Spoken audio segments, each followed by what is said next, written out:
Ladies and lads, welcome to the final day of Pakistan versus Korea live here from Seoul. We've had 2 amazing days of Tekken action between these 2 nations. Yesterday was incredible. It was the first day of the main event where Pakistan took it 7-3, but today is the conclusion. If Korea can win, we're going to be going to a tiebreaker. If Pakistan wins, it's going to be a clean sweep. My name is Spag, joined by Margin Obama, the legend. How you been finding it, man? Man, after that first day, what a tone setter with the Edge versus the John, and it feels like, man, that first day was just exhibitions. It was kind of just for fun. Yeah. I feel like Korea should take that point. I feel like there should be a tiebreaker tonight. They should take that point because after the beatdown yesterday and the way some of those matches went, man.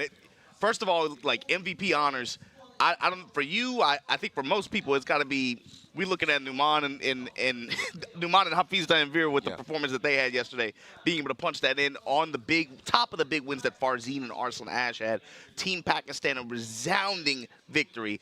But today's going to be a little bit different. It's not going to be that knockout Waseda style format. Of course, format change. This is the Unleashed format. You're a lot more familiar with this one than I am.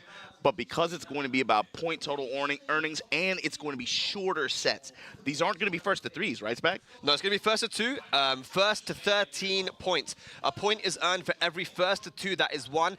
And it's an interesting dynamic here because the first match is going to be a blind pick, but from there on out, the teams are going to be able to choose who goes up to counter the player that just won. So it's going to be a situation like that. And you're not allowed to sit down and get a hot streak, right? You get kicked off after 2 wins. Yeah. So what do you think, especially seeing how the exhibitions went on Friday and thinking about how some of those matchups played out yesterday, what do you think, what kind of picture does that paint for the matches today?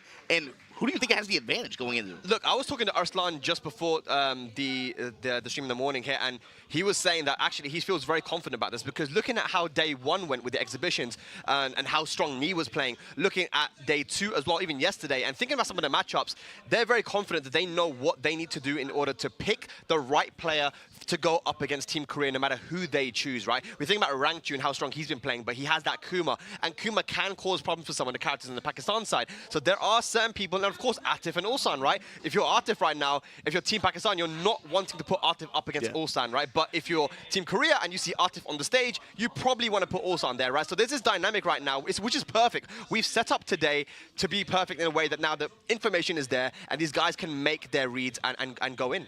And I think you're going to, like you said, it's dynamics, right? Synergy, team synergy is going to come into play here. When you think about the Korean outfit, right? Bro, I thought this was a 7v7. It's like an 11v7. What was going on? I don't know. You know more about that than I do. But regardless of whatever squad they're working with, you know how tight-knit they are, how you know, for better or worse. Good relationships and bad relationships. But you know how tight-knit they are, how well they can work together and strategize. But to me, the Pakistani team, pretty much since they came on the scene, I've been looking at them. They almost approach single tournaments like team tournaments. They almost have that same kind of mindset. So I think in this kind of format, especially today, especially knowing what we know now after the past 2 days, I feel like they have the advantage in this where they can kind of just cherry pick, like you said, play to matchups that they want. Because yesterday, of course, was just blind match draw, right? Yeah. It's not like they got to choose those opening matchups. And some of them, they came up okay. Some of them weren't okay, but they outplayed them anyway. Yeah. Now that you have the benefit of knowing that, and you can kind of play into those matchups, you might be able to, you might say, you know what, this matchup, this first opening blind match, maybe this doesn't go our way, but now we can play to the points. Like, hey, we'll spot you 1 point, we're gonna take 2 here. Well, yeah, I'm gonna tell you what Arslan was saying as well. Like, they're looking at Noman, especially with how he was playing, right? They're like, look, Noman has been playing incredible, and it's crazy because we know Noman has been a player who in Pakistan wins majors, wins against the best players in Pakistan, right? But he wasn't able to convert that into international wins because when you first start traveling, there's so much to take into account, so much to get used to, even just the flight and getting used to a foreign environment. I think now is coming into fruition. He's finally getting to understand how to travel, how to play internationally, and we're seeing that kind of potential that we see from him in Pakistan. He and Hafiz Tanveer, as you mentioned, are both very strong against Brian because they play versus Hamad and Bilal a lot in Pakistan. So this is something that's going to play into this game. Some as well. characters are just like regionally popular, right? And I feel like low-key in Pakistan, yeah, they have a lot of Brian experience. Yeah. It's one reason why I feel like they all kind of came into this like looking at me like all kind of like licking their chops, right? But there's something else you mentioned too, and this was something that we were talking about a lot. I talked about it with Gerald. I'm sure I mean, you've been chronicling this for the past 7 years, so I'm sure you know it very well. But it's like when I look at that opening Pakistan roster, and I think for a lot of people looking at that team roster, there are like 3 players that travel a lot less, significantly less than like the other 4 players, right? Yeah. They've been seen less on international stages. Not to say that Numan didn't have an awesome performance at the TEKKEN World Tour Final just a few months ago. You were there. But I mean, I don't think it's a surprise to people who have been watching Pakistani Tekken like that, but maybe to internationalize, it shouldn't be is the point. But that's the thing, is traveling and playing is a different kind of stress. I don't want to say it's easy to win at home, you know? It's not that it's easy to win at home, it's just you're dealing with different stress factors that can all compile themselves into a performance, and being able to manage that, learning to deal with that, and then still play to your game and play to your potential, that's difficult. That's just difficult, man. And that's not something that everyone is very good at doing very quickly. That's something you might, like, some players have to get used to that, and it takes them a long time. Yeah, you have to. The only way to be able to get used to it is to do it, right? Yeah. And it is difficult. And, you know, thankfully, you've got Fate Esports there supporting him. And these lads have been sponsored now, so a lot of them are going to be able to travel, especially coming up this new season coming up. But as you can see on the screen right now, the Unleashed format, guys, if you're not familiar with it, getting 2 wins or 1 loss will get you eliminated from the wave. Once all players are eliminated from the wave, it resets and all the players are back in it. And this is gonna reset and repeat until one team reaches 13 points. 13 points meaning you need to win 13 first to 2 sets. If Korea wins today in the Unleashed format, then it goes to a tiebreaker, which is going to be a single champion versus champion first to 5. And they're gonna that's again going to be a blind pick. And I was talking to Arslan about who of these 7 players on screen right now is going to be the champion. They seem to think it's going to be Knee, but I think that Rangchu or Ulsan are also contenders for that. Yeah, so that was the question I was going to ask you, is like, in this kind of situation, do you go with your captain? Do you go with your gut feeling? Or do you go with who's hot on that day? So I'm thinking, like, even for Team Pakistan, right? I think most people would just be like, oh yeah, throw Arslan up there or throw Atif up there. But what if Numan steps up in this team format and he's just playing out of his mind? Are you going to tell him to slow down? Are you going to ice, like, you should go go for for him? I think you leave him up there, let him play. And as you see on the Team Korea side, ladies and lads, there is one change. Chanel is not going to be available for today, so they have subbed in Lohai, one of the best players in Korea, of course. So that is also going to play into this as well. It's something for Pakistan to take into consideration. That's a different kind of hype, man. I think I love having a little bit of game show in my team showdown. You know, just Chanel just mashes on the eject button. Lohai drops from the rafters in the crow face paint. Baseball bat in hand. Put me on the team, coach. But we got a different DRX member here, man. Of course, Lowhigh is one of the best players in the world. I mean, he started off Tekken 8 last year, that Evo Japan Grand Finals versus TIEBREAKER. I mean, a lot of people were looking at him, and then he kind of fell off a little bit, right? But he has multiple characters they can play. That is also going to be something for Team Pakistan to consider. He is a Brian main, but he has the Steve and he has the Shaheen there in the background as well. He like competes in waves, it feels like, especially since Tekken 8 dropped. I want to say, you know, he had that comeback, came on kind of strong towards the end of last year. Yeah. But yeah, his character pick, I think. You think he commits to Brian in this? I don't know. It's hard to say. What are the character are there character lock rules or anything? Yeah, there's no character lock. Of course, this is just first to two, and if you lose your game, then you can obviously switch within that first to two as well. So there is no character lock. Then Mokujin players are enabled. Yeah, for sure. Right? Yeah. And there's a lot of these people that know how to play multiple characters. Lowhigh, though, is one of the few players from Korea that's actually been to Pakistan. He was there last year for the Baaz Gauntlet and alongside me.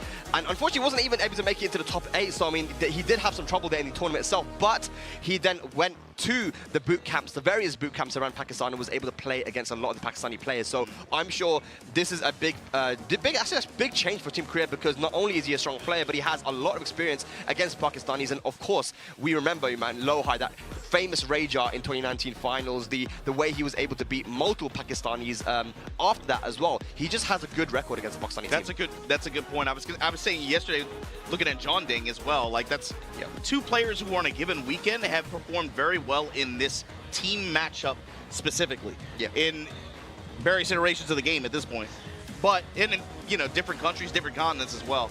Looking at how yesterday went too, John Ding and CBM are two players who I'm kind of looking at like, what are your answers today? Because they got put into the ground yesterday, right? John Ding, he's hopping off Eddie, he's running Clyde, and CBM, I think that Hafiz Tanvir just showed such good control and comfort, and he just never really got a chance to get started like that. So my thing is, in this kind of format where you're not permanently eliminated, can they show rebound?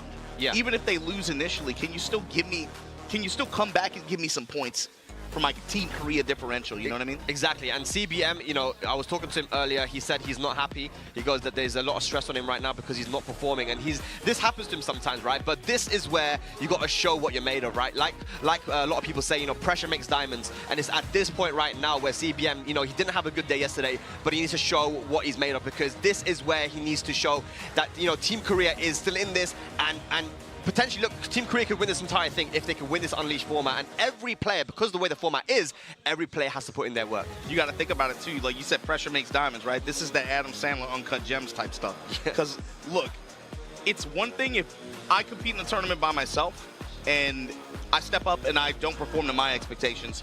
I have to look in the mirror. It's the man in the mirror that I got to deal with on that one. Yeah.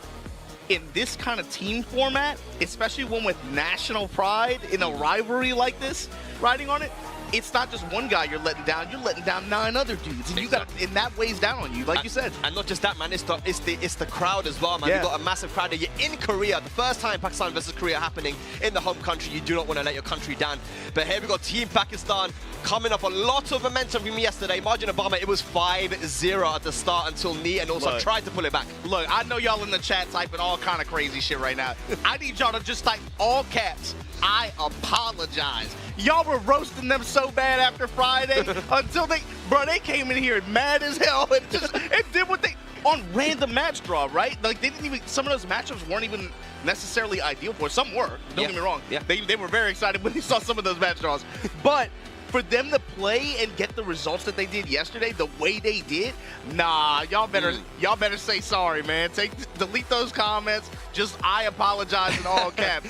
Yeah, I don't think that anyone would have expected Numan Chaudhry to do what he did as well, man. I think that's one of the standout players, as you mentioned. Hafiz Tanvir as well hasn't been able to travel a lot in Season 1 of Tekken 8, but you know, still sponsored by Twisted Minds, was able to qualify through the LCQ of the EWC, and whenever he has been given an opportunity to play internationally, he does really well. Yeah. The team really came through yesterday. Yeah, and it's like the way he did it too. It looks so impressive. It very quickly was able to kind of get into showcasing what his strengths are. It felt like he found a counter hit for every button on every player. As soon as he sat down, it didn't even take that much time to develop. But yeah, I'm looking at this. I'm saying, look, based on the performance yesterday, Hafiz Tanvir, Numan, y'all gonna have to share that MVP trophy after yesterday. Farzine, you get the Junior Varsity MVP. Yep. Usama Abbasi, Rookie of the Year. I like him. Yeah, and look, there is one problem here with this team though, and that is Atif. Looking at Atif right now, of course, this guy is not used to losing, but losing is all he's done when he plays versus Ulsan. And I was talking to Ulsan again, and he said, look, Atif isn't really feeling so good right now. He is not used to losing the way that he has. There is no one single player that has given him as much trouble as Ulsan. The only other person is Arslan himself, but he says, even me, like, Atif beats me, you know, we go back and forth. He has lost 4 times in a row on the big stage versus Ulsan. Now, even yesterday, being 2 games up, couldn't close out. That was a reverse sweep from Ulsan. So, obviously, right now, Team Pakistan is going to be trying to keep Atif away from Ulsan, but even without that, the confidence is not looking so good right now. Yeah, so there's 2 points on that, right? That's a matchup that ideally Team Korea wants to play into. That's going to be one that Pakistan wants to avoid. But also, yeah, it's so strange because you associate Atif with just like world-class, you know, global elite, best in the world, former world champion level play. But it's so strange to see like when somebody just has that person's number, and then I feel like we saw it in the exhibition. I felt like we saw it yesterday to a lesser extent. But I feel like he loses confidence and then falls into like self-defeat. It becomes like a negative fold. I need him to lock in and then stay confident in himself and play to that. Even if it gets tough. Because in this format, the thing is, because you lose and you're not out, it can't be a situation where we put him up. Let's say he runs into Ulsan set 1 here. If he loses and then mentally checks out for the rest of this thing, that's a big chess piece off the board for this team. You can't do that. You're too good for that. Yeah, not someone like Atif, you know, who is one of the people that, you know, Pakistan are relying on to get some wins here. Atif, you know, he has had trouble getting over the finish line. I mean, I think we don't need to talk about that, but you know, all the big majors that he's gone to 2nd place, but that shows consistency as well. It shows just how strong he is. EWC, Evo Vegas, the Tekken World Tour Finals, 2nd place. I mean, he's having trouble getting over that finish line, but even versus Ulsan, you know, started off really strong in the exhibition, started off really strong yesterday in the main tournament, you're right, in the Waseda style format. He was 2 games up, but couldn't get over that finish line. Today, he's going to have to step up, whoever he plays up against, right? And another player I want to talk about is also Rangchu, because Rangchu played versus Arslan, and Arslan was saying that he feels Nina is one of the worst matchups for Kuma because of the in-close pressure that she can give.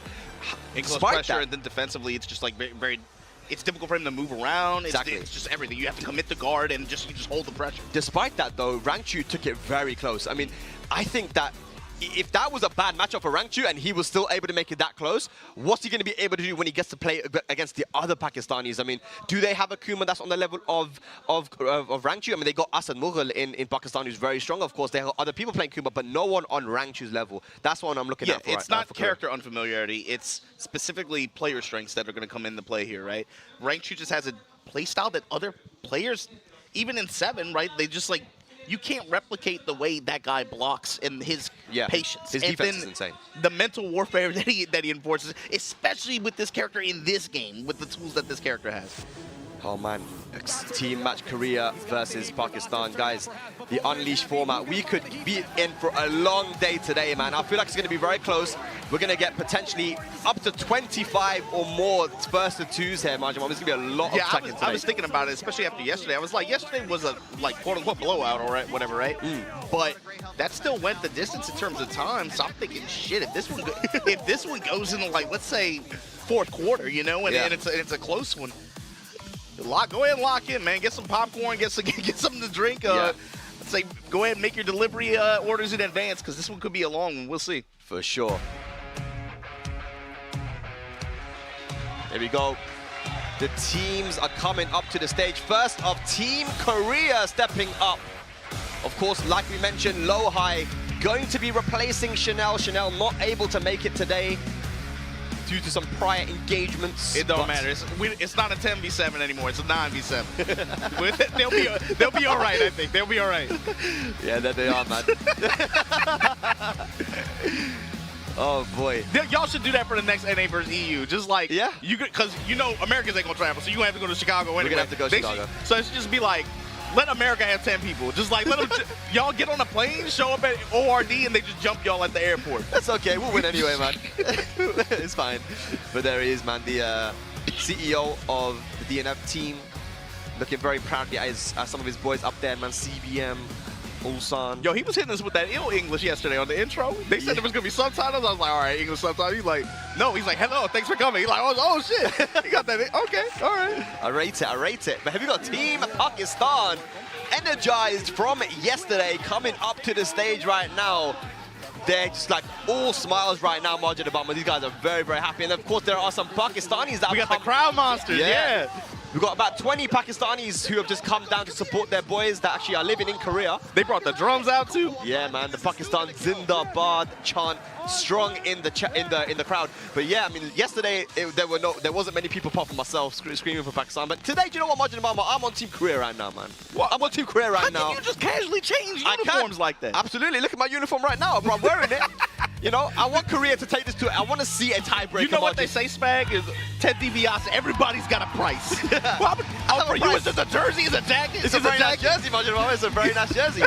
There they are, Team Pakistan. Look how happy they are, Margin. They're smiling and laughing. They tight after what they did yesterday. After having a random amount of people here like this in the crowd supporting them like that. And then we got some Brown brothers in the crowd as well, man. Chanting, standing up, screaming. Yeah, we ain't talking about Brown, man. There's a little bit more to him. But that's the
you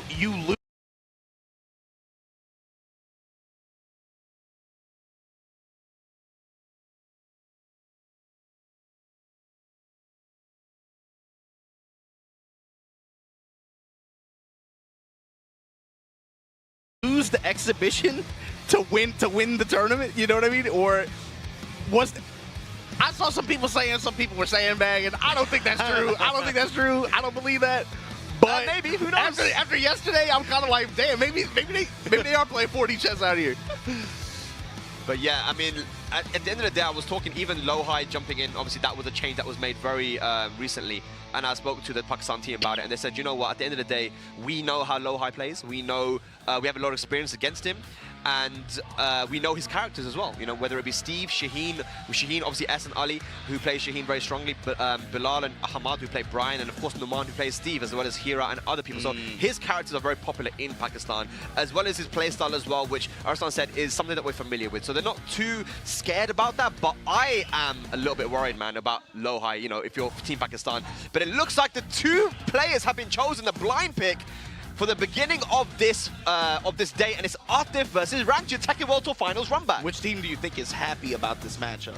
I think you got to be Korea, right? I mean, TEKKEN World Tour Finals, it went to Rangju, right? I mean, it was a 3-1 match. That was 3 months ago, though, and you know who's been in the garage, yeah, practicing on that matchup, specifically running that character just to make everybody else better at it too, right? Yeah, Atif plays every character in the game, and Kuma is one of those characters, but it didn't look so good versus Ulsan, man. I can't lie to you, but. Yeah, I mean, this could go either way still. These are both two of the best players in the world. TEKKEN World Tour Finals run back for our first game of the Unleashed format, final day of Pakistan versus Korea. But looking at how Rangju was playing versus Arslan, though, he is on top form. Yeah, in first to 2 game format like that too, it's really gonna it's really going to depend on who's coming out with all cylinders firing. I'm trying to see, like, how is Atif going to break down Rangchu's guard? How is he going to deal with some of the heat pressure and just... Rangchu has different ways that he likes to use heat as well against different players. So I'm curious what kind of tactics he's going to be using against Atif, how he's going to try to seal that win condition. If you notice, like, sometimes he'll actually just open up the heat and then try to just poke with Hunting Bear stance a little bit. He'll try to, you know, do some stuff like that. Yeah. But then in the other cases, he just relies on Kuma's base damage, and he'll save the heat just to steal a turn back and then do force a guess for game scenario right after that. We'll see what happens here, but there you go, Varo, Rangchu, two-time world champion. Two-time world champion. See there, Rev Major, Manila Madness, Combo Breaker, TWT Finals. Over the years, representing with this character, they had to nerf him how many times? He's trying to get. He's about to happen again. Let's be real. It's about to get. It's gonna happen. And as we can see, Atif right now on screen. Of course, he has won a lot of tournaments. He even won CEO last year as well. But those second places, it wasn't a first place, but still the only player to go that far in all of the major events that we had last year. You know, Evo Vegas, Esports World Cup, and TEKKEN World Tour Finals, getting second place at all of them. That is insane consistency and just pure fundamentals from that guy. Consistency, but also, you know, you talk a lot about the second places. He's gotten a lot of first places in there too, man. He does, and you got to think, Team Pakistan, he's part of that team championship that they had, what, at Gamers 8 a couple years ago, right? Yes. With his teammate Arsenal Ash here. And he played in the boss match multiple times there, even versus Team Korea. So, I mean, Atif has that. But the question is, how is his confidence going to be now that he's lost to Ulsan so many times, man? I mean, now you're going up against Rangchu, which is also someone that you weren't able to beat. You weren't able to get over that finish line. But ladies and lads, this is what they're playing for right now. The first time in history that we're having a team exhibition, Pakistan versus Korea. But here we go, we're starting off. You can put a lot of soju in that cup, man. You can put a lot of that stuff in there. Or a lot of mango lassi, guys, if you're Pakistani. But yes, Atif and Rangchu. It looks like it's going to be the Kuma versus Dragunov. And typically we would say that Dragunov does quite well versus Kuma because of the pressure that he can put on all the plus frames. But this is a matchup that Rangchu played many times. Yeah, he's played this matchup a lot, right? Especially Dragunov is a very popular character in this region, specifically Japan as well. Obviously you have access to Nobi. I mean, countless other Dragunov players around that level. But here we go. Getting into it. Oh boy. Atif versus Rangchu. We're going to open up with a barn burner. This is so important for Atif, man. You know, he's been on a bit of a losing streak versus Korea recently. If he can win this one, that will definitely be good for his confidence. Oh my God, just going for the QCF2 right off the bat for a big launch. And immediately, wall damage. Rolling to the left. Just putting that mid pressure out there, but counter hit. Here we go, throw. Beautiful. Able to crush the armor.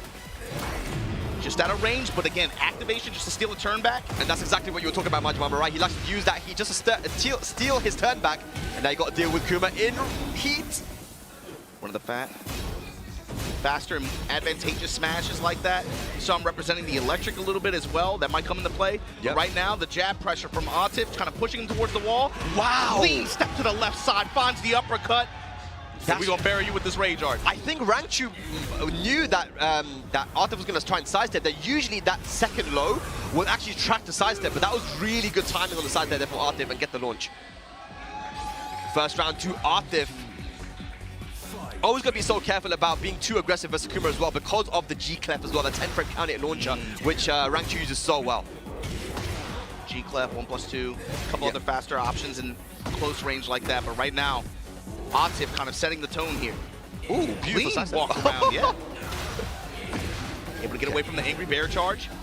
Bear wake-ups. Oh, good punish on the boss one. Rage available now for Rangchu. Pops heat. Scary time.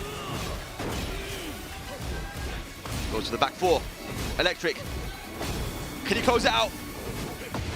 Nice. Good punish there on the whip from Rangchu. That's 2 rounds up for Atif. You see Rangchu, at range 2, he's going for angry hook a lot. Hasn't really been that much of a factor outside of chip damage.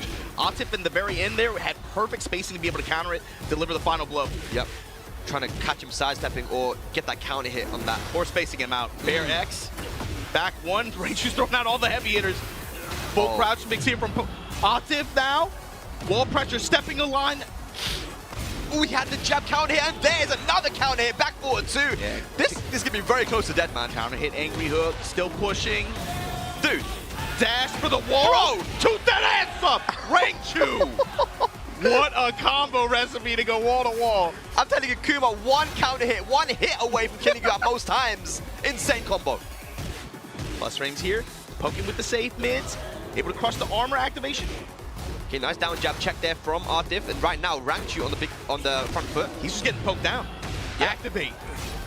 Artif now with back 4-2. Activates heat now. This is where Kuma gets very, very dangerous. Running 1+2 plus frames. Oh, look at all the chip. Artif uses the heat smash there. He was running out of heat. Back 1-2. Rangchu, good break. Angry hook. Oh, could have get more there, I think. Artif, no break on the throw. I think that might be dead, and it is a rare missed throw break from Rangchu. Gives Artif the first game. But again, first to two guys, it's not over yet. Artif has had trouble getting over that finish line, but can he get over right now and start with a win? The Pakistani crowd getting very loud for their boys in the back. You saw too, most of Rangchu's heat usage, he wasn't going to a lot of the charge options as much. He could kind of, he'll diversify that throughout the set, I believe, but a lot of times it was just about him, you know, he'll represent it a little bit. I'll show you the Bear Electric a little bit, show you 1 or 2 charge attacks, but really I'm just trying to go in that heat smash or heat dash, take my plus frames, take my mix. See if that changes up at all in this game too. Let's see what he goes for. And you see Artif on the other end, not really going for Tundra Slasher, just going for the back 4-2 series, and then trying to just continue and apply pressure with the mental frames after. Yeah, you definitely can't test Rangchu when it comes to some of these strings or even punishment. And look at that setup, beautiful, but he drops the combo, unfortunately. The dip and scoop. Wow, that was such a good side step. Massive whiff there from Rangchu. And there's going to be huge damage now, and of course got to deal with Artif in heat. Bam, bam, bam. Special bear combo. Tried to press buttons to get hit by the heat smash. And that was just a really good read on Rangchu's heat smash timing. Clean clockwise rotation there just to be able to open up for that huge whiff and positional change. Big whiff on the full crash low. Once again, no punish from Artif. Down to the counter hit. Another salvo combo at the wall. Break this bear down. It's going to hurt. Special bear combo. Oh, Wildlife Service is not going to like this. They ain't going to like this. God. That should be dead with the right combo, right? I'll keep it simple. Artif now on set point to take the first point for Team Pakistan. Not looking good right now for Rangchu. Once again on the back foot. What can he do? Attacking the legs. Salvo combo now to engage. Oh, the natural bear legs, those bear legs. The stubby legs. Here we go now. Artif with the life lead. No duck in the back 4-3. Punish there on the power crush. Yo, Artif was swinging. Back 4-3 had the immediate power crush after. He really wants to finish this off, man. He wants to get a win on the board. Bear Electric just to create some hesitation. Has to walk around. Smash for the advantage. Low swipes. Oh, the counter hit with a down forward 1-4. And Artif is going to take the first game to...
as well. But look who they're putting up against him. Mulgold. Yeah. When have we seen Mulgold and Artif? I wonder. It's an interesting choice. They didn't go for Ulsan here. What do you think about that? No Ulsan. Yeah, I'm not sure why they... I would think that they would want the Ulsan pick, but of course, given how the exhibition went and then how yesterday went, if you think about it, first to 2, first to 3, that's kind of risky still. Yeah. Maybe they just feel better about Mulgold's consistency overall. Okay, as you can see, guys, Artif against Rangchu. First win going 2-0 for Team Pakistan. It looks like the only time I can see that they've played is at the LCQ back in Tekken World Tour Finals in Thailand. Morgold versus Atif, and so I don't think they played in Tekken 8 if I'm not mistaken. So interesting choice here, but it looks like Morgold. Maybe it's just Morgold saying, "Hey, do you know what? I've got this guy. I can do it." You know, sometimes it's about the confidence on the day, and the players sometimes they've got to have that confidence to go up, especially versus someone like Atif. Facts. In a team battle like this, especially. Yeah. Morgold though, man, many achievements. You know, last year, one of the few guys that won multiple master events. He won the one in Korea and then went to the UK, winning that one as well in style. He wasn't able to really step up when it comes to the big majors, like the kind of Esports World Cup and the big, you know, Evos and stuff. But when it comes to some of these other big majors, he was able to get those wins. Oh yeah, I mean, he was like one of the top points leaders of last year, right? Yeah. And even tail end of Tekken 7 had a ton of momentum. Saw at that very last Tekken 7 event here, he did pretty well for himself. But Tekken 8 made a very smooth transition. Obviously one of the top seeded players going into the final last year. Won Master Cup with John Ding a couple weeks ago. Coming into this event though, yesterday was rough. If he's time to shut him, oh man. Yeah. The way yesterday went down, he got shut down. What was it, Usama that beat him, right? Usama, I believe. Yeah. So again, not a great start, but you know, you got to imagine that these guys are not the type of people to lose and just sit down. You don't take the loss sitting down. You gotta be able to stand up. I'm sure they got less sleep than we did reviewing tape and going over match reviews. For sure, man. And this is an interesting choice. Like I said, no Ulsan to try and take out Atif early on and get a point on the board, but you know, Morgold, he can definitely get the job done as well. Here we go now. It's gonna be Dragunov versus Claudio. Main versus main. Can Atif get another win on the board for Team Pakistan? And let's see the momentum. Who sets the tone here in this matchup like this? Atif's gonna likely try to just get in jab range like that, poke him down a little bit, get some plus frames. But can Mogul create enough space to get the Claudio engine started with the threat of running 2, the knee, and the back 1, Back 1, then run the Claudio classic, sidestep 4, find his heat activation, and then just make the pressure that much scarier, especially with a wall to support him. For sure. Plus frames, more plus frames. Look at the confidence here from Atif. Catches Morgold pressing buttons and gets counter hit by the back 4.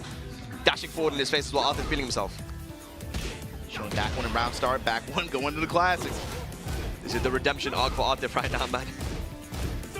Trying to do it for Team Pakistan. Another down forward 3, but no confirmed from Morgold. Yeah, and you see Atif's approach too. A lot of dash feints just in case he steps to realign, but he's just trying to get into close quarters, play compact, keep Morgold locked down under his terms. But there you go, the Blue Moon Burst. Oh, dropped the combo unfortunately, but nice jab check there. Rage available, and he, up forward 4. What's it to? The trade! In Morgold's favor. Back 1. Wow. Wow! Spring kick and punish! Oh my gosh. Atif, the defense looking really strong. Almost took that one more gold. Trying to use a lot of back 1 early on here to not let Atif sidestep.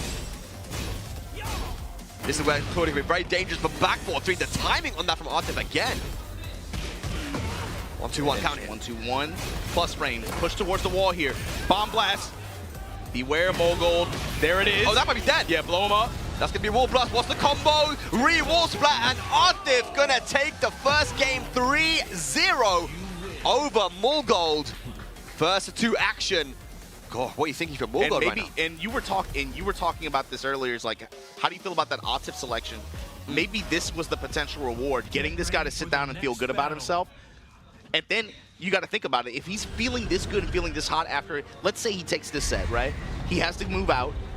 Next person loses, put him back in. Yeah. In the next wave, after this, he's got to be feeling good about himself, right? For sure. If he can take this one, that's 2 points for Pakistan. And the most important thing is that he's getting back on the win column, right? Because losing versus Ulsan, 4 times in a row, that's the only guy you really played. Getting that win over Rangchu, again, and it's also a big win over someone that you lost to in the Tekken World Tour Finals. Now you can see the confidence in him. There you go, Morgold, he needs to bring this one back. Morgold, though, got enough space, be able to kind of fight back here against Atif's up-close pressure. Had to step just a little bit off time. Oh my god, the good block on the hop kick there, and good punish as well. Plus frames here, jab strings, back 1s. Wow! Finds the mid launcher, and here you go. Mogold on the board here. Yeah, make him watch the movie as well, bruv. Nice. Goes for the rage out just to finish it off and keep it simple. But I like that down forward 1 usage there from Mogold. As soon as he saw a little bit of a whiff from Artif, down forward 1-2. And that's what happens when you're someone as aggressive as Artif is. There will be openings for those whiff punishes. Running to pressure straight away off the bat. Just Assault. Give me the plus frames, give me the wall. Back 4-3, Duck could have been a lot worse. Yeah, messed up the while side 2, unfortunately. Desktop gets it. That's what you get for trying to seal my step at that range. Activate, parallel to the wall here, 2-1. Oh boy. This is where it's dangerous. The wall pressure, activates heat. Can he get himself out of the It's wall? the wall pressure, especially in heat. Low smash, and that's one reason why. Sidestep 4, I like it. 2 rounds back from Mogold. We have the floor blast available now here. Who's going to be able to utilize it? The big boys doing battle in the background. Big boys doing battle in the foreground. Here we go. Sweep. Artif. 1-2-1. Salvo combo. To engage here. Plus frames. Sidestep 4 activates heat now. Here we go. Both guys in heat. Back 4 didn't commit to it though. 1-2-1. And that should be the round. Good stuff there. The floor blast still not used. You see now Mogold's trying to open up a little bit more in neutral too. He's not even really that worried about the wall. He's to hell with it. I know you're going to sit there and you're going to block mid. Sidestep 4 and raw just open. Oh man, Mogold's being very patient at the moment. You don't want to be too patient though. Back 4, what a punish there from Artif. Should be able to find the wall hit with his combo as well. Great vision from Artif here. Oh my god. Wall with the spin, with the blast. Big boy combo. Are we going to a final round? Activates heat. Can he get some of that health back? Yeah. Oh! Blue Moon Burst, you gotta always be wary of it. This character, this player especially, once he has heat, it's about how many times can he get some of these options off. But there you go, Artif bringing it back anyway. Looking for the reverse sweep here. Artif, can he close out this set? Trade in his favor. QCF 4, more plus frames. The hatchet kick, back 4 counter hit. Mogold on the back foot. In rage, back 4-2, just pressure after. Oh! Got the flow, got the win! Artif 2-0 over Mogold. Back-to-back wins for Artif. He has to get off, but that was a 2-point return for Team Pakistan by putting up one of hit Artif on the Vanguard position. Yeah. That's the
see what he can do. See if he can at least just put you back in the game here. But would you do that if you were 2 points down though?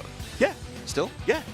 You got, bro. It's with him. You gotta have faith that he's gonna be able to do something. Yeah. Oh, CBM, and there put it him is. up. Yeah, Margin Mama, you're thinking just like they are in Team Korea. So CBM looking to get up and get a win on the board as well. Like he mentioned to me earlier, now his confidence isn't so high at the moment, and he had that last year in the TEKKEN World Tour as well. There was a period where he wasn't feeling himself. He was getting too many 7th places. He wasn't able to progress any further than that. I told him to relax, just trust in yourself, believe in your practice, and he played a lot better after that. It's waves, right? It feel like he's on for a period of time. Other stuff happens, he falls out of it, but then when he comes on, he's on. But however, if you're Team Pakistan, this was a matchup you wanted. This was what happened yesterday, and Hafiz Tanvir smothered CBM, did not give him any room. And it's going to be again, this Jin versus Claudio matchup. Yeah. Hafiz Tanvir as well showed a lot of comfort with mid strikes. He ran a lot of that 2-1 string, that high mid string, just to be able to just quick duck check, but then also play around the Rekka ender. That is a heat engager as well. That was giving his opponents a lot of trouble. He played that whole small Tekken game very, very well. And then heat usage was, he got max value out of heat as much as, like, all the time. As many Blue Moon bursts as you could possibly run. Awesome Starburst usage. Heat dash to follow up the force, you know, your mix afterward. And it was just all Hafiz Tanvir. But CBM, you got to show us something here, man. No, it didn't go well yesterday. This is another very consistent player, and he's one of the most well-traveled. To me, this is somebody you got to put up here and hope that he gets 2-0. Yeah. Hope that he gets some confidence. And you know, your CBM, there's one result they didn't show there, which was the Challenger event in South Africa, where he beat the crap out of the John in that grand final. So again, this is someone that someone has a lot of experience. And CBM, one of the few players, once again, that has been to Pakistan and competed in Pakistan in tournaments, right? So experience is there. Hafiz Tanvir, though, like you mentioned, the way he played versus CBM yesterday, I felt like every single time CBM tried to parry, and you don't even see parry that often with Jin anymore because they nerfed the auto block frames on it in Tekken 8. But every single time he tried to do it, Hafiz Tanvir was there ready and launched it every single time. Ready with the launch or hit him low. It was like every, I think it was like 3 or 4 times at least. And I'm sure CBM has watched the tape several times and by this point as well.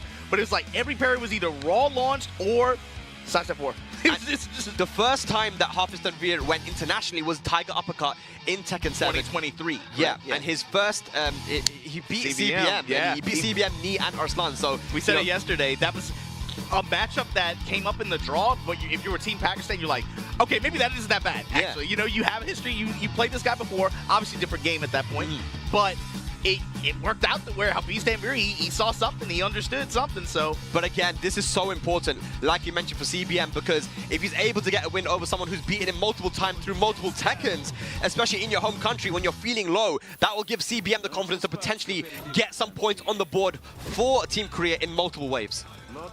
But Hafiz Tanvir on a high. Here we go, the run back from yesterday, guys.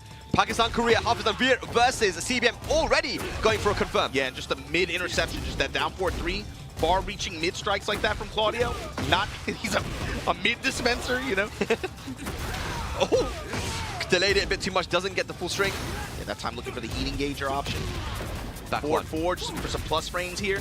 Poking him low. Hafiz Tanvir giving him a lot of different looks. Yeah, still very even though, and CBM has heat available. One heat smash and you're dead.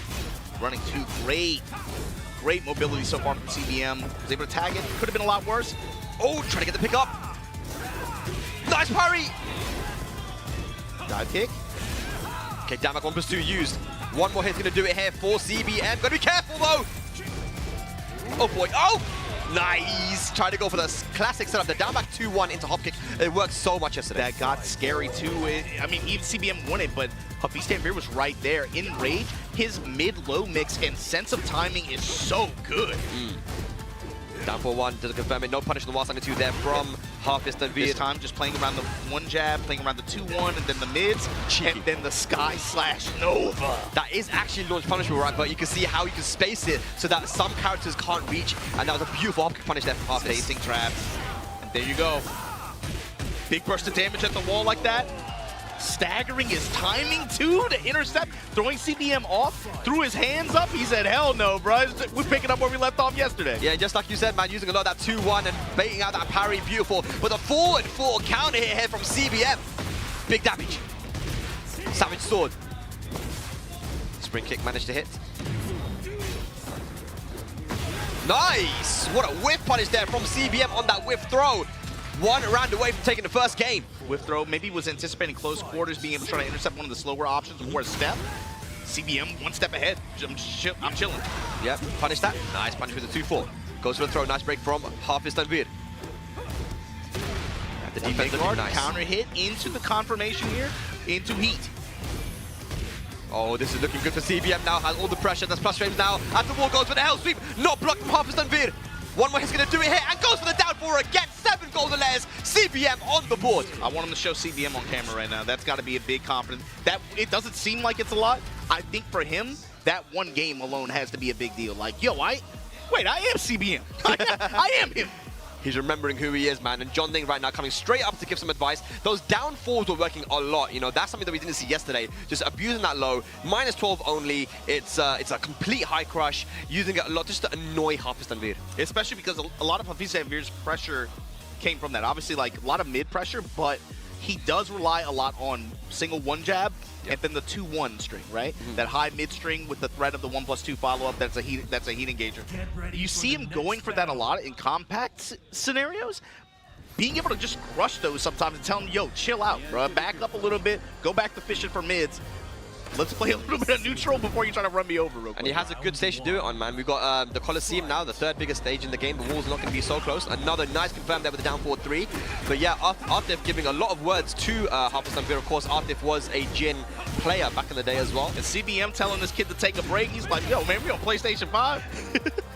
Yeah, you locked in too much, man. Take a break. Back up a little bit. Nice. Low strikes there in mid-range. Hafiz Tanvir. Very good. Takes the first round in game 2. And not putting the brakes on at all, man. He's still playing aggressive, playing that close game. Back 4-1, but then the heat engager from Hafiz Tanvir. Oh my god, wow. Great mix of low strikes there after the aggression. Back 4-2, that's going to be a full launch with heat. Does he kill, though? The scaling, I think even with the scaling, that running 2 is going to do a chunk of damage and it's 2 rounds really quickly. It's crazy sometimes, the combo theory in this game, how it works out. And you forget about how heat dash works with some stuff. The combos are so long, pre-tornado spin in some scenarios like that. Nasty long combo. Okay, CBM, what can you do to answer back? Oh, good sidestep into the back 4-1. That's one move we see that Hafiz Tanvir uses a lot that Morgoth doesn't. Just throwing out that back 4-1. Second hit is a high, but no one's been ducking it. Again. And goes for the mid this time. Yeah. 3 rounds straight. He used it a lot, very effectively yesterday as well, against Knee too. Yeah, that's true. Yeah, he's just not really afraid to even just do it sometimes. Yeah, no one's ducking it, man. And at the end of the day, he just goes for the mid option, maybe expecting CBM to try and duck that time, and just got hit by the mid. So, again, yeah, he believes in his timing. He knows when people are going to come in. But even if they block it, no one's been ducking it. He does a good job, too. He might not be going to it as much just because of the threat of Jin and threat of parries and stuff like that. But he does a good job of mixing it up with some of the other mid strikes, like down forward 3, some of the other options that Claudio has at that range. Okay, final game here, guys. Can Korea get a point on the board? Break the glass, break the balcony too, no? Oh, try to. Just a little bit shy, goes for the mid option. Blue hands available. Oh, it's a trade. Allows him to get the can-cans there because of the trade. Big damage incoming. What's the combo? Spike. Plus frames. Oh! Alright, but then the median line destruction. CBM with the advantage in this set here in game 3. Oh, trying to go for the confirm. Didn't get it though. Spring kick. Oh, the counter hit. Beautiful. Everyone's favorite move. Down 2 to the wall. Side wall, unfortunately. I'm liking the pressure from CBM though. Momentum on his side for sure. Down 2. Made the hurt box in the rack. Nice sidestep, but no launch. Sidestep 2. Test him with the back 3s. Oh! Blue Moon burst into the spinner Rooney. Break this balcony and you going downstairs. Oh, this is a lot of damage, man. He's still got heat available as well if he wants to use it for the heat dash. Oh my god! Be careful. Test him with the 2-1s. Punish Test him it! with the mids. Nice! Got the splat. Back 2-1. And goes for the rage art. That was a massive risk there from Hafiz Tanvir. Once again, not confirming the down forward 3. And CBM ready with the punish. 2 rounds up now. 1 round away from getting the Korea's first point on the board. Both players this set with combo theory and combo selection routing. Insane awareness. Very, very good play on both players. Is it going to be another reverse sweep though? Can Hafiz Tanvir bring it back? Paw of the Demon. Back 2-1s here from CBM, pushing towards the wall. Break him the grab. Hook fist. Hafiz Tanvir with punish. A lot more passive now. Good duck and punish. It's going to be a full combo for the side wall. Might come into play. No, it doesn't. Should be able to get the second wall. No. Parallel to it, but going to rotate with him on the Ukemi, but here. What a punish. He acted. You got to beware though if you're CBM. Dash follow up, drop, leg drop. Pressed. Got to be careful now. Sidestep 4. Another low and back one again. It seemed to beat the jab there almost. That low mid mix. Really, really good timing from Hafiz Amir. Keeping it simple, running 2 now plus frames. What a block. Wow! The Zen 1 plus 2. Here we go, CBM should get the wall here. Is he going to use the wall blast? No. We're doing some Jin stuff now. Uh-oh. Down for one, punish it. 2-1, stepping away now. Clockwise rotation. Hafiz Amir has a chance if he can use this wall. Activates heat. Oh, the parry! Parry that shit! And just like that, CBM put a point.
Perhaps thinking about the later matchups that we might get, because there are still some players remaining on the team, on Team Korea. Of course, you still have John Ding, you still have Ni, Ulsan, low high available, right? So maybe Arsan thinking, you know what, right now let's put Naman up to try and take out CBM and one more player, and then the rest of us will stay there for the remainder of Team Korea. Playing into the Steve versus Jin matchup as well. Yeah, and typically that has been a good matchup. I mean, I remember Ni would always go for Steve versus Jin players back in Tekken World Tour 20, in Tekken 7, right? And the reason would be because Jin doesn't have a ton of high crush moves. He has down 2 and down 4, those lows, but apart from that, I mean, you're not really high crushing with Jin all too much. So getting counter hit by back 1 and 1-2-1 is something that Steve was very good at doing versus Jin. You can see as well in his career, man. I mean, he hasn't really traveled all too much, but just based on yesterday, I'm hoping now you guys at home can see what all of Pakistan has been seeing for such a long time, over many years. You know, when me and Joker were traveling down to Pakistan, I remember there were these big major tournaments and dojo events when Noman was beating everyone, winning them against people like, you know, Arslan, Atif, Dawood, whoever it was. He would win tournaments there. We knew his potential, but finally we're seeing it in an international stage. It's cool seeing it be realized like this, right? Especially in this context, in this kind of environment, in this kind of event. With a character that you don't see all too often in Season 1. I feel like, what do you think? Steve's going to get buffed in Season 2? Bro, I hate the way this is played out. What, like, you know how bad it feels to be like, yes, the Steve specialist. You know what I mean? Like, we're rooting for Steve players? What are we doing here? It's like, crazy. what happened? 2025, man. We hate Yoshi, we love Steve. I hate this trend. I hate, like, the mentality. But, like, I cannot get behind rooting for Steve players, rooting for Paul players. Like, what the hell are we doing here, man? We're boomers, bro. That's what it is. It's a new time. Here we go. CBM versus Noman Chaudhry. I love watching the Steve as well. Again, like you don't see a lot in Tekken 8, and he's got some cool setups. To me, what shines really about him is his neutral, the way he uses so many different stance shifts, and just to give his opponents so many different looks. But he's always in control, and he knows when to look for the whiffs or find their press habits and take advantage of that with these counter hit launchers that this character has from so many stances. Oh, good punish down on the Sonic Bang. Oh boy, one more mix. Gets the game, goes for down forward 4. Mid-check there, beautiful CBM. And something, it hasn't come to play in the first round, obviously, but something that really stood out to me about him yesterday, too, is where he stands enables a lot of what we just talked about, too. He stands at this perfect range where you think you're in range to be able to strike him, but actually because of the threat of Lionheart 2, Bloodhound, he is always in a position to strike back and take advantage of your willingness to try to press on him like that. Yeah. He used that over air very well there versus Ulsan yesterday. Yeah, and he converts it too, is the thing. You know, converting the, oh my god, taking in camera. Dude, the sidestep on the heat smash. Oh, back one, counter hit. The haymaker. Side to the jaw. The great equalizer. Bomb blast wall behind him. Dude, look at the combo. Oh! Down forward 1 check as well. Catches CBM ducking 1 round apiece. Those combos have been on point for Noman all weekend. Down 2-1. Back 2 there. Backing away, No. Pressing. Yep. Trying to delay. Look at that beautiful duck on the down 2 as well. Good reactions. While standing wild man. Ooh. Damn. That is one option for high crush as well. Just a raw Zen 1 plus 2. I mean, riskier option for sure, but Yeah. activate. Now, where does Numan go? Alpha plus 2. No break on the throw. Heat available on both sides. Oh, good! Nice confirm that should be the round. He has rage available as well for the rage art finish. And that should be the round there for CBM. Beautiful confirm. Utilizing heat very well. CBM on a roll right now. Yeah, so that's a key point too. Numan is also very, very good at heat utilization, and that hasn't really been a factor so far in this game yet. And we haven't seen any over air either. The British back tempo, there it is. Finally starting to use it. That's what we call it now, the British back tempo? That's what it is, man. All right, cool, all right. BBK. Down forward 4. Strang's eating the down 2 here, pushing towards the wall. Spawn Blast to support him. Jab String's gonna push him off a little bit, give him but oh baby, the while standing lip punch. And here you go, CBM cooking with the Bomb Blast wall to support him. Guess for game? He's playing with so much belief right now, man. Believing in his reads. Gonna have to hold that heat smash. Nice duck on the high, though. The guard break. CBM can do no wrong. That is 1 game up here versus Numan Chaudhary. Kind of surprised that Numan committed to the Lionheart, especially the going for the high option there as well. I thought for sure he's just gonna try to just use it, just take the pressure after. Yeah, I mean we saw him go for the mid so often yesterday that maybe he was thinking CBM surely won't duck in this situation. Won't duck, right? yeah. Because the mid is so dangerous as well. But no, he was 1 step ahead. Now we go to the Yakushima.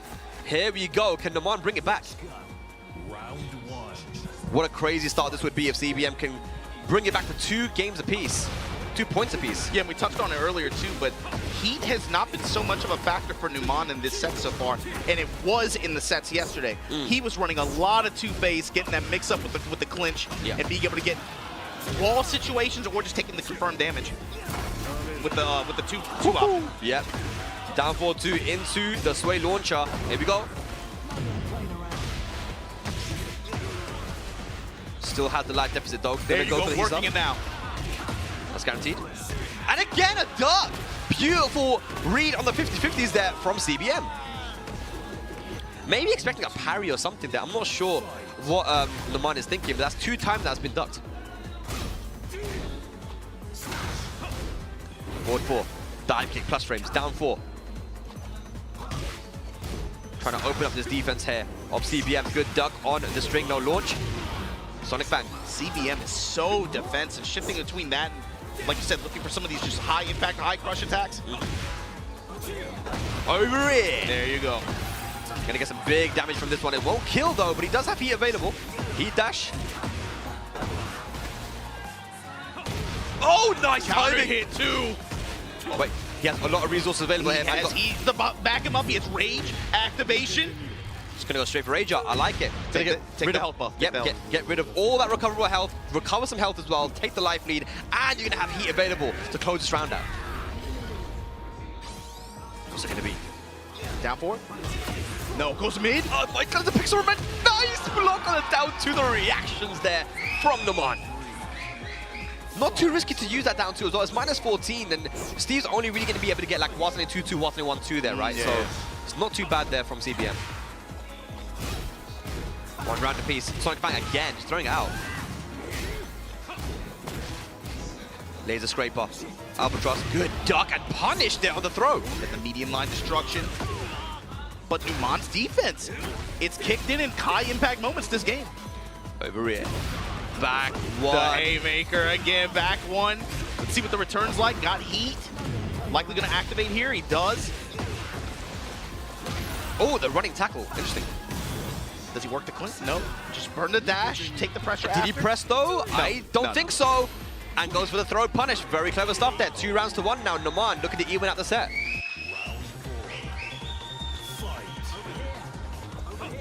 Oh my god, he's finally starting to use the over Look at that, using the weaves and ducks like that. In conjunction with Lionheart stance. Yep. That shovel punch low. Just like that, CBM really quickly down 50%. That could have been dangerous. Smashes into, oh my god, gets counter hit after anyway. Numan, activate. What's going to be the combo? Pushing. Bro.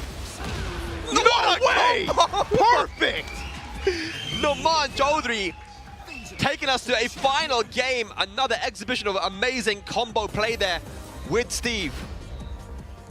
And now, I mean, like how back and forth, even the beginning of that second game was so sided for CBM. I mean, he had all the momentum, but I think a couple of counter hits there made CBM kind of step back a little bit, and that allowed Numan to get more comfortable. Couple of counter hits, and then the way he played it too.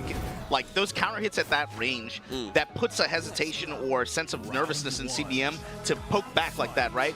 Opens up the third round, he tries to.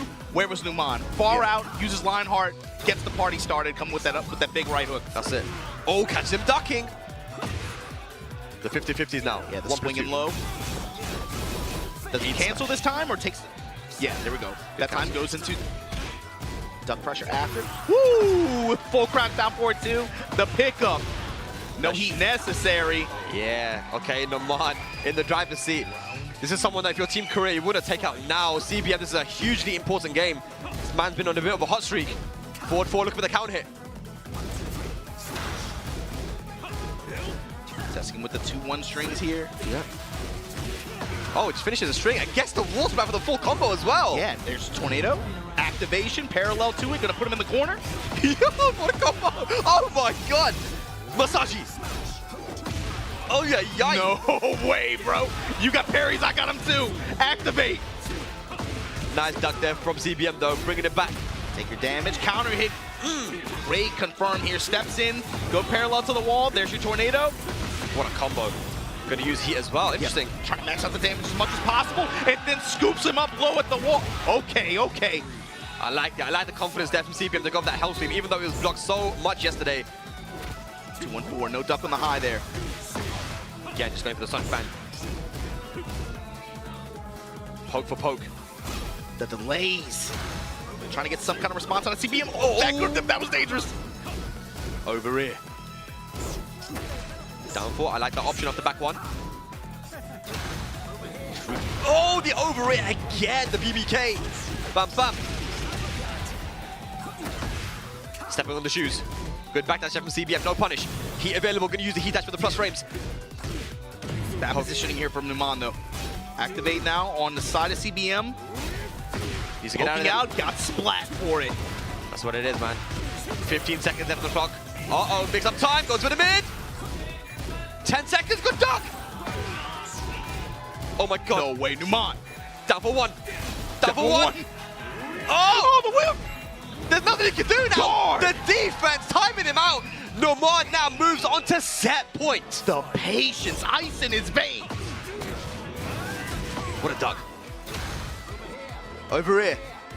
Oh no, he's testing CBM right now. Yeah, CBM's now either backing up or trying to dash in or realign and not throwing anything out at that range.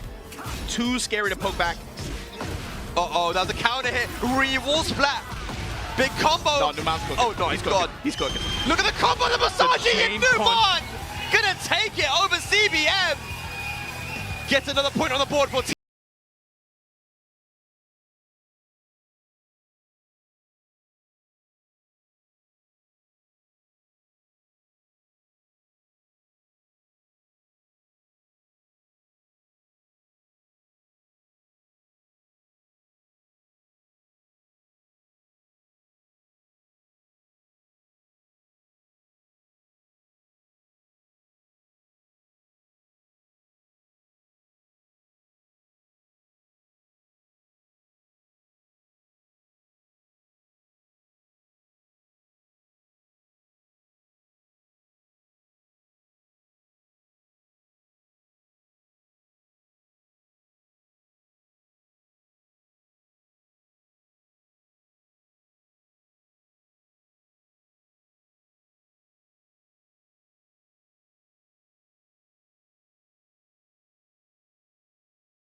Bilal, of course, a very well-known Brian player from Pakistan as well. Shouts to him.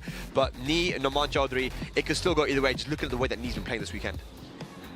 Yeah, I mean, after those exhibitions on Friday, I mean, Yeah. the And last yesterday, yeah. the last, yeah, even yesterday. But I think the last 2 or 3 games of that exhibition on Friday to me is like that was me telling everyone else. That was me sending a message like, "Yo, it's not 2024 anymore. I'm here." You know. New year, new me. But I'm just thinking about it, right? If Numan has that much experience against Brian, what? We know Nee, we know he's, one of the GOATs of the game. Obviously, I mean, they can't even fit all the accolades in the screen, right? Like, Yeah. he's known for this character. What is he going to put on the table that maybe Numan won't have that much experience against? Man, so the thing is that, Bilal and Nee play very different styles of Brian. I would say that Bilal is definitely a little bit more cautious. The way that Nee's been playing recently in like the end of 2024 to now, just no fear, asserting very simple mix-ups with the QC back 1 and QC forward 1+2. I was talking to Lohai and Nee actually about how he tried to approach Tekken 8 in the beginning, and he goes like he was trying to play Fang and other characters just to try and play Tekken 7 like. But then I think at one point his brain just switched and he said, you know what, I've got to play Tekken 8 now. You know what that point was? What point Tiger was Uppercut 2024. I mean, when yeah. we saw him like you remember? Do you remember like watching the top 16 matches? Yeah. And like, wait, holy shit, he's playing the game now. He's playing the game. All of a sudden, it felt like up until that point, the first like 5 or 6 months of this game, there would be so many of those moments where he would back up and wait, Yeah. and it's easy to identify because I still play Tekken 7. You know what I mean? Okay. So I'm like, no, bro. That with this character, especially with what this character can do in heat, Yeah. with the pressure, with the damage, with the threats that this character can involve, especially on walls, with the wall to support him. Yeah. Like, bro, in that moment, you activate, you take your turn back, and you get in that ad. And as soon as he started to do that, and you could see the gears turning in his head, I feel like the past 6 months he's been like. Definitely you've been seeing like the knee factor kicking in, and you saw it Friday, you saw it yesterday. Can he show it to us today? And this is huge as well, man. Look, if Team Korea is looking at their captain to get 2 points on the board, but you're going up against Numan right now, who has a lot of experience. Talk about that. Here we go. Knee's the god. Knee is cap. You got to be able to set the tone right here. He's got to do it for Team Korea, man. You got to watch out for QC back 1, man. That's a move that Nee uses a lot, that goes under highs as well. I think Numan, though, he's going to have a lot of experience versus Brian. He's got a lot of experience, but look at how he is playing him too. Hanging out mid-range, not really showing any whiffs, not really throwing anything out there, trying to dash in, take the fight to him, keep it compact with Numan. Finds the launch here, finds the damage. Just outside of Rage's knee. Yeah. Activates heat as well to try and finish this round off. Back 1, what a duck on the high. The call on the crash, oh man. The cannonball straight, great anticipation from Numan there. Holds true south, takes the damage in return, and just like that, up 1 round. Beautiful. Peekaboo style, finding these mid and high strikes. Just staying in his face right now. Poking away. A beautiful twist The up on the QC back 1. anticipation on Numan. Oh my god, sidestep. Masaji. Back 1 counter hit, side of the jaw. That should be the round as well. He's got heat available. Damn, look how That high he whole went. round was 3 decisions. The anticipation on the cannonball straight, the sidestep sonic thing, and then that final interaction there. That was 2 decisions. 1 key decision, 2 hits. Sealed the round. Heat available right now. Counter hit again. From the peekaboo stance. He's been Numan. going to peekaboo a lot, especially against Brian. Showing how strong Steve can be, man. Numan, the best Steve in the world. Heat available. Can he use it? Activate through. And again, that hesitation. Ooh, chase sidestep. I like it. Snake Eyes no longer a factor for me. Punish. Testing with the Vulcan punches. Look at all the recoverable health for Nee, though. Rage available. 15 seconds left on the clock. It's been a bit of a slow round right now. Numan, can he close it out? Nice blow parry, though. 10 seconds left on the clock. Can he steal the life lead? No, he got the combo! Wow! Hatchet! Oh! No way! And Nee actually won it. Oh my gosh. Okay. Still alive. That turned into a scramble at the end, and now they're starting to get a little bit wily and neutral. Here we go. Heat engage. Down 2-1. Down 2-1. Count it. He somehow finds these. Numan, you said it, right? Numan counter hit. His sense of timing is so good. Uh-oh. Chain punches. Back 1. Trying to make his comeback. Cannonball straight, then go for the mid. What a sidestep. Good break. And a rocket punch to finish it off. Numan, 1 game up versus Nee. Oh, you can see the stress on his face, though. And even though he's winning, Like you said, though, it's not. It's his sense of timing. It's easy to get distracted with like He's always finding the counter hits. It felt like he finds a lot from peekaboo stance in particular. Yeah. But it's also defensive timing as well. He has such a good read on whenever Knee wants to approach with cannonball straight. Yeah. I feel like it hasn't even been a factor. He's ducked like all of them. Yeah, he's been twitch ducking so well at certain timings that every time he's trying to go for that QC back 1, it's been ducked and he gets a small punish on it. And the best part too is he's playing the layer 2 where what does every Brian player do? It's cannonball straight, and then they go for crash impact on the mid, right? Yeah. He checks the mid. That's what happened. A beautiful whip punish there on the 3+4 as well. Noman looking very strong, but 3+4 once again finds the counter hit Knee. Brian Classics finds the counter hit here.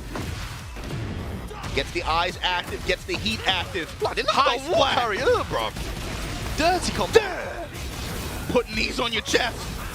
Smash. Oh no! No way, Numan! Straight into the Ranger. Because of the scaling, that should be dead as well. Noman somehow finds the round. Good night. Good night. One round up here, second game.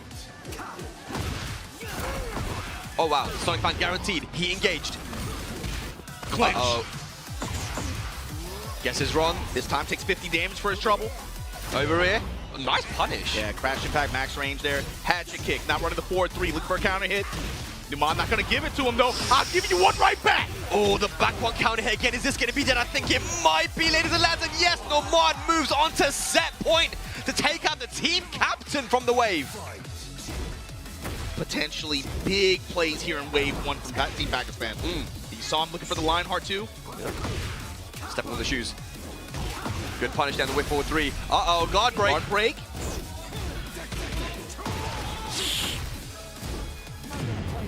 Okay, here we go. He activated.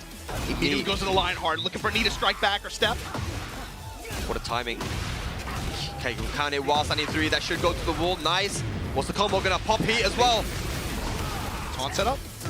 What a block. Okay, guessing time now. What's it gonna be? Goes for the high. And Noman Chaudhary 3 rounds straight, 2 games straight. Team captain Knee eliminated from the wave. Noman Chaudhary will also have to bow out because you can only win 2 in a row. But Noman Chaudhary has done his job, taking out CBM and Knee. Big smile on the face of Atif, the Pakistani crowd going wild right now. But that is a good start for Team Pakistan here on the final day. And so let's talk about progress here. Right now, Team Pakistan is up 4-1 in this race to 13 in terms of set points. But left on the team, you still have Arslan Ash. You still have Farzeen. You still have the John. Osama. You still have Usama. Yeah. Whereas Team Korea is left with Lohai, Ulsan, and Jonding. Low-high, Ulsan. I think at this point, you gotta go for Ulsan. Ulsan! Right? You gotta. Pull it back, man. Get a couple points on the board. The thing is, you can't plan in advance. You got to plan for what's on stage right now. But Yeah. if both teams have to put up a player, yeah, I think you put up Lohai or Ulsan and hope that they can get something running. Jonding, I think you put him in the back, and it's almost like he's Jonding in this team format to me is X Factor. Yes, yes. Maybe you put him as a late flex pick. Maybe he ends up matched up against Usama. Maybe he ends up matched up against Farzeen or something like that. Hope that he can get some momentum started. He can be something that can kind of get the engine revving for the rest of the team. Yeah. But I think right now, just to even get some sense of life, you send up Lohai going up against Usama here. Okay, Osama versus Lohai. They believe in Osama, man. Again, the young kid from Pakistan, you know, he traveled his first time internationally to Saudi Arabia for the EWC LCQ. Yeah. Out in the grand finals there, won the entire thing. It's always very impressive to me when someone can just get off, you know, his first ever international and win it. You know, the way that Dawood did in Tate Up as Especially well. with a weak character like June, right? yeah. Right? Very weak character, yeah. Isn't she so struggle bus, Yeah, man? yeah. Shouts to all the Jun mains, all 2 of you out there. I don't see any like the damage, like what the damage, the options, like I didn't see it until dude, this character's cracked, bro. She's low-key cracked. Man, very strong character. The way that Osama uses her as well is incredible. And I don't know if there's any Jun players, many in Korea actually. I know that we have Shonen in Japan. Shonen in Japan. Yeah, but I feel like Kira in Europe, we have Kira. but I feel like in this region, performing at like this high level, I feel like that's all I really see, to be honest. Yeah. Low high though, I mean, stepping in for Chanel here as a sub. Also, Team DRX, you know, a lot of accomplishments under his belt as well. Nah, Evo champion, you can't take anything away from Low. That's low high, bro. Like, stop playing, man. Yeah, and even last year, you know, Evo Japan, 2nd place, man. You know, that was the first big major for Tekken 8. Oh, yeah, you're right. That was the kickoff of the tour, and he kind of just showed up, dropped in from the roof, and then just, you know, made damage happen. Yeah. In that bracket, went up against what? It was him and Chikrin in the end, correct? Yeah. It was the Shaheen or Brian versus Lily. Yeah. Osama Basi, though, you can see there's not a lot, but he's a young kid who's just starting out in his career. Recently sponsored by ROC Esports, Esports World Cup, you know, LCQ winner, but getting 17th, 24th, and Tiger Uppercut, he went as well, getting a top 16 placement there, which, if you look at that, I mean, Tiger Uppercut is always so stacked. Because of when it happens in the calendar, Yeah. and also because of the lack of visa restrictions, right? Pakistanis can go there very easily. It just turns into such a just melee event. And I love that event, being man. able to just make it, even the top 16, especially top 8, you know, like that event is always just, the venue is always on fire. You never know who's going to make it out kind of scenario, right? Yeah. A lot of drama this past year for sure, too. But Usama going up against Low High here. Let's see what the Rookie of the Year from Pakistan can do. Yes, absolutely. And I got to think, if you're watching from overseas, this is the kind of guy you got to be thinking like, man, what if this guy gets travel support, you know, from his org and starts coming out a little bit more regularly, can make it to the United States by chance, you know, something like that. This guy could do damage in a bracket for sure. Low high though, I mean, it's 4-1 for Pakistan right now. Low high needs to try and bring it back. Getting 2 points on the board there will make it 4-3. That looks a lot better. Jun though is a character that has really strong pokes, but has that hard hitting stuff as well as really good defensive tools. You've got to be careful if you're Low high, but I'm sure Low high's a grinder. This guy plays all the time. He will know the matchup. You talking about 4-3? Can we get it to 4-2 first? You gotta take it out who's in front of you before you worry about what's coming next. That's it. Here we go. Nice forward 4 to be able to seal the step on Low high at the wall like that. Knew he wanted to rotate around. Big damage return too. Here we go. Low activation on Low high. He burns it on the immediate smash. Putting the elbow chop on him. No punishment down forward 1-1 there from Low high either. Hatchet cannonball straight. Delay cannonball straight. Hatchet kick working the low. Oh, we're playing Brian. We're playing Brian. Goes for the rage art as well just to make a statement. I like that. You know, all he needs is 2 moves, bro. Q's back 1, Q's forward 1 pursuit. Beautifully played. Good pressure. First round stolen by Low high. Those delays too. It's layered offense with the cannonball straights and then working the mids and then the hatchet kicks as well. Really good mix there. 4-2 gets the big clearance here. Gonna get the wall as well. Usama, great damage, 50% at the wall. Crazy wall combo there. Back 1. Really consistent too. Ooh, down forward 2 just hits. It's gonna go to the wall. Gonna activate heat as well. Get some health back. For the health resto. This time 1+2 with the dash behind it. Okay, this time didn't finish with the low. Down forward 1-1. Hang on a second. Able to clip. Oh, did he get the taunt? Nice, again, Low high from the back foot, steals the round. I mean, just Osama not able to close him out. Put knees on him, and there's that up forward 1-1. Yep. High damage 10 frame punish. Low high, QC back 1. I like the pressure right now we're seeing. Side step 4, plus frames. So I'll show the easy mode stance feint as well. Look at the timing. Usama giving him different looks, but Low high just not giving him anything. What a block on that Damak too as well. My And that God, should be dead. Wow. The mid-range pokes. Oh my God. Mid, low, mid. Low Usama high. He just ran into everything. That's it, really well played. And again, those 2 first rounds, Osama just needed 1 more hit. Went for the low the first time, got blocked. Went for mid the second time, got blocked. Low high's game, I mean, his mind game is so strong. And in that final round, that's where he looked the most scary, right? Yeah. Doing what he does best, putting on pressure, standing and defending in your face, right? Osama needs to try and crack the code. Felt like just it took 2 rounds for him to develop that mid-range presence, but then like, oh yeah, that's Low high. That's that patented just control. Yeah. So for Usama, how can he crack this and be able to finish some of these rounds a little bit better? That's it, man. You just got to try and finish the rounds, man. He's allowed Low high to get back in and apply a lot of plus frames, and that's what Brian can do to you. Core suck back 1, back 1, hatchet kick, all these things. Also, you know. it's the mental frames too, right? Yeah. At that range like that, you know what to expect from this character in terms of those mid-range threats. He has so many. The jab timing's been really good. And they're so good at being able to chase too. They move him forward so much. Yeah. Osama's timing has been very good there with the jabs, finding a counter hit many times. That should go to the wall here. Cans for those small wall. Oh no, we dropped a combo. Unfortunate hatchet kick. He's dead. Eats Oh the my knee. God. Oh my god. Oh my god. No way. He's dead. Hit the knee. Bam, bam. We go downstairs. Oh gosh. Is he going to steal the round again? Oh, he does! Low high! 4 rounds in a row on a streak. 4 rounds in a row, and that's the 3rd round like that, where Woo! Sama gets the head start, and then Lohai just turns it around. All it takes is one interaction. Yeah. Activate. Okay. Oh my god. Taunting on him, and there we go. We're going downstairs. Taunt, he smash.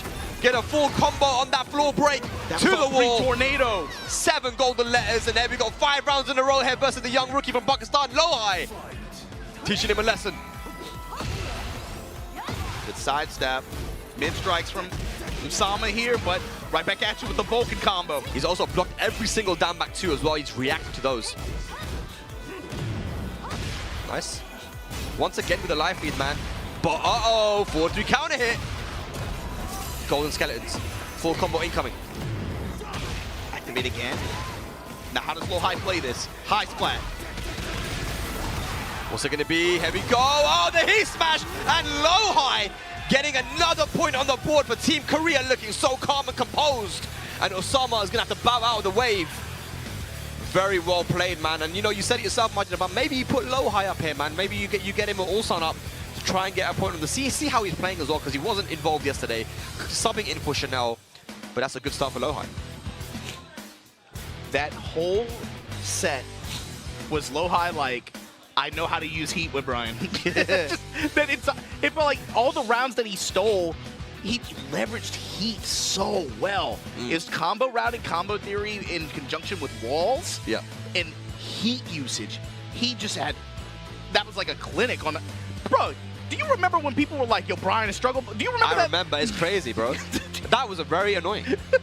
Man, I can't believe people are actually downplaying Brian. That's insane, man. I remember like reading the tweet, they're like, yo, I'm not seeing the vision. I'm like, what do you, Like, the thing is, think about where we are now. There's 2 things here, Majima. There's either that they're downplaying on purpose, knowing that the character's really strong to try and get buffs, or they're just stupid. It's one of those. It's going to be one of those 2. I don't want to say stupid, but it's like, No, they are stupid. Sometimes I'll say you can take time to see the vision, right? No, man. But you don't need that long, bro. But the thing is, if you gotta know that you're in that phase, and you can't be like, yo, you can't make the declaration like, yo, this character's, I'm not, it's done. It's not gonna work, right? Like, no, you just don't understand it yet. But there you go, Farzine. Yeah. We were expecting maybe some flex pick options from him yesterday. Is he gonna run Yoshi? He's only shown Victor so far, but he ran Victor, and he had all the success in the world with it yesterday. High impact win to be able to remove a key chess piece off that. Who did he beat yesterday? He was part of that initial 3 set, right?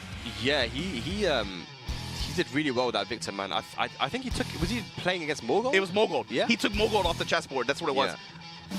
And for Zine, you know, he's one of the guys that was early on beating Knee quite often. Is when Knee went down to Pakistan, was able to take him out of the Baaz Gauntlet, took him out at another tournament as well, doing a key charge setups and certain things. He's a very crazy player. And a lot of people are saying that Farzine wasn't going to play well. He's an Akuma player in Tekken 7. He's not going to be able to play in Tekken 8 very well. But man, he definitely made steps an up in this game. awesome adjustment to this game. Yeah. And that's what's so fun about it too. Is like, in my mind, with the way that you've always sold this too, is Farzine is like the Pakistani wonder kid. You know what I mean? Yeah. And it's cool to see him mature and develop as a not just as a man, but as a competitor. The way that he has, he's, to be honest with you, you know, for as young as he is, Look at this. I almost look at him and like he can kind of be a leadership role in like a kind of battery for this Pakistani team, you know, in a way that maybe some of the other players can. He's very experienced as well. He traveled all around the world. One of the more last year. well-traveled players, aside from Atif, aside from Arsanash.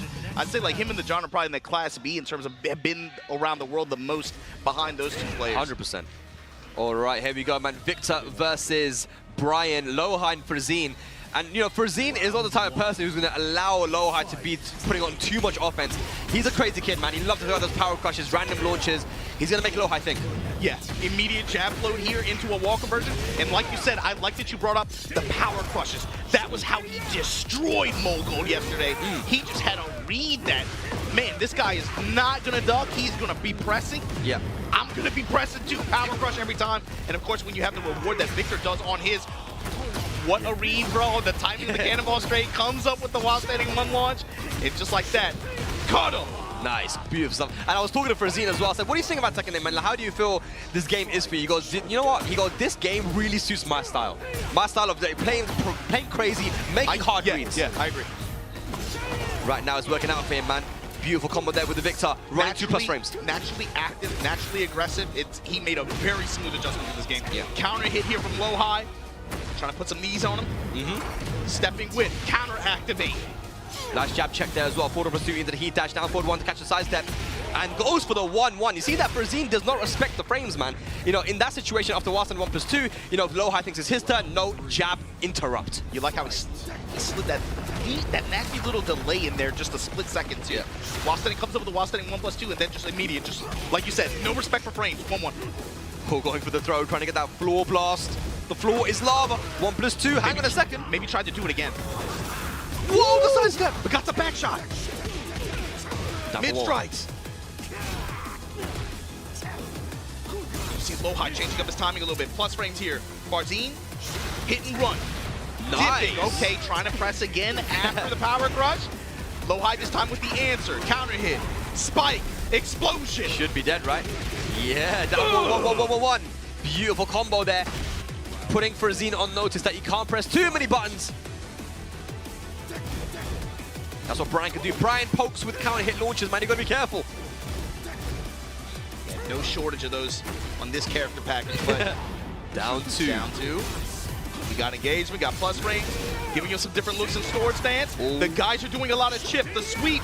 Plus frames. Gonna clean up some of that damage. Pokes him mid. But the orbital strike. Beautiful orbital with his back to the wall. No fear from low there. high. Activate. High splat. Got it. Look at the wall carry. Bloody war. Spring kick. Oh! Taunt, heat smash, not dead though. Wow. Oh my god. No, low high, not like this. Bro! Whoa! Frazine, oh my god, a gunshot!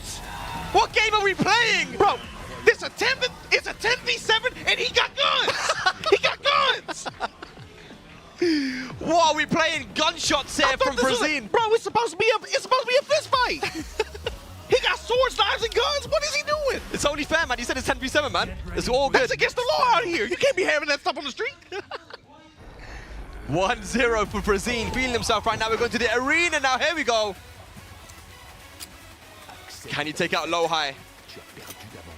Locked and loaded. Think about what this would do. Oh, man. This would be a hell of an opening wave for Team Pakistan. It'd be consistent with yesterday.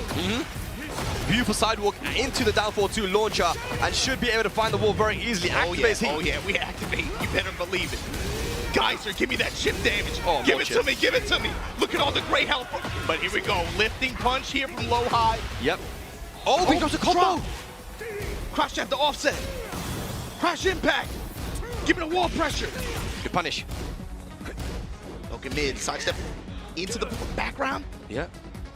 Trying to rotate around. Nice. Good And timing. all straight, baby. Yep. Interception. That is the danger of utilizing heat at the start and getting all that chip damage, is that if low high was then to pop heat, then he can get all that back, and that's exactly what happened. A big whiff and good punish there from low high. Oh, these guys just putting their mid counter hit launchers, mid engagers out there just fishing. Oh, both guys activate heat. But counter activate. Trade on the mid, bloody war again. The knee whiffs though. Back 1 plus frames. What are you gonna do? Plus frames again. Good defense there from low high, big whiff. Dangerous. More plus frames. Oh my god. Good pressure, nice sidestep. One more hit, gonna do it. Down 4, quarter block. Oh, the confirm. Quarter circle back 2-4. Low high, so clutch. Getting dicey, man. Getting dicey. Dangerous game here. Punish. So hard to close him out, man. Break. Okay. Both of these guys just dance. Counterclockwise. Okay. Step it, rotate. 1-2-1, down 2. I'm liking the pressure Jam again. strings. I'm liking the pressure again, trying to find that counter. Low high looking for a counter hit so bad. Pressing on me, fine. Heat activation. Smash. Uh-oh. Give me the wall. Are we going to a final game? Oh, Kick him in the head! Oh, Kick him in the head! Oh, we can't even let him play the game. 3 rounds straight, low high. That's a red card, bro. You can't kick a man while he's down like that. How you gonna kick him in the head twice, then knee him in the head? What is he doing? That's got to be illegal. All right, 3 rounds straight there. Low high versus Frazine. We're going to a final game. And like we said, right, that now makes it 4-3. If low high can win this final game, this is very important. Mentally, Yeah, you know? for this opening wave, this is a big game right here. Knee coming up to give low high some advice. Low high's like, oh, okay. Looks like that meme, you know, what was that meme, bro? Of someone on their laptop. You talking about Lil Yachty in the iPhone store? Yeah. like, oh, press the 2 and 3. Okay, all right. All right, we're in space, guys, to finish this one off. It's a potential floor blast here, right? Going in the climax round, but let's see what changes for Frazine. If he can try to space out low high at all, somehow counteract these mid-fishing pokes that low high is putting out there. You got to think it creates some hesitation on the part of Frazine, right? Yeah. Counter hit hatchet. Oh, tries to go for the pause by 4. The jab strings here for Frazine. Counteract. They're so crazy, good. Bro, it's like they're saving heat just for when the other person activates just to counter-activate. Down 2 with the dash behind it. Pick up here. Looking for the wall, and we got it. Easy wall splat. EMP blast. Go to the mid. Hang on a second. Low high so good at getting in those final round scenarios. Action. Nice there from low high. That beautiful. And how many times have we seen him, even against Osama, where it's literally mid or low to kill, and he guesses correctly every single time. Yeah, he's got a read on Farzine's press patterns too, especially in minus frames. You can see he's been getting a lot of just some raw activations, raw heat smashes in some of these scenarios. Yeah. He's just betting on Farzine pressing. Oh. Nice. Frame trapping him there. Down forward 1. Punish that. Frazine. Good activation to steal the turn back. Jab string in return though. Take chip damage. Nice. That could be dead. Heat smash. Not quite. Farzine got to make something happen here. Drop tap in the slow smash to save his life. Oh my God. Down 2 into heat smash there. Low high tried to swing. 1 round apiece at final game. 4-3 lets the whole string rock. Low pokes. Nice. Great rotation around on the geyser attempt. You want to take my life for free? It's not that easy, kid. Activate. Tries to get close to that wall now. Gotta be careful. He activated. Beautiful sidestep, but no punish. But hang on a second. He still gets something. Blast. Hatchet kick at the wall. Comes up with the while standing slash. He's so good. This is a big launch. What's going to be the combo, because though? of the heat activation after? Potentially? Yes. Does he get the wall, though? Does he get the wall? Oh, yeah, he's got that. It's going to be a low wall splat. 4 on +2. Gets the game. Delay. Again. Cannonball straight for the mid. Jab after the intercept. Oh, my God. Farzine. Final round potentially here. The floor is lava. Floor blast available. This kid is brave, man. Oh, come on. Low high is looking so strong right now. You've got to take him out. Gunshots. Punish it. Knees on him. Side kick. Oh. Break the glass. Daryl Dawkins. Plus frames. Chip damage. Chip damage. Mid-strike. Is that going to be Blow dead, him though? up. Farzine. Gonna take it. Beautiful play there from Frazine. Over low high. Went all the way down to the wire. But takes out low high there, Martin. So think about what this does for this round 1 wave. 5-2. So at minimum, they matched the consistency yesterday, able to score 5 points in set play here. Yeah. Wow. Crazy. And the thing is, Farzine, that's his first win, right? So he's still going to sit down. He's still there, yeah. Seated. He's still seated. Low high now out of the equation. You got to think, it's all the Ulsan and John Dig to try to save this wave 1, be able to try to get any kind of point return. And this is going to be tough now, man. It's already 5-2. You got to think, if Pakistan is able to close out this thing with even like 2 more seconds, they're halfway there, more than halfway there. Yeah, yeah. Like I said, it's all like mental games right now. If it was 4-3, you know, you think on the side of Korea that, you know, it's not too far, man. We're close. We only need 1 set to tie it up. Now it's 5-2, right? So now you need 3 sets to tie it up, right? So it's completely different dynamic here, man. But you still have John Ding and you have Ulsan. And you mentioned that John Ding is your X factor, right? But what are they waiting for to put Ulsan in? Are they waiting for him to go up against Arslan or something? Like, I'm not sure what's going on here. But, I mean, they still need to... Both teams will now have to... Well, Farzine's up now. Korea has to make a decision on who goes up against Farzine. I think you want to save Ulsan for last now. That's a lot of pressure on his back. Yeah, well, I mean, it's going to be pressure either way at this point. And wave 1 for Korea, you have to, like, you've lost this wave, so now it's about mitigating damage, mitigating bleed as much as possible. But I think you still got to take a chance on somebody like John Dig at some point. He's going to have to go up at some point, right? Yeah. So I think maybe you kind of put him out there against Farzin because Ulsan and Farzin have played each other. That could go kind of either way. Farzin has beaten Ulsan in tournament before, especially in 1st to 2. So the thing is, maybe you float John Ding out there, see if he can just get some mace, get the party started, let him mash against the kid a little bit, build some momentum maybe. Yeah. All right, ladies and lads, that's 7 sets in the book right now, guys. 5-2, advantage Pakistan. Absolutely, man. That's a great start for Team Pakistan. And the first wave is not over yet. But ladies and gentlemen, we're going to take a small break. And when we return, more Pakistan versus Korea on our final day.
Welcome back, ladies and gentlemen, to the altercation that shakes the nations, the Slugfest 2 test. Who's the best? The Pakistan versus Korea 7v7. I am the ever-hydrated brown man, joined here today by the ever-generous Gerald. How you doing, my man? Doing great. Glad to be with you, brown man. Likewise. We've had some crazy matches so far today. What's the score right now? Yeah, score is 5-2. Pakistan in the lead. Pakistan doing very, very well right now. It's kind of looking a little bit like yesterday, but I think it's going to be more even this day in this tournament. Format is a little bit different, of course.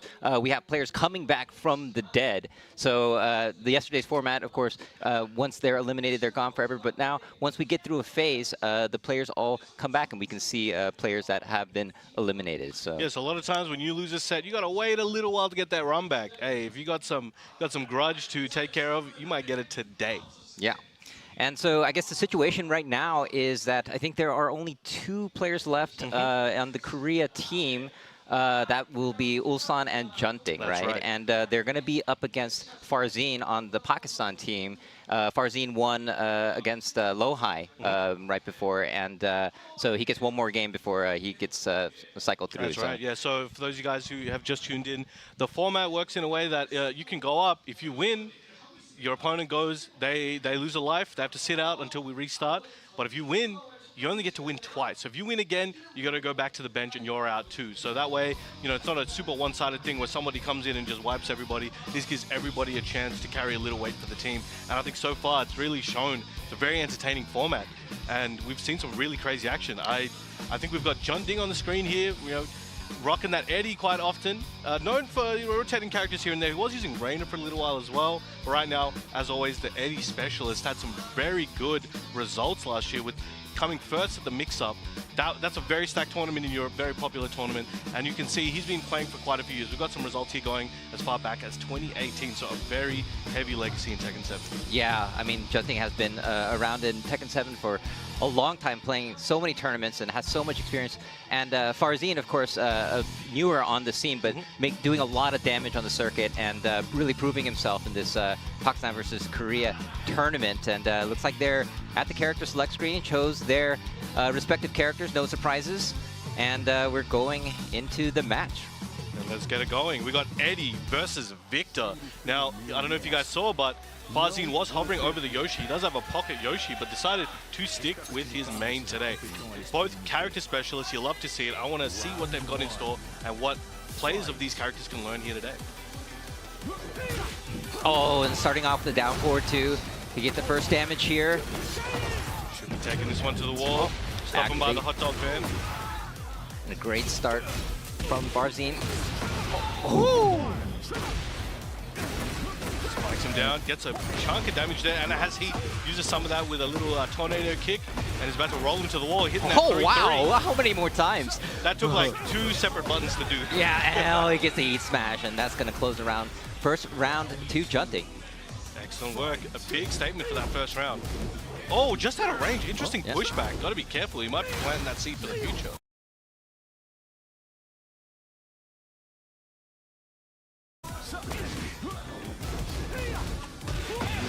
Oh. Excellent punish. All right. Relax the mix up. Oh, he's a side step 3+4 here at the wall. Okay, using activation And what's the mix-up here? Goes mid and gets a perfect 2 rounds up for Junting. Already, so fast. And in both rounds, we can see Junting taking advantage of these eddy strings that, you know, if you either press or don't block or even try to step, you will get hit. And he's doing it at the wall, so he's getting a big return on investment on these string plays. And of course, that down back 4 that Farzin just showed is what resulted in this. And here comes Junting right now. Oh no, but gets wall splat. Oh. That AoE there for the tailspin. Now it's taking him back to near the middle of the stage, but uses that heat dash. Trying to take him to the other wall, going wall to wall. Eddie has resources here, though. He's got rage, he's got heat. Oh, he just goes right into rage art, but does not bite. And Farzin puts himself on the board. Excellent work, 2 rounds to 1. Now, we're seeing both players really test each other. There's a lot of knowledge checks that are kind of maybe not that noticeable, but if you know these characters, there's a lot of mini knowledge checks that both these players are employing, and they're not always both passing those tests as well. Oh, gets the grab, and huge lead for Junting in this round. Great positioning as well. Okay, use the activation to get a little space, down back 4. Oh, nice! Goes under with that stance. Oh, big block! And punish here, and looks like Junting is going to get the first game. Remember, this is a 1st to 2 in this team tournament. All right, let's see what Farzin has in store. I think we're gonna see him stick with the same character. We got Usama on stage, giving a little information, giving a little coaching. Maybe he's like, hey, yo, what do you want for dinner though? You know, we're gonna break fast soon. You want chicken? Yeah, chicken? he's like, well, why are you telling me this? You need to help me with the match here. Why are we talking about dinner? Don't worry about that. Dinner. It's dinner, right? All right. Okay. Okay. Oh, might we see? He is. Oh, okay. Oh, when he goes for the Tekken 7 Squid Boy costume. All right. This is, yeah, like you said, he has the Yoshimitsu, and this is one of the situations where he can use it. Remember, this is a 1st to 2, so you know, when you switch characters, you know, it's not like you're locked in for many more games, right? So it's yeah, changing your character is a good strategy in this format. But it can also cost a lot. So it's one of those things where now Farzin has to win the next 2 games with this Yoshi. Definitely possible, but will it be something he regrets? Let's see. We'll find out. But if he's pulling out the Yoshi and he has the confidence to do that, and potentially his teammate Usama maybe advised him to do so, they also may have faith in what he can do with this character. Looks like he tried to flash there, but got heat activation for his troubles. Ooh. Oh, where are you going, man? He put an air tag in his pocket. Yeah, oh, that was just relentless, and a perfect from Junting right now. Maybe Farzin's regretting this a little bit. Don't listen to your friends. I mean, well, you listen to your enemies, man. maybe that's the meta. Maybe. Oh, okay. Gets the 4-4-3 counter hit here, and again, moving in, yeah. He's catching him, not blocking. I know it sounds so simple, but it's one of those things where, in certain situations, it's gonna get a wall grab and the splat. And this is just, wow. Okay. Junting, 2 rounds up now, threatening to make it 3 rounds in a row. It could be. Sidestep 34. There we go. And Farzin not really able to get anything started right now. Where are you going? Where are you going? Yeah, we're trying to escape. Oh, the pressure. Wall explosion perhaps? There splat. it is. It's not looking good. I don't want to jinx anything. Oh, man. He's not going to be able to kill here with the scaling, but still great situation to be in. Yeah, 7 golden letters. What? Junting. That was very dominant right there. And yeah, I guess maybe Farzin is thinking maybe I should have stuck with my character at that moment. But maybe. But it's one of those things where he can potentially redeem himself later. Yeah. And arguably, you never know. There's an alternate reality where maybe he did stick with the victor and the exact same result happened. Or maybe it went the other way as well. So hard to say. Whatever decision you make in the moment, win or lose, you got to be able to just deal with that and not let it phase you for when it comes back around. Exactly. Don't want to play with the coulda, woulda, shoulda moments in your head. You can't do that in this tournament. And right now, that was a much-needed win from Team Korea. It was 5-2, but 5-3 is way more palatable, right? It's like a small, like it's a 1-win difference, but psychologically, 5-3 is like, okay, we're still in it. 5-2 is kind of like, oh wait, they're pulling away, right? So, that this was great stuff from Junting to get the psychological win and the win in the match. But it's going to be Junting versus Arslan Ash now.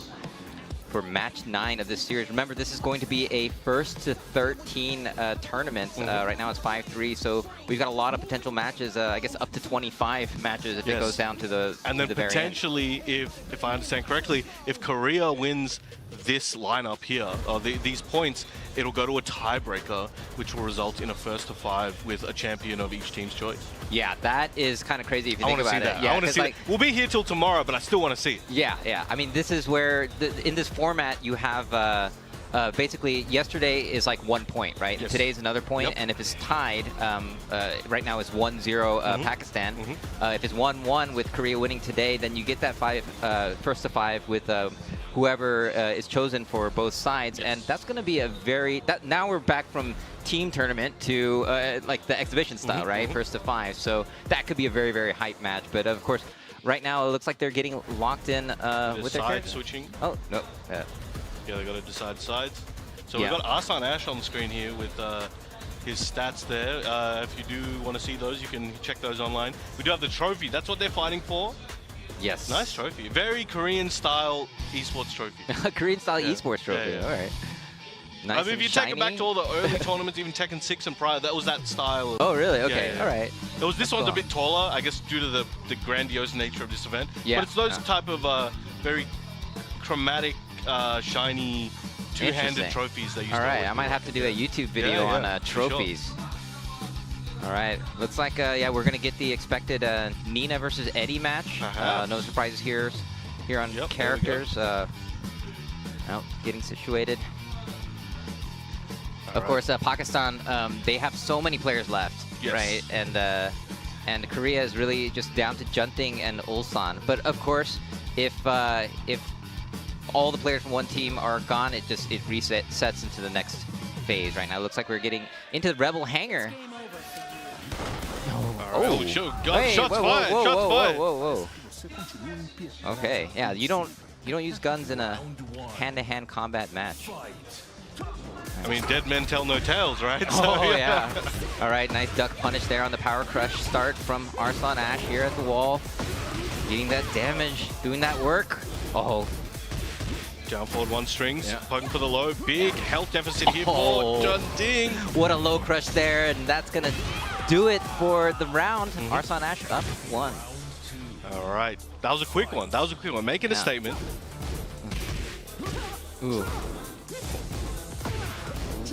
Sidestep lets the string rip. Excellent punish. Activates heat. All right. Oh, okay. Nice block and punish here. Here comes Junting. Coming back. Is he going to activate?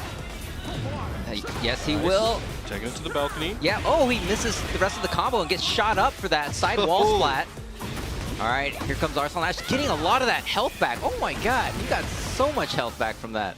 Well, just like hovered there near the wall as well, just off screen. That was the limit of the stage. Ooh, and just broke his back or something. Arm, perhaps. Yeah. But 2 rounds ahead. Yeah. Cerebral Assassin over here. Just 1 limit at a time. Great defense here from Arslan. Gets the grab. A lot of these are hitting. These grabs are very successful at the moment. Yeah. Ooh. Yeah, that sidestep 3+4. You know, hard to punish if possible. Well, this could be Junting's opportunity, but as I say, that got caught in the back. Tried to go for the side switch combo. Yeah, that was a weird angle, weird access there. But they be doing that combo. That's why he was ready. Oh, really? Just the access just really messed it up a little bit. But usually they'll get that kick and it goes to the other side, and then they continue the combo. Oh, that's so sick. Yeah, they be cooking, man. Don't let them think they don't know what they're doing. All right. Well, Arsan Ash gets the first game there, and Junting looks like he's trying to think of what to do right now. That was quite that was a no round brown. Good old classic. Yes. All right, let's see what he's got. See what stage he gets. He wants the game audio. Yeah. Is it true that you can like time when you press the button to get the stage when it's There was rumors of that in earlier games. I remember they used to say in Tekken 6 era that Takedo used to be doing that on people. Really? Okay. I was like, I don't know how believable this is, but I do believe it was a thing that was doable. But I'm like, I don't know who's out here with a brain of a bot able to do those just frames. But hey, who knows? That's another video I can do. Yeah, you should check that out. All right, now. Junting trying to take advantage of the backwards movement that Eddie has and comes in and gets a hit for himself. Oh, the heavy low. 4-4-3 there. Oh, he's letting him fly. And just stepping back, be patient. Oh, goes for the mid option. Do it again. Do it again. Oh! Punishes that get up 3 Yep. and gets the first round for Junting. Good stuff. He's coming. He looks like he's waking up now. Yo, once we get a first hit on the floor, everybody's gonna be in purple. The stage is gonna be purple. We're gonna look like the inside of Grimace's brain. Yeah. And of course, Eddie can be interrupted on a lot of those transitions and get floated. That's one of the risks with this character. Oh, how many more lows are we gonna It's like, do? yo, you got lows? Check out these Yeah, lows. Still trying to go with punish. Let's rip. That's gonna hurt. Yes. Trying to build that momentum. Got heat for Nina though. Oh, and again another float here, and he's gonna be able to close it out with using his resources. And yeah, tied up in rounds. Excellent heat dash combo. All right, 1 round apiece.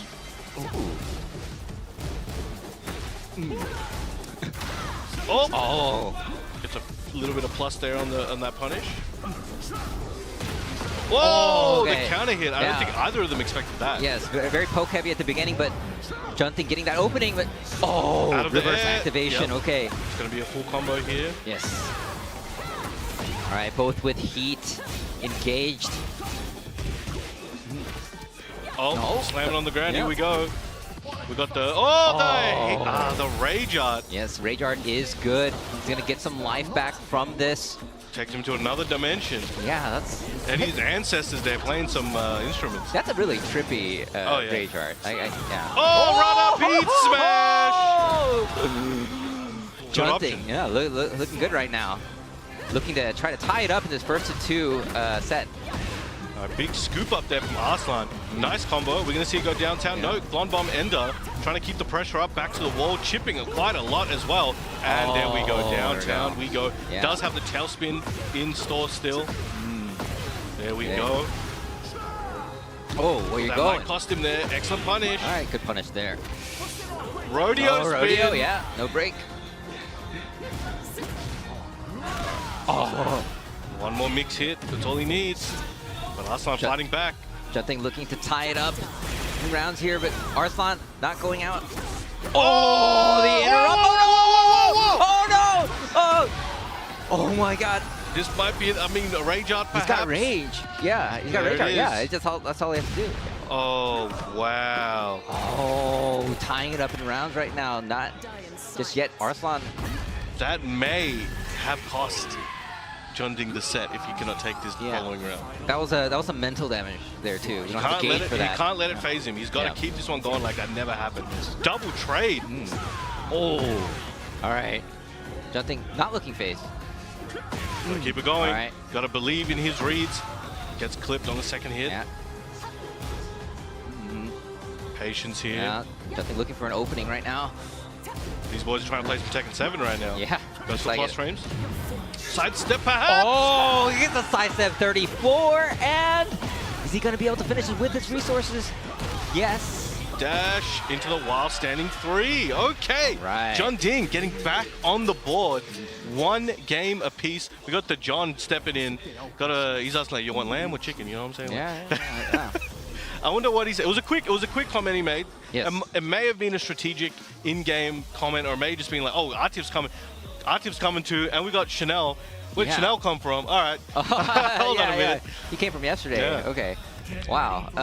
May have just cast like a goodwill spell on Junting right now. Okay, with yeah, his external abilities. Oh, Let's see- yeah. No, let's he see if it has worked. those abilities for sure.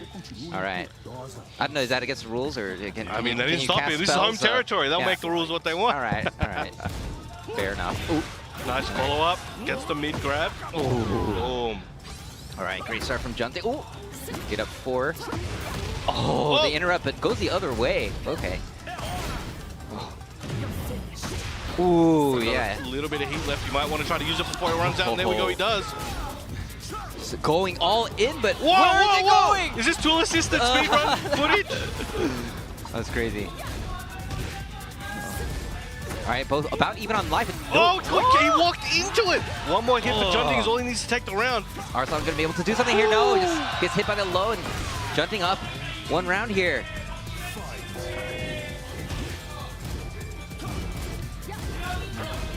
Okay, didn't take the bait there on the last hit, Yeah. but with Cool. punish, A little bit of damage from that. I think we might see. I was about to say, I think we might see Junding start to throw out some more mids here. Where did Junting's life go? Oh my god. Huh? Where did Junting's life go? Just disappeared. It was Yeah. all pokes and He's a nothing magician. crazy. Yeah, This yeah. is that David was a- Copperfield stuff right here. Yeah. Starts off with the low commits. All right. Taking his turn back with the activation. Good break on the 1+2, the rodeo spin. Oh, clips wow. him. Yeah. Heat smash plus Yeah. frames, 50-50 time, goes to the mid shoulder. Oh. Jump forward one, confirmed. Oh, I think he's gonna get hit. Oh, no! no. Oh, I thought he pressed the button, my bad. Yeah, I actually thought that too. Yeah, he cancels out of that sense pretty fast. Yeah. Junting looking very good right now. Mm-hmm. And Korea really needs this point. Out of the air. What? Just he was just hopping. All right. Excellent combo here. Yeah. Junding in trouble. Yeah, keeping him Going- at the wall, not letting him out. Okay, But there we they go. switch sides here. Use the 1+2 break to change sides. Oh, gets that wall splat. Doing some chunky damage, activation. Oh. Hit him with a roll reversal Oh. back to the wall. Oh, the punish gonna that hit the is- wall. Gets the splat. Activating that heat Oh, perhaps. heals him off. Yep. Yeah. Other wall? Nearly. Oh, see the camera ended there. He couldn't even get to the wall. Oh. All right, uses the rest of his heat Oh. resource. Gets the interrupt here. Gets the float. Does have rage. Getting life too. One, two. Oh, gets the we float. talk about interrupts. Yeah. A rage art. What? Oh yeah, Yep, yeah. yep, Okay. yeah, One more just hit one of and the then rage tornado. art. Yeah, yeah. Just Yep. maximize that the damage. should take the round here. Yeah. Again, commentator's curse is a powerful thing, but I feel like I don't think it'll we're be all that good. scaled, would it? Yeah, yeah. That would be super scaled. Okay, so we are at 2 rounds apiece. This is final round for this first of 2 set. This could change quite a lot throughout the course of this exhibition, well, this tournament, this whatever you want to call it, this team battle. But Yes. Arslan trying to repeat what he did the last round and put Junding back to the wall. Oh, Clips counter him there. hit. Ooh, this is not looking good for Junting right Gonna now. use He's the gonna have to heat make dash. something happen. There it is. Oh. 50-50 time. Goes You to the see mid that? into the low. Clutch block here. Can he make something happen? Can he make a turnaround here? No, Oh. but the jab will take it for Arslan Ash with the pop-off. He's popping off at the camera. He knows that was a close one too. GG, shake my hand. Shake my hand. Wow. Sit down. Damn, that's crazy. Yeah, he's got to be really happy about that one. That was so close. That went down to the final round, and that was that's a pivotal win. I know it's still first to 13. Yep. But I mean, you know, whatever lead you can keep on compiling, right, at this point, and yeah, it's still looking very, very good for Pakistan right now. All right, Ulsan, the last remaining player on the team right now until it resets. So if Ulsan were to lose here, then I think all the players will come back. So we'll have that again. And yeah.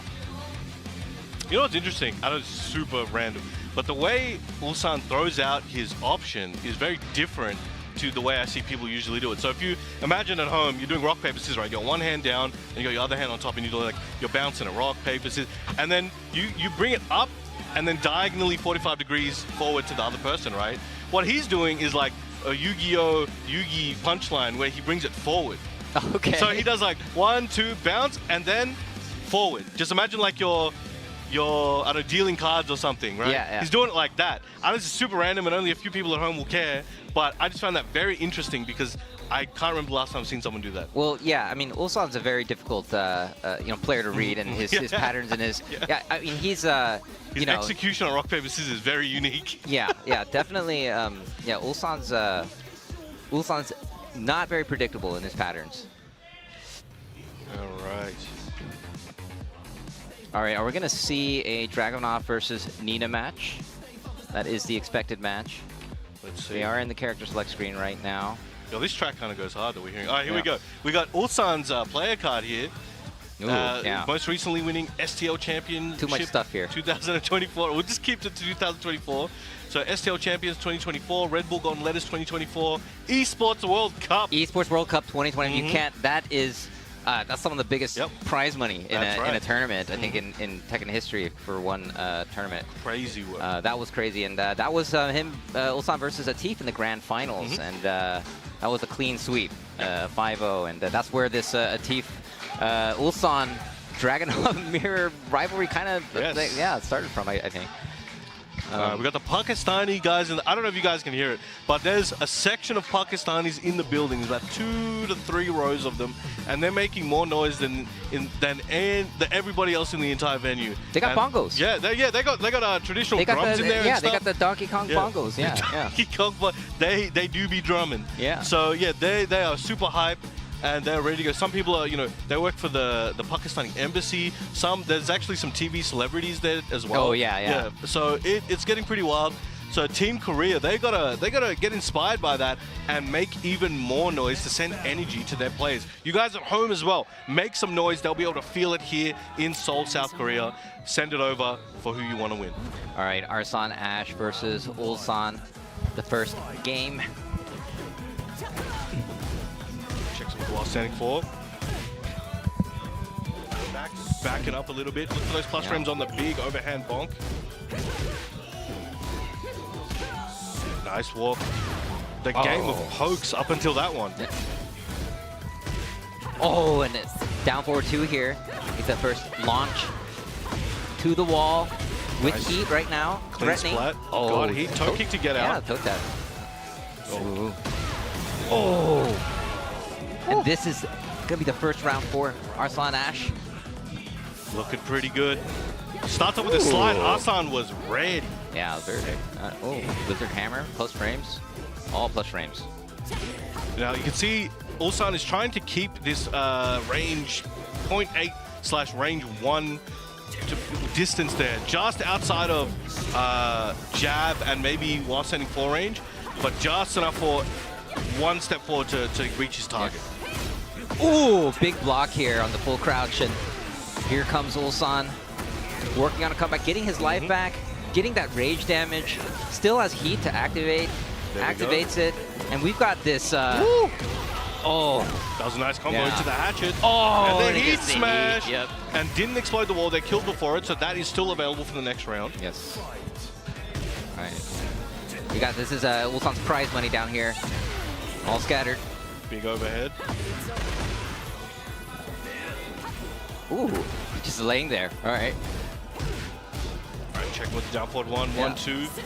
Trying to find a counter hit opening. Yeah, lots of pokes, side steps, movement.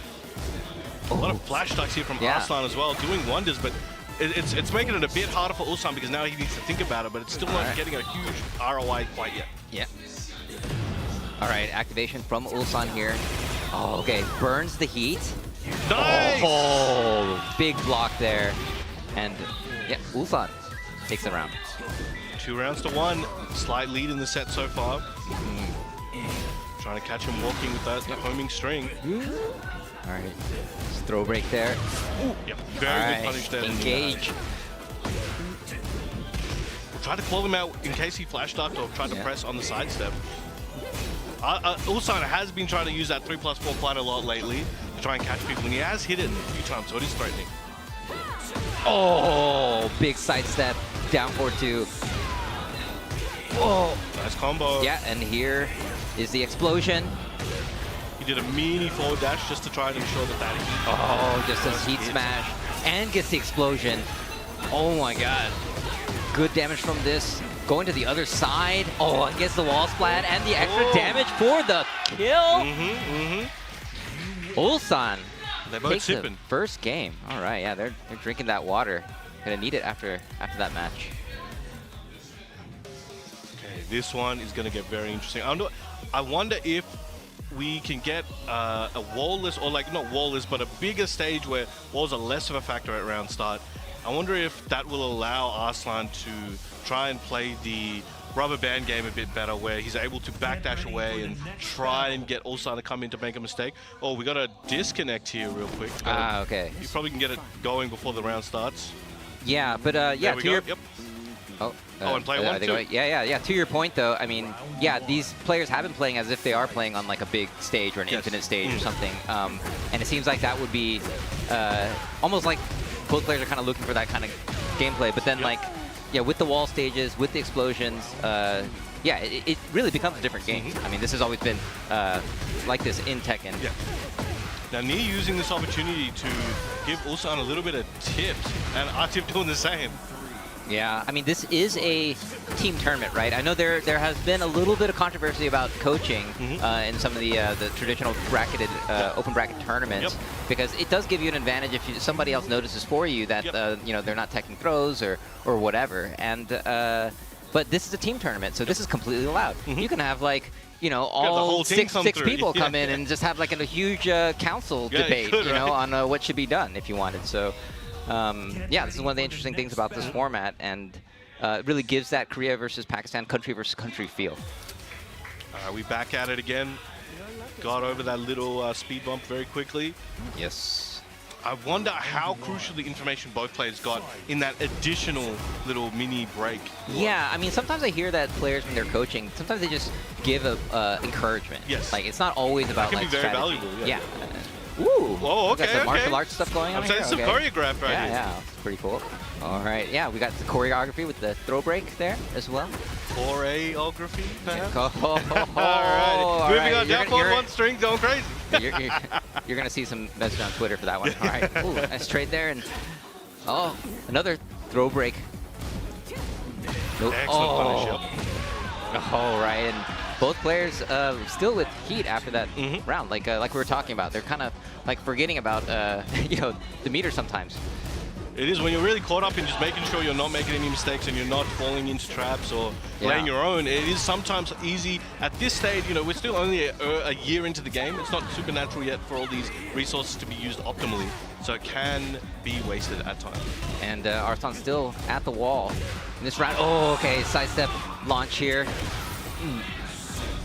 All right, plus frames. Oh, Arslan fighting his way out. He has rage. Oh, activates that heat. Oh, okay, answers back. Activation of his own. Oh, big whiff there. Sidestep the heat tag. Ulsan gonna close out this round. Gonna be 2 rounds to 0 against Arslan Ash, and he's on set point. All right. Ooh. All right. Good break. Yep. Yeah, lots of side steps, lots of jabs. Oh, and a down forward 2 here. All right, should be taking this one to the wall. Gonna get activation note, saves the heat. Oh.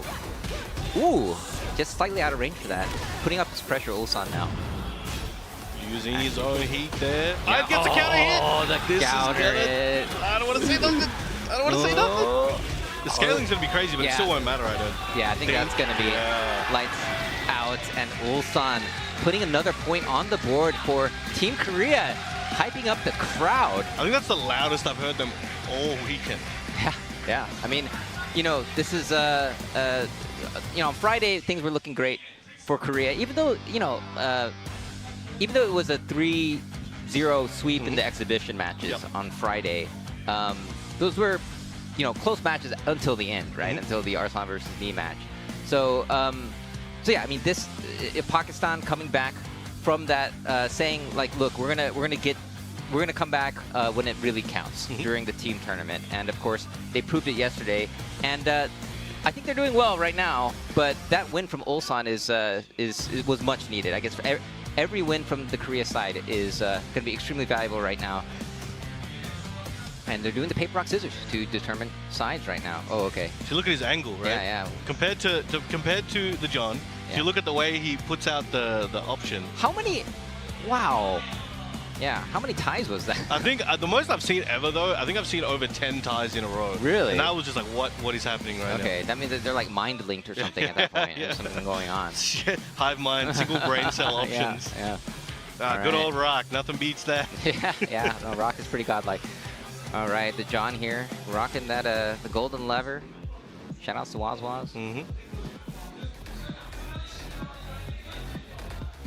Ulsan versus the John. It's gonna be Dragunov versus King. We've had a lot of matches so far. We're on match 11. Yeah, and right now it's Ulsan is by himself right now in terms of you know, who's left on the team for this phase. Whereas Pakistan has has some players left. But yeah, I mean, if Ulsan loses here, then we get the reset with all the players coming back, and Well, then I we're gonna think get the. if Ulsan wins, that's the same. Oh, that's right. He has to Yeah. win. If he wins twice in a Yeah. row, then it's Yeah. over. That's Mhm. right. They're still Yeah. keeping up that rule. That's a good point. Yeah.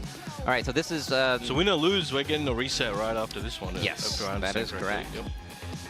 Right, interesting format. It's yeah, another thing about this format, of course, that you didn't have from yesterday. Yesterday was just kind of like a draw out of the hat picks and blind picking.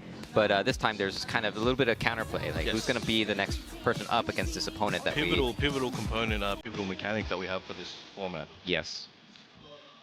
We're getting to it. King versus Dragonov, I expect. Yeah, looks like they're hovering over those characters, so no crazy surprises. No surprise Marduk that just drops into the game suddenly. This is Marduk was so sick in Tekken 7, the John. All right, it's like we're getting into it now. This is the John from Pakistan versus Ulsan from South Korea, and the score looking much more palatable. Oh, 6-4. Let's a rip. Oh, look at this range 0 stagger timing. Yeah. Terrifying. Ooh, Power Crush. Did not want to deal with any more of that. Trying to chase him down. It's like, where you going? Where you going?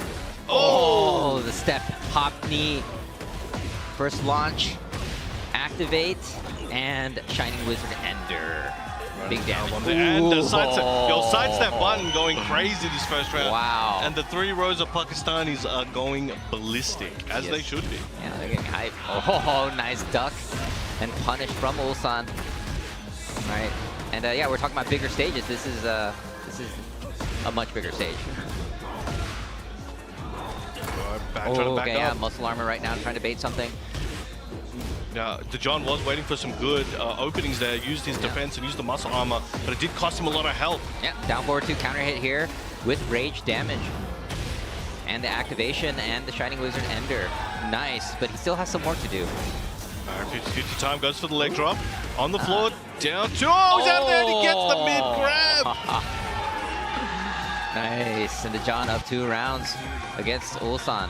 He's just finding ways to bring it back. It looks like it's in Ulsan's favor. And then out of nowhere, the John just finds 1 to 2 openings and bang, takes it back. Right. Both players looking for the big hit right now. All right, armor. Just saying, come on, come on. Come at me, bro. Oh, the power crush. Like, yo, say it with your chest. Say it with your chest.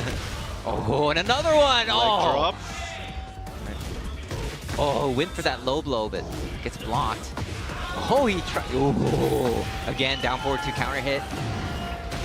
Spikes him. Boom, boom. 50-50, goes for the low. Oh, no, doesn't quite kill. Is Ulsan gonna have a chance here? Activation. Oh, what a walk into the knee. 3 rounds straight from the John to take the first game. Yes, sir. That was some nice stuff. Okay, so now, Ulsan's got a...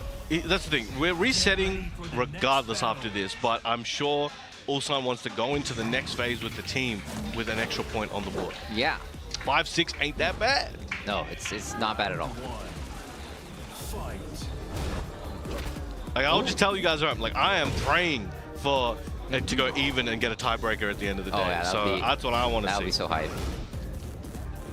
A lot of pressure on those 2 players, though, in the tiebreaker if it ends up happening. All right. Oh, yes. Yeah, gets the counter. Running Nice, power bomb. and, so painful. Oh, And yeah. the homing mid Yes. into the double-handed low. All right, Ulsan fighting his way back out. Activation. Down 2. What's next? All right, burns the heat, gets him at the wall, and tackle is good. Wake up option. He's got a little bit of health. What's it going to be? And the jump out boy goes underneath.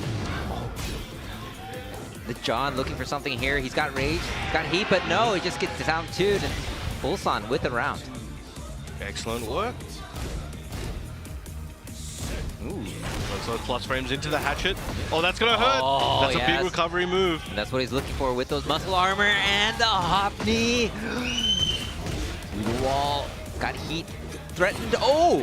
Oh, that's guaranteed. Ugh. Oh, he knows the timing. Yeah, He's yeah. like, yo, Okay. eat this, eat this. Yeah. Ooh, get to the wall. Oh, got a little bit of Yeah. whip punish there. Down one, trying to hit him with that elbow. Lets it rip. That Oh. that could have cost him. Yeah. Catches him with the mid, elbow drop. Trying to get him on the wake up. Oh, run up. That's the giant mix swing. up. Yeah. It looks like a run up Shining Lizard, but it hit him with a run up Yeah. giant swing. Gets up and then falls back down. Yeah, that was a video game stuff. Mm-hmm. All right, tied up in rounds right now. John up by 1 in games. Oh, blocks that low blow. Oh, excellent block there. Again, trying to keep him in check with the homing. Oh, that could have been crazy. Plus frames on the knee. Run up. Oh, yeah. Yep. Break on the giant swing this time. Oh, the timing. Oh, my God. The counter hit. Oh, that's unlucky. Gets the wall splat. Side splat, yeah. He's going to be able to finish up this round using the heat dash. Very unlucky situation there. Those kind of things can happen if you try to do normal things in these off-axis. Oh, just goes right up and launches. Great start to the round. And the John at set point right now. Oh, Shining there's no Wizard. break on the Shining Wizard. Oh, trying for another one. All right. Duck punish there, getting some space, getting some room, activation. All right, getting some life back. Ulsan. Whoa, that was wall to wall. coast to coast, right to the sink. Oh! That was so sick. Hits it with the pedigree. Oh my God. Oh, my punish God. Heat smash the John, taking out Ulsan and resetting the format. This is another point for Pakistan, and they've, yeah, gotten an extra point. Now it's going to be 7-5? 7-4. 7-4. Yes, yes. Yeah. So with one more go around, all they need to do is win 6 more sets, and they are taking home that trophy. Yeah, I mean, it's still looking really good for Team Pakistan, but it's, yeah, I don't think this is going to be a blowout for either team. I think we can see a lot of games today. It looks like they're, yeah, they're discussing the reset Yep. of the players, where everyone will be back, and we'll be back to picking strategies. Yep. All right, Looks let's like they're see. already discussing it. Yep. Oh, Ulsan's stick kind of looks like from the bottom, looks like a stereo or something, like a boombox. That's the, wait, which one? Oh, yeah, that's the Golden Lever one. Oh, yeah, So yeah. from, So what yeah. was, yeah, the, Yeah, a few of them sick. got like more gold over there. Yeah, I think it's like a lot of them have that with the. That's really cool. Mhm. Yeah. Yeah, it's interesting to see. Yeah, of course, in Tekken, especially Korean Tekken players, you know, still rocking the lever, the Korean lever, and yeah, you see this with the Pakistani players as well. But yeah, the gear that you use, right? This is one of the interesting things about fighting games. There are many different ways of having input options. Yeah. Right? And there's leverless, of course, but As time goes on, there's more and more that just get put into rotation, and they all have their pros and cons. And as we're developing, some become arguably obsolete outside of just a personal preference in terms of, you know, the actual utility of it and the superiority of some input methods over the others. Yeah, some just become just far superior. yeah. Well, it looks like we've got Knee and The run John. back from yesterday. Yeah, I guess the John lost the paper route That's right. scissors? Yeah, he looked yep. salty there. That- So yeah, I didn't see the actual. I looked away for a second, but all right. Player I one was play. referring to, sorry, when you said the John lost, yeah, the John fell yesterday in the set between these two. Ah, So that's what yeah, Knee that's moved right, forward, that's and right. then he continued in his the start of that potentially historic streak. But Yeah, was not and able I to think go that through. match was kind of the favorite for the John, because John has had a good record against Knee. Yep. But with Knee being able to win yesterday, that was like, oh, is Knee gonna do this? And yeah, right now we are at the reset, as you can see on the indicator. The reset basically means that one team's players were all eliminated. That was Team Korea, with Ulsan being the last player. And all the players are now revived, which is in contrast to the format that we did yesterday, where once you're eliminated, you are eliminated for good. So, Yep. yeah, you can see some of your favorite players come back and play again. Yeah, this and, is we like hit him me. with the Monster Reborn just now, so they back for now. Yeah, definitely. All right, so yeah, I guess we are kind of we are getting a rematch here. The John versus Knee. I was about to say the Knee. The Knee. The Knee. He's the Knee. He is the Knee. Yes. All right. Yeah, I don't really expect a character change here. I mean, this is the first of two, so I don't know. I mean, this is a format where you can do kind of a weird surprise, just like maybe like pull it out like once or something. But I think. Also in a team tournament, you kind of have like there's a lot on the there's shoulders. a pressure. Yeah, there's a lot of shoulders from the other players. It's like there's like 6 other players that are gonna be like, "What are you doing, man? Like, yo, man, what are you? Like, come on, bro, take we it came all the way serious." here. You know how hard it was to get the visa? Yeah, like take it serious, man. All right, here we go. The John versus Knee, King versus Brian. All right. These are honestly, in my opinion, some of the most exciting characters that we have available on both teams. Oh yeah, it's such a pleasure to watch. Both being very careful, lots of respect for each other. All right. Oh. Nice. Got the Brian Electric. The Brian Electric. Yeah, I like that. Oh, nice duck and punish here to take the round. First round goes to Knee. Ooh, goes for the low blow. Stepping back. Yeah, nobody wants to commit too much right now. Seems it's very careful, both players. Poking away at each other, hatchet kick. Ooh, another block on the low. Oh, tried for an orbital there. Nobody hitting each other. Oh, nice whiff punish on the Brian Electric. Oh, he's using that muscle armor. He's like, come here. Yeah, I got something for you. But he's like, I ain't biting. Oh, yeah. He did it. He did the quarter circle back one. He's been getting so much mileage out of that this entire tournament. Oh, nice interrupt, that confidence. And most of the time, if you time that a few frames off, you're getting sent to the Shadow Realm. Yeah.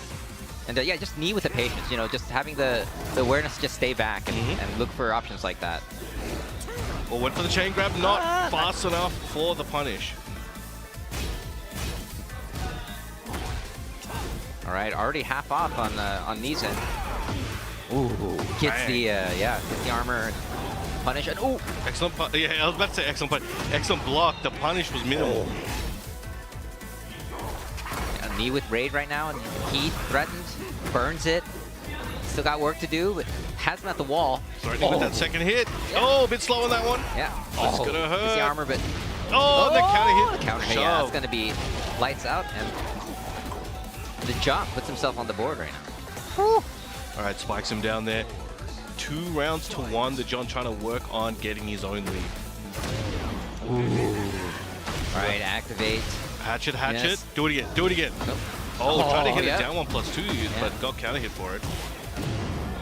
Activate of his own and Shining Wizard Ender. All right. Hatchet. Oh, just goes up hatchet, yeah. Ooh. Here comes the heat dash, yeah. Kick. Oh, but Sui. gets blocked this time. Oh, both. Oh, okay. No. Didn't do that much damage. Nice block into the knee. He's been so good at blocking those low blows. Yep. I don't know how he's reacted to these things at his tenure. Yeah, and we have the hand on the chin. The classic sign of thinking from the John. Whew. Now, what's he telling him now? You know, people say, yo, this is a young man's game. And he's like, oh, yeah? Check this out. Yeah, this is the thing about Knee. In an interview, like I remember he's mentioning, and this was even like, I think years ago, he was saying like, you know, one of the things I want to do in, I forget what tournament it was, but he's saying one of the things I want to do is I want to prove that you can be at this age and still be strong and dominant. And Knee, yeah, he's so strong. Yeah. Like, still. 1, 2, 3. Catch him with the low. Oh, in the back. That's a YouTube chiropractor right there. Oh.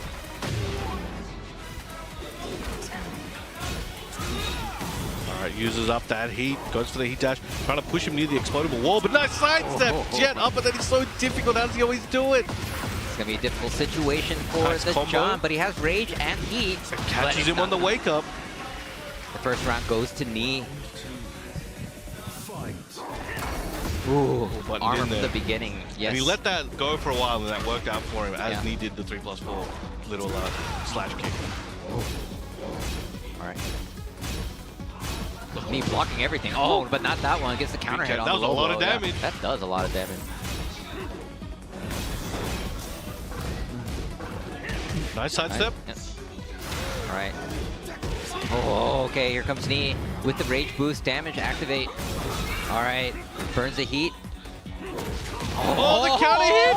Oh. And the Knee on set point right here to give another point to Team Korea that really needs it. They definitely do. Nice! Yo, the Knee with the sidestep jet uppers. And looking like Knee has a read on the John right now. Oh, great wall combo there.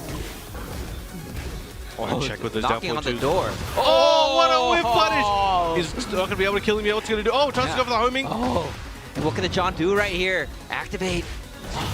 Oh, he tried to go for that reversal as well. All right. And about evens it up in life. Goes for low blow here. Ah, Oh, nice. And just the goes rule of low, three. low, mid. Yes. All right. Oh, I hear some bongos. The drums are beginning.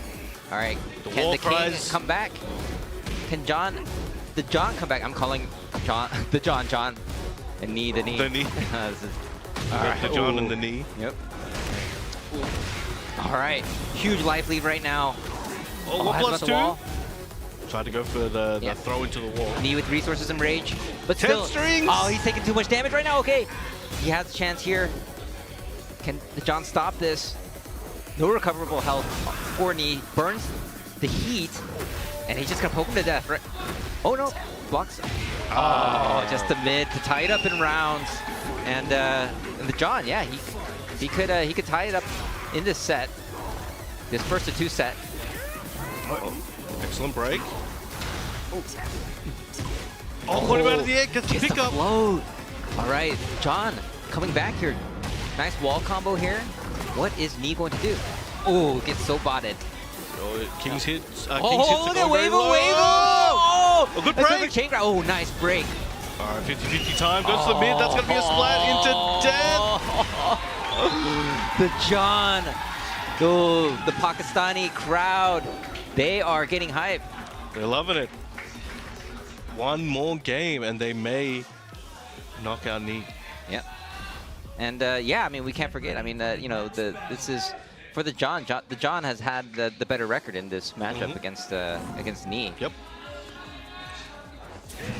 We'll see. All right, here we go. All right. Very big stage. So not as much wall madness going to happen. All right, locks it in with that down forward one string. Catches him moving or pressing. Lots of blocking right now so far. Love to see it. Yeah. It's that tense and release. And there's okay, the here we go. release. There's the release, yes. Down forward two and activation. Oh, my legs. Waiting for that heat smash to appear. Oh, he tried for Oh, it. yeah. All right. All right, realigning himself and gets the leg break again, Ender. Oh, the heat smash. It's good. Oh, just Oh, stops. nice knock. Oh, gets the float and he's ready. All right, here we go. Getting some life back. Oh, he has resources. Scary. 15 seconds on the clock, though. We'll try to go for that down back 1+2 heat dash. Yeah, yeah. No punish there. Threatening. Gets it this time. Oh, the power 50-50 at crush. the down forward 4. Yeah, that was... Knee was threatening with that comeback there, but comeback averted. Good stuff from the John. All right, using that muscle armor. Knee trying to walk up with that knee. Yep. Oh, Oh, giant pun- swing gets broken, yeah. Oh! Counter hit on the Brian Electric. Yes. Gets that installed. Let's a rip. Oh, yeah, just walked right into it. Activates Yeah, heat and gets raw the activation, installation both. right Like back. that. Oh, no, second hit didn't hit. Oh, he's so low on health, but oh, he's getting it back. He's gonna be able to make a comeback here. He has rage, no heat. Oh, no break. does not break. Heat smash. The hold got to the forward foot on it. Oh. Sorry, no, heat smash. You didn't have heat. But Yeah. yeah, forward foot neutral too. That's right, yeah. Had to win the old-fashioned way. Oh, nice parry on that hatchet kick. Let's for him to get up. Oh, Oh, we're getting some grabs now. All right. gets him with that press. Oh. Going low, low again. Oh, gets down skinned. forward too. Not looking good. And he has the resources to close this out, I believe. 3 rounds straight from the John. The Bongos are going crazy. And another point for Team Pakistan. And that's going to take out Knee for quite a while. That's going to be rough. And the only way he's going to be able to come back is if Korea can take enough wins to reset once again. Yes. Wow, that was great stuff from the John. I guess he got his run back. His record against Nice still very good. All right. So I guess they are doing the picks. Was that 2 times for the John? Did John win twice, or is he once? Are we going? Okay, so they're gonna try to find the counter pick to the John. It's kind of interesting. Damn, the energy is completely different on both sides. Nobody wants to go up against the John. Nobody wants to go up against that king and get giant swung. Lots of thinking going on. See, this is what's interesting about this format today. Is yeah, you have a game within the game. Yeah. The meta game. There's levels. Yeah, conversations here. People are discussing. Hello. What they can do. Hello. Hello. This is red. It's funny here. All right, Junting, you're on camera. Yeah, here we go. Junting's always ready. He's always ready to be on camera. Yeah. He's got himself on his own arcade stick. Yeah. I don't know if we can show that to you, but you know. Yeah. I'm one of those guys when the camera comes up me, I'm just like, oh, get the camera off me, please. I'm like, I'm just short of putting my hand in front of my face. Like, so. Who we got coming up from Team Korea? All right, well, they got their phones. You can watch anyone's match now. What an age we are in when it comes to fighting games, right? Yeah, those replays. Yeah. Constantly uploaded every hour. Yeah, and you can just find it so easily because these are all very, well-known players. They all have tons of matches, and now you can just study. There's so many resources now for studying these games. Back in the arcade days, it was you just kind of had to know somebody, right? In the arcade, it's like, how do you do that move? It's like, it's not on the move list on the cabinet, so. It's like, and they might not even give you the right information, whether they meant to or not. That's a whole other thing you got to worry about. Yeah, that's -12. You keep trying to punishing it. Oh, you're just slow. Turns out it was 10 the whole time. Yeah, no, people sold information. Yeah. I remember. Yeah. I mean, that was like an economy. That was like a thing. There was like economy. Yeah, people who were hustling, they were like, okay, I have the best combos. You can trust me. And yeah, there's Arslan looking at posts, looking to see if there's anyone super angry right now about something that happened. I was watching. He's watching all the Korean replays right now, just in case. Oh man. This is kind of a. It is kind of funny that you can do that now, right? It's and then there's also the vibe of the social media landscape. You can kind of see what people are talking about, and a lot of people are talking about this tournament right now because this is a how often do you get to have something like this, right? It's the first time ever, as far as I'm concerned. Yeah, I mean it was difficult enough to get someone like Arslan to come to Korea back in Uprising, I believe 2019, and full disclosure, I was the one who did the visa papers for that one, actually. I actually have first-hand experience. Yep. And it's hard. Yeah, that's no joke. You have to get certain documents. It's like you got to catch them all, all the documents, and you end up going to get a document certified, and there's these places that you can go, and then some old man comes out of the door, and he walks over and he's looks over the papers, and it's quite the process. It is quite the process. So to have all these players, 7 players come, great stuff from the organizers over at Baaz. I must have misremembered because I thought the John only won 1, but it seems okay, yeah. Yep. All right. So we are here. Ooh. Right. All right. So we've got. We're gonna get a Jun versus Claudio matchup. I'm expecting. Yes. Yeah. Usama versus Molgold. Unless something happens. I mean, Molgold is Claudio for life. Yeah. Okay. So the reset was we forgot about. I don't know how we forgot about Ulsa. Yeah. Okay. So there's been the reset. Both are reset, but Knee is out in terms of the Team Korea side. Yep. Right, and that's a huge one because getting rid of Knee for the next, however many matches is. It was 11 last time, right? Yep. So this phase is Knee is not going to be playing for a very, very long time, and that's a big win for the Pakistan team. All right, Mogold versus Usama, yeah, and on the Pakistan side, yeah, they have everybody. They can bring up anybody they want for a counter pick. Okay, here we go. Should be an interesting one. Now, I don't think we've seen these guys play too many times historically. I don't think they've crossed paths that many times. Yeah, I think Usama in general is, is playing more and more tournaments now, but yeah, it doesn't have the international tournament experience as most of the Korean players. And that's kind of been the theme of this entire tournament is all the Korean players on the Korean side.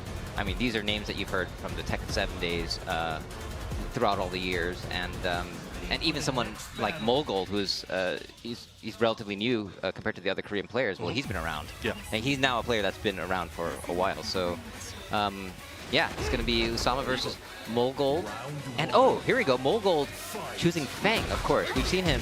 He does have that secondary Feng. Yes. So probably feels like this is definitely his best option at the moment. Yes. We'll see if that pans out. Oh, the Simpsons. That's what the Chileans call that move. Really? Yeah, it's that scene with Lisa and Bart. Yeah, that's good. Fighting, yeah. Ooh, okay. Oh, look at this pressure at the wall. Oh, tried for Can-Cans, gets blocked. Gets activation and tries to get some space. Oh, wow. Because on the highs, it seems. Yeah. And Usama's going to get some life back from this. But Mogold in rage right now. But, oh, okay. Nice. And Usama takes the first round. Oh, just going in. Yep, going to the low into the fish hook to check him. That's a rip, trying to test him. Ooh. Yeah, Usama very good with the threats regarding the stance cancels, the stance delay timings, and the stance options, especially in heat. Wait till he gets in heat and you see some real magic happen. Yep. But here comes Mogold here with the wall splat. Oh, and another wall splat. Yeah, wall setting one, wall splatting is crazy work. Oh, wall setting two, sorry. Tied up in rounds right now. Excellent block. I mean, excellent punish. Oh, just runs up, gets the counter hit, and Mogold again. Gonna get that wall situation. Activation, and threatens mids. Watch all the heat smash, gets the wall splat. Right, Mogold up around right now. Pakistan 8-4, so still quite a lead. Yep. So Mogold doing the work here, trying to bring it back. And again. Whoa, okay, everyone's moving mad right now. Oh. Having check. Yeah. And Usama trying to get something started here. All right, activation hit, but no, just gets shouldered. Wait, tries to catch him moving over there. Yeah, that's got some good range, but not that good of range. And Mogold takes the first game. Do you think we may see a character change? Or Atif coming up, what's he got for him? Yeah, Usama. It kind of looks more like, I don't know. Can you like read gestures? Is it? He's like, I think he's explaining what to do rather than a character change. I don't know. It could be. Yeah, it's like reading lips is one thing. Not that we could, because you know they're different language. I'm not speaking English right now, but can you read gestures? Maybe he's, I don't know, he could be talking about something random once again. No, maybe not food. Maybe he's like, here's how the process of desalination of seawater works. Yeah, I don't know if and he's like, yo, so that. it evaporates, the salt gets taken out, the water condenses, and then gets taken somewhere else. Yeah, you get it, right? Yep. Yeah. So. All right, he's like, all right, I am smarter now, smarter every day. It's like, it's code. It's like, oh, I get it. All right. You want me to do more cans? See? All right, no character switch. But yeah, Mogold playing Feng most likely prefers the matchup. Maybe he just walked up and said, hey, just because you can doesn't mean you should. You know what I'm saying, man? All right, good luck. Man. I'm out. That's the first time I heard that.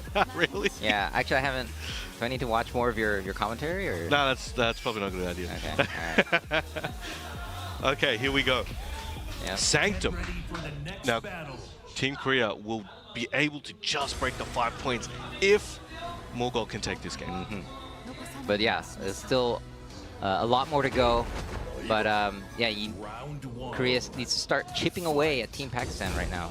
And Mogul is doing just that. There's that fish hook. Oh, okay, nice block on the launcher. Oh, gets the can-cans here. And here comes Usama. Getting Mogul at the wall this time. Ooh, didn't get the combo I was looking for, but knew to stop a bit early. Didn't want to risk anything. Wow. It's harassing him with lows and everything to take the first round. Usama coming back. Looking good. Yeah. Oh, the magic flutter yeah, started the out. guaranteed down 1+2 afterwards. And no, magic fours are different in this game, in Tekken. Yes. 8. They were pretty crazy in previous games, so I can see Yeah, why yeah. they've done what they did. Oh my God! Walks into back the back three. backflip. Let's go. And things are looking really good for Osama. Whatever the salination conversation. I'm saying. Yeah, it was working. He's taken out what he doesn't need, and he's kept the quality gameplay. That's what I'm saying. And the range on that is insane. Like, desalinate your mind. All right. Ooh. Okay, trying to check with the back one, but no counter. Okay, had enough lows. Catches him sidestepping. Now, one of the greatest strengths of the overall perception of Pakistan's style is hard reads. And so far, Usama has had really good ones. That was a great one there from Mogul. Let's see if we can keep it up and change the tide. And what is Usama going to do in this situation? He has resources and rage. close range. So much pressure, though. Oh, we have tried to parry, but that is an airborne attack. Yes. It's looking good. It would have been pretty godlike if he got it, though. He had parry. Ooh. All right. Usama going in on the offense. But still backing away. Being careful. Oh, now got him. Good wall position. Good life lead. Looking good for Usama right now. Oh, nice Iron Mountain. Oh, full charge. Oh, that's gonna hurt. break. Yes. Ouch. And still has a little bit of heat there to work with. Oh man, this harassment. Oh, again in the heat dash. Trying to make a break the pizza throw. up. He's like, I ain't hungry, but eat this. Oh! Ties it up in rounds. Mogul, what a great round from him. All right. Going downstairs to, what is this place? Oh. Somewhere you probably shouldn't be. Yeah, there's definitely ghosts here. All right. Another can attempt. Yeah. Now we do have some stage gimmicks here as well. We've got breakable walls. Yes. This is set point for Mogul, so Usama has to win this round. Oh, okay. Activates. Oh, Going nice in. block. Yeah, that was a good, Got a little great bit block. of punish. Yeah. All right, keeping up the pressure though, but out of resources both players. Whoa! Oh, the shoulder, yeah. Get off me. I think he was hoping maybe for the wall spot. That Gets the can-cans. And that Perfect. time he should, and it worked out very well. Yes. One game apiece. Usama staying alive in this set. And are we going to get some coaching on Mogul's side? Are we going to have somebody talking to him about Wikipedia knowledge or something? I don't know. Get ready for the next battle. All right.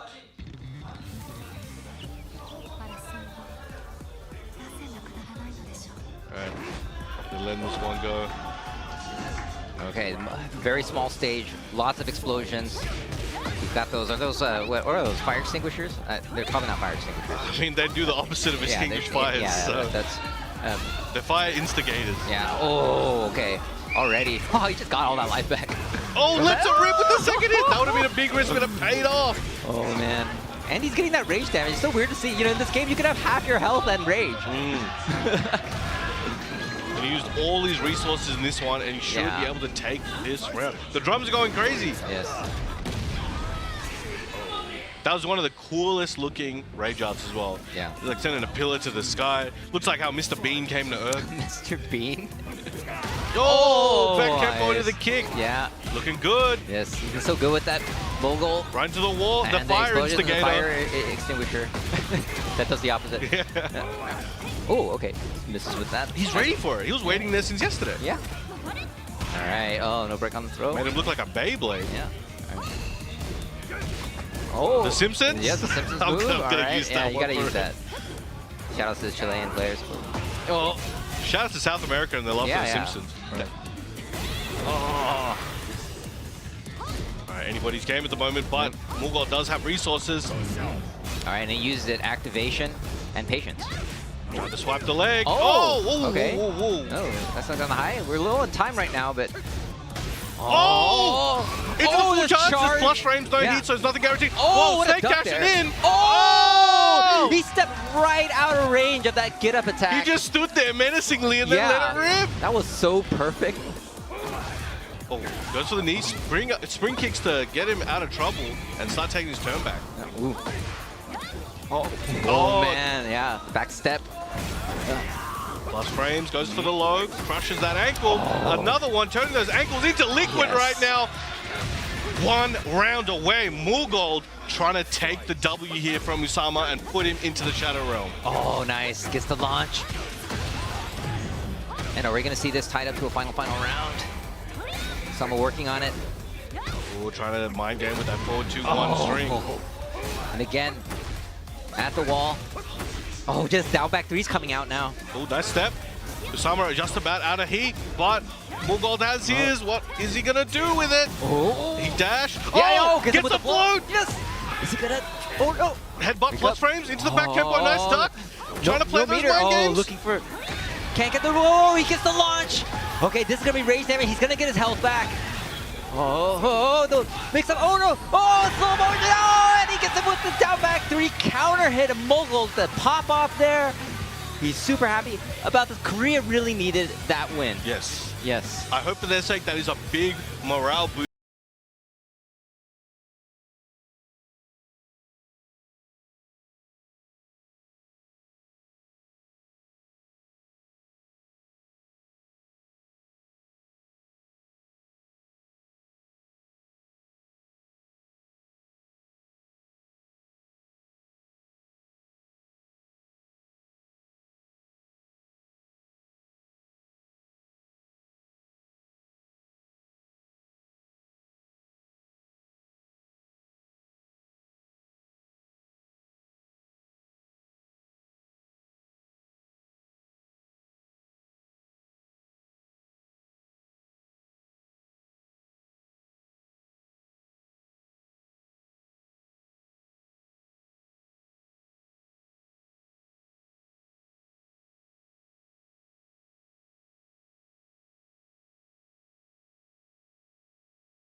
To battle it out at something. Yes. It's like playing wrestling on the trampoline. You just watch them. It's like hopefully no one gets hurt and Yeah. calls the auntie. This is the match right here. The trampoline match. Yeah. All All right. the elders are just watching, Yep. rooting for the future Mm. of their country. Is it? Are they in good hands or not? Let's find out. Yeah. Yeah, Mogold is, yeah, I think he's probably going to go with Claudio for this one. But yeah, we'll see. There it is, what they're fighting for. Well, really, what they're fighting for is the prestige of the win. The trophy is just a physical manifestation of that. Yes. But the feeling in everyone's hearts is really the reward here. Yeah. But it's a pretty cool looking trophy. Oh, yeah, for sure. It's definitely a bonus. It's you can put liquid in there as well, so you can drink out of it. Okay, So that's all also right. something to note. Yeah, hydrate yourself. Yeah, for sure. Man, if you drank out of a trophy, I wonder if any of these players who like have won all these trophies just did that. I'm gonna see someone do it one day, just on stage. Yeah, pour a beer and then just I mean, like, maybe, yeah. Yeah. Pour some, I don't know, and then cheers it whatever with somebody top- else who won a whatever huge top- tournament. yeah, Yeah, that's true. it's like cheers, bro. Like we have, Let's pass around your we're winning winners. team. Yeah, let's go. All right. what character we getting? Is this going around? Yeah, that is. All right. Going for the victor and the Eddie, I mean, not any of the. Oh, he's on. Okay, stick with the thing. All right, all right. All right, Cool. let's get it going.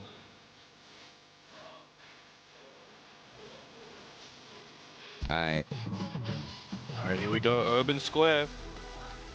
I really like the stage, but there's a lot of stuff going on. Round one. Fight. All right, we're getting into Oh, it. starts off with a big commitment. Ah, wow, right under. Wild Rising 1 to start things off for Farzine. Let's go. Very commanding first round. Over 50%. Oh, Excellent but a punish. shoulder answer. Yes. Trying to keep out of range. Oh, wow. That's a very long range attack Oh, yes. that he evaded there. But a very long range back Kempo. Yeah. Ooh, down back 3, catching the sidestep. But impressing. Trying to make a pizza. Cancel. Oh, you just see him stand there. He's doing nothing. You love to see it. Yeah. Big pressure. Safe while standing too. Yeah, no resources right now. Full charge goes to the plus frames. Get a little bit of chip damage off here. Farzine with Rage. Looking like Molgold will be there soon. Oh, Yes. no delay on that one. Running Oh, out the of time. sidestep for the sweep. Oh. The Fang Classic. Yes, and goes right into Rage Art just because he wanted to make him see the enemy. And it is a cool one, so Yes, sir. I can see why he would do that. All right, up 1 round, Molgold. Good. All right, starts off with the back tempo instead of last time where he did get clipped. Yes. Look at that range. Yeah, We're that talking about range, it. yes. Oh, man, Simpson. just lets him dance by himself, but doesn't get the punish. Oh, Slice. Ooh, nice okay, nice punish little on block the there, low, yeah. Cancels the yeah. stance, but gets counter hit. They've been so good with those down back 3 counter hits. Mm-hmm. Making them count. Again, threatening. Oh, and the down forward 2. That was very clean. Launch here, yes. And he has resources. Yeah, uses it for dash. Not able to finish here, but oh, doesn't matter. Ties it up in rounds. Farzine coming back. Ooh. Oh. We'll run in. Got him trying to back Yeah. up. Look Look at at that these- counter hit, look at but these still pokes. getting some reward. Yeah. Oh, pokes going all his way. Farzine. All right, here goes the shoulder. We've seen this before. Molgold. And, oh, he finally gets it. Yes. All right, should take this one to the wall. Very nice. Boom, shoulder to finish it. Has the heat. Goes low. Oh! Oh, turns things around, literally. Oh, he's mind game with this. Got the heat. This is very Yes. dangerous. Heat dash plus frames into the mid. Molgold, what do you got? You got a low? Oh! You got a shoulder. And Molgold up around right now. Looking good. Starts off with the generic low, trying to find his footing. Half Simpsons. Ooh, that was a counter hit. Here we go. Going towards the wall. Activate. What's the mix? Oh, pressure. He's still able to get out, yeah. He's ready with these 13 frame punishments. Oh, he like stuffed that. Oh! Very linear move, of course. Was able to step it. It tracks pretty well usually. He just got in a very lucky situation that it worked out. Even he was surprised. That's why he wasn't Yeah. ready for like a hop kick or something. He's like, oh, Yeah. shoulder. All right, quick, go, go, go. Oh, the down back. Oh, no punish. Yo, finish your food, man. Finish your food. He's not ready for anything. All right, he's got it. okay. He's got it. All right, all right. All right, goes straight for those ankles. Yeah, that could have been one of those situations where you accidentally blocked it because you were like dashing back and Yeah. it was just like a crouch and you weren't really expecting anything. You're like, oh shit, okay, that was like a down back 4. I need to. Yeah, but being able to recover in that situation, like. Yeah, he kept it going, kept composed, and took the first game. Yeah, Molgold looking very happy right now. Yeah, getting admiration, getting props from his bros. I did well, right? Like, yes, you did well, son. Oh man, we've got some audience shouting, chants. A Midnight Siege, aka the War Zone, and if that's not a good description of what's happening here today, I don't know what is. Yes. All right. Those are pipe bombs. I don't know what do you call them. This is gonna bother me the whole tournament. All right. No, I think there's some sort of warhead type situation that have not been, or like kind of like landmine style explosives, right? All right. But I prefer the term fire instigator. All right. I'll do that. 1+2. Break. We're at the bathroom. Make sure to wash your hands, ladies and gentlemen. Oh, activation from Mogold. Huge life lead. Oh, no, that is such a strong option there from Feng. Farzine feeling it right now. Mogold feeling himself, and he's showing out very well at the moment. Looking good for Team Korea. And as far as he's going to be able to open up Mogold right now, he's been so evasive. A lot of blocking. Yes. Simpsons. Nice. Yep. Aware. Hurt. Oh, look at him play right now. Okay. Oh, okay. Here Still we go. not too bad. Not too bad. All right, got him at the wall finally. Can he make something happen here? No, just gets out of there. Parallel wall situation. Goes to the knee. Yeah. Once again. Homing. Nice. Big launch. I'm gonna get activation here. Yes. Should get to the wall, perhaps. Yeah. Oh no, misses. My bad. Yeah. All right. Oh, trying to go for the shoulder block. Counter hit. He has resources here. He's gonna be able to close it out. Oh, not quite. Just a little sliver left, and no time, and just gets him low. Ties it up in rounds. Goes for the low. Excellent startup. All right, still looking for something here. All right, Mogold with the launch. Taking him to the wall, taking him. What's the mix? Trying to keep him trapped at the wall. That tracked unbelievably well there. Oh! 50-50 and the down four to close it out. One round away, Gerald. Can Mogold get another point on the board for Team Korea? Low parry to start things off, Farzine. Big shoulder at the end. Plus frames and a lot of chip damage. Once again. Oh, okay. Oh, okay. Activates that heat and gets a little bit of health back. Nice reversal. Takes the tide back to his favor. Brings him back there. Oh, yo, he's getting out so of there. evasive. Very close to the fire instigator as well, but they are escaping. Yeah, down back three's coming out. That was a big commitment. Did work earlier, but not this time. He's starting to use that down 1+2. Maybe stop him from stepping so much. Oh, nice punish, getting ready. No hesitation. A lot of times they will try to use that bullet to make you hesitate, and you can't get the punish, but he was ready, locked and loaded. Oh, the side step four! That is a Feng finish if I've ever seen one. Mogold taking out Farzine to get another point on the board for Team Korea. But it will mean he has to step down. That's his second win. Yes. Of course, the rule in this format is that you can only win twice in a row, and then you have to go to the back of the line. But you are not eliminated if you're a winner. You are still available to get picked the next round if they want you. So big wins from Mogold, 2 wins. Team Korea really needed those, and they're on their way to catching up against Team Pakistan. I really think this is going to be very close by the end of the tournament. I don't know. Do we think we'll get to a match 25? The very. I mean, I don't mind. This is a once-in-a-lifetime opportunity, so I wouldn't mind because I want to see that.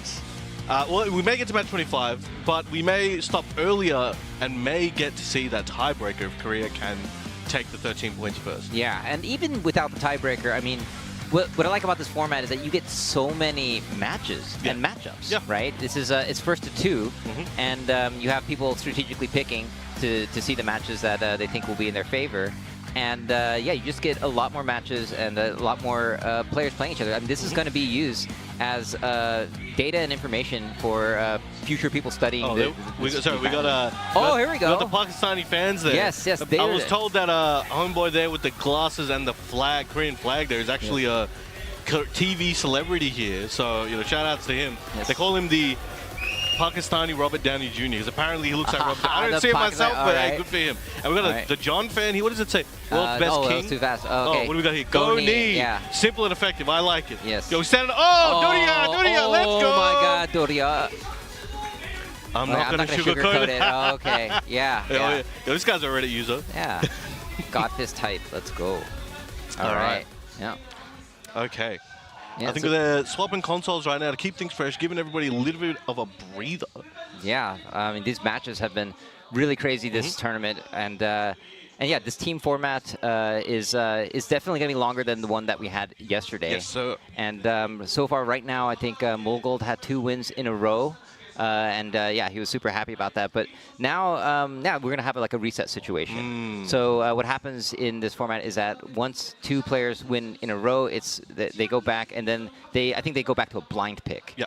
And they just have to throw up whoever they think will be a good pick to start the next phase. That's right. And so yeah, I mean, this has been an amazing tournament to have all these players. I was talking about earlier, just to have all these different kinds of matchups, and yeah, this is something people are going to study for a very, very.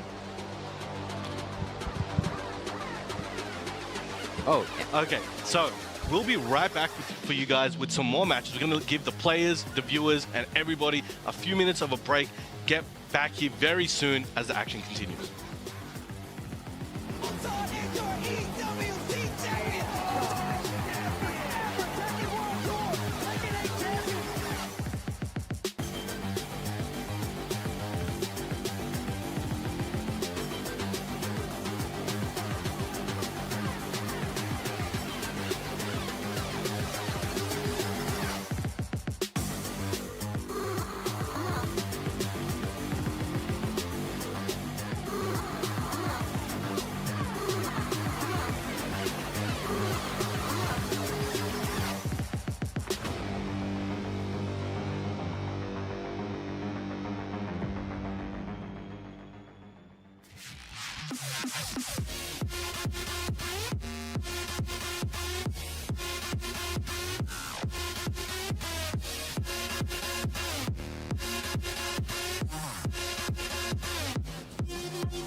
Soup Nations Cup here, Tekken 8, Team Pakistan versus Team Korea. This is the final day of a 3-day team battle affair. My name's Baaz GG. You saw in the crowd, we got some Pakistani supporters out here. The crowd looked a little bit more diverse than it was yesterday and the day before.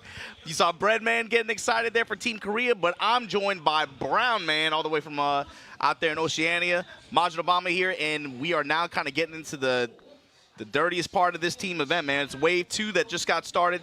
Mogul was able to get a 2-win streak here on this unique Unleashed, is the name, tentative name, for this format. 2 wins means he's going to have to get off the winner's seat, actually. But able to get 2 consecutive points for Team Korea here, and that's a first for the day. So far, they've only been able to trade a point here and there and it's important. That was pretty important for being able to try to make up for that deficit that they had from the early start that Team Pakistan had.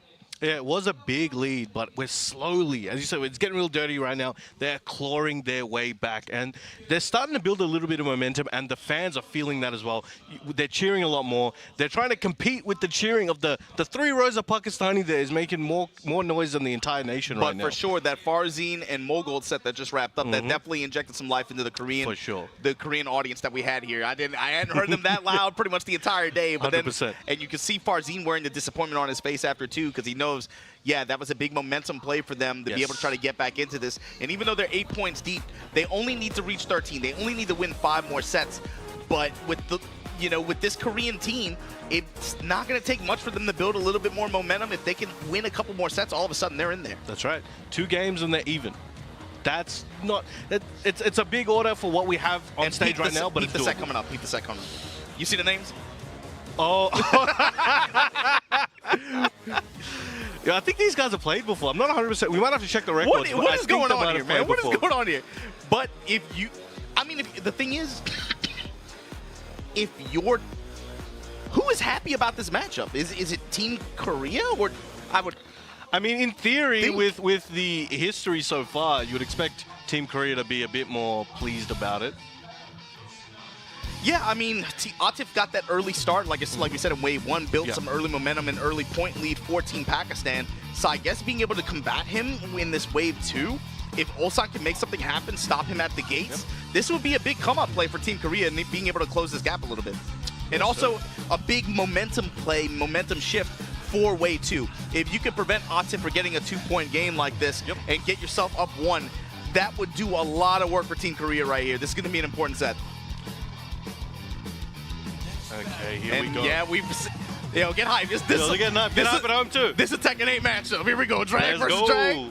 Drag race all the way. Yo, depending on what happens in the next few weeks, we may not see as many of these anymore, so enjoy it while you can. That's a lot of faith you're putting in the Valve team, but I believe. Anyway, here we go. Backdash down to business, starting it out. And so far with the sets that we've watched these two play, it really just comes down to, like, both of them using like 10% of the move list, but a lot of option rotation, especially on negative frames, on hit, on block. It's constantly like watching for sidestep. Ulsan's sidestep posed a lot of problems for Atif in this set traditionally, all the way back to EWC, to Friday night, to yesterday, to today. But slowly, Atif has kind of gotten around to understanding that timing, and he's built in a lot more delays. But here we go. Overhead swing from Ulsan, and then just lets the smash rip. And if this goes like the previous sets have been, this is becoming like the Fast and the Furious of Tekken sets. We're seeing it, they're milking it. They're going like 10 of these running. But here we go, and goes for the QCF4, look for those plus frames. Caught him. That round opening 3+4 too. He's just flailing in the air too, from nowhere. Counter hit down twos. And again, peep this. Uppercut, trying to snipe. He's like be really insistent on trying to find an uppercut. Goes for the sweep. 1-2-1 salvo combo for Ulsan. Went under sides. It went to 2-jab, sidestep, no hesitation, into heat smash. And every hit Ulsan gets, bro, the commentary in the audience is pumped for this set. Where's he going? I don't know how. This is like the 4th time we've seen this weekend. They have hope. They have hope. Counter hit down 2. Russian assault, Russian assault, Russian assault again. Snipe the step. You see Atif using some of these homing attacks, more passive tracking attacks now. And again, watch how they react on hit, especially at minus frames. Uppercut, punish, and then finds the launch. Atif now, heat active, seals the round. It's like choosing between whether you want to come up with a while standing 4, commit to the full crouch attack, trying to go for a sidestep. It's this constant wheel of options rotating, and they're kind of just playing rock, paper, scissors with each other at a very fast pace. It basically is. This is speedrun, rock, paper, scissors, gets the wall splat there. Into the running 4. This is going to hurt. Not going to be able to... Oh, he's got the heat dash. Let's see what he's got. Yeah, but it's going to be guess for game. Goes low mid. 2-1. Goes for the plus frames there, and the 1-2-1 to fight back, evening up the score. It's back and forth, back and forth. Especially in first to 2, the difference in dynamics between doing this in a first to 10, doing this in a first to 3, and then now doing it in a first to 2. You got to think every possible format. Yeah. All right, 1-2-1-2. The mic checking out here. Oh, nice. Gets a counter hit. Down 2, salvo, going for the dash after.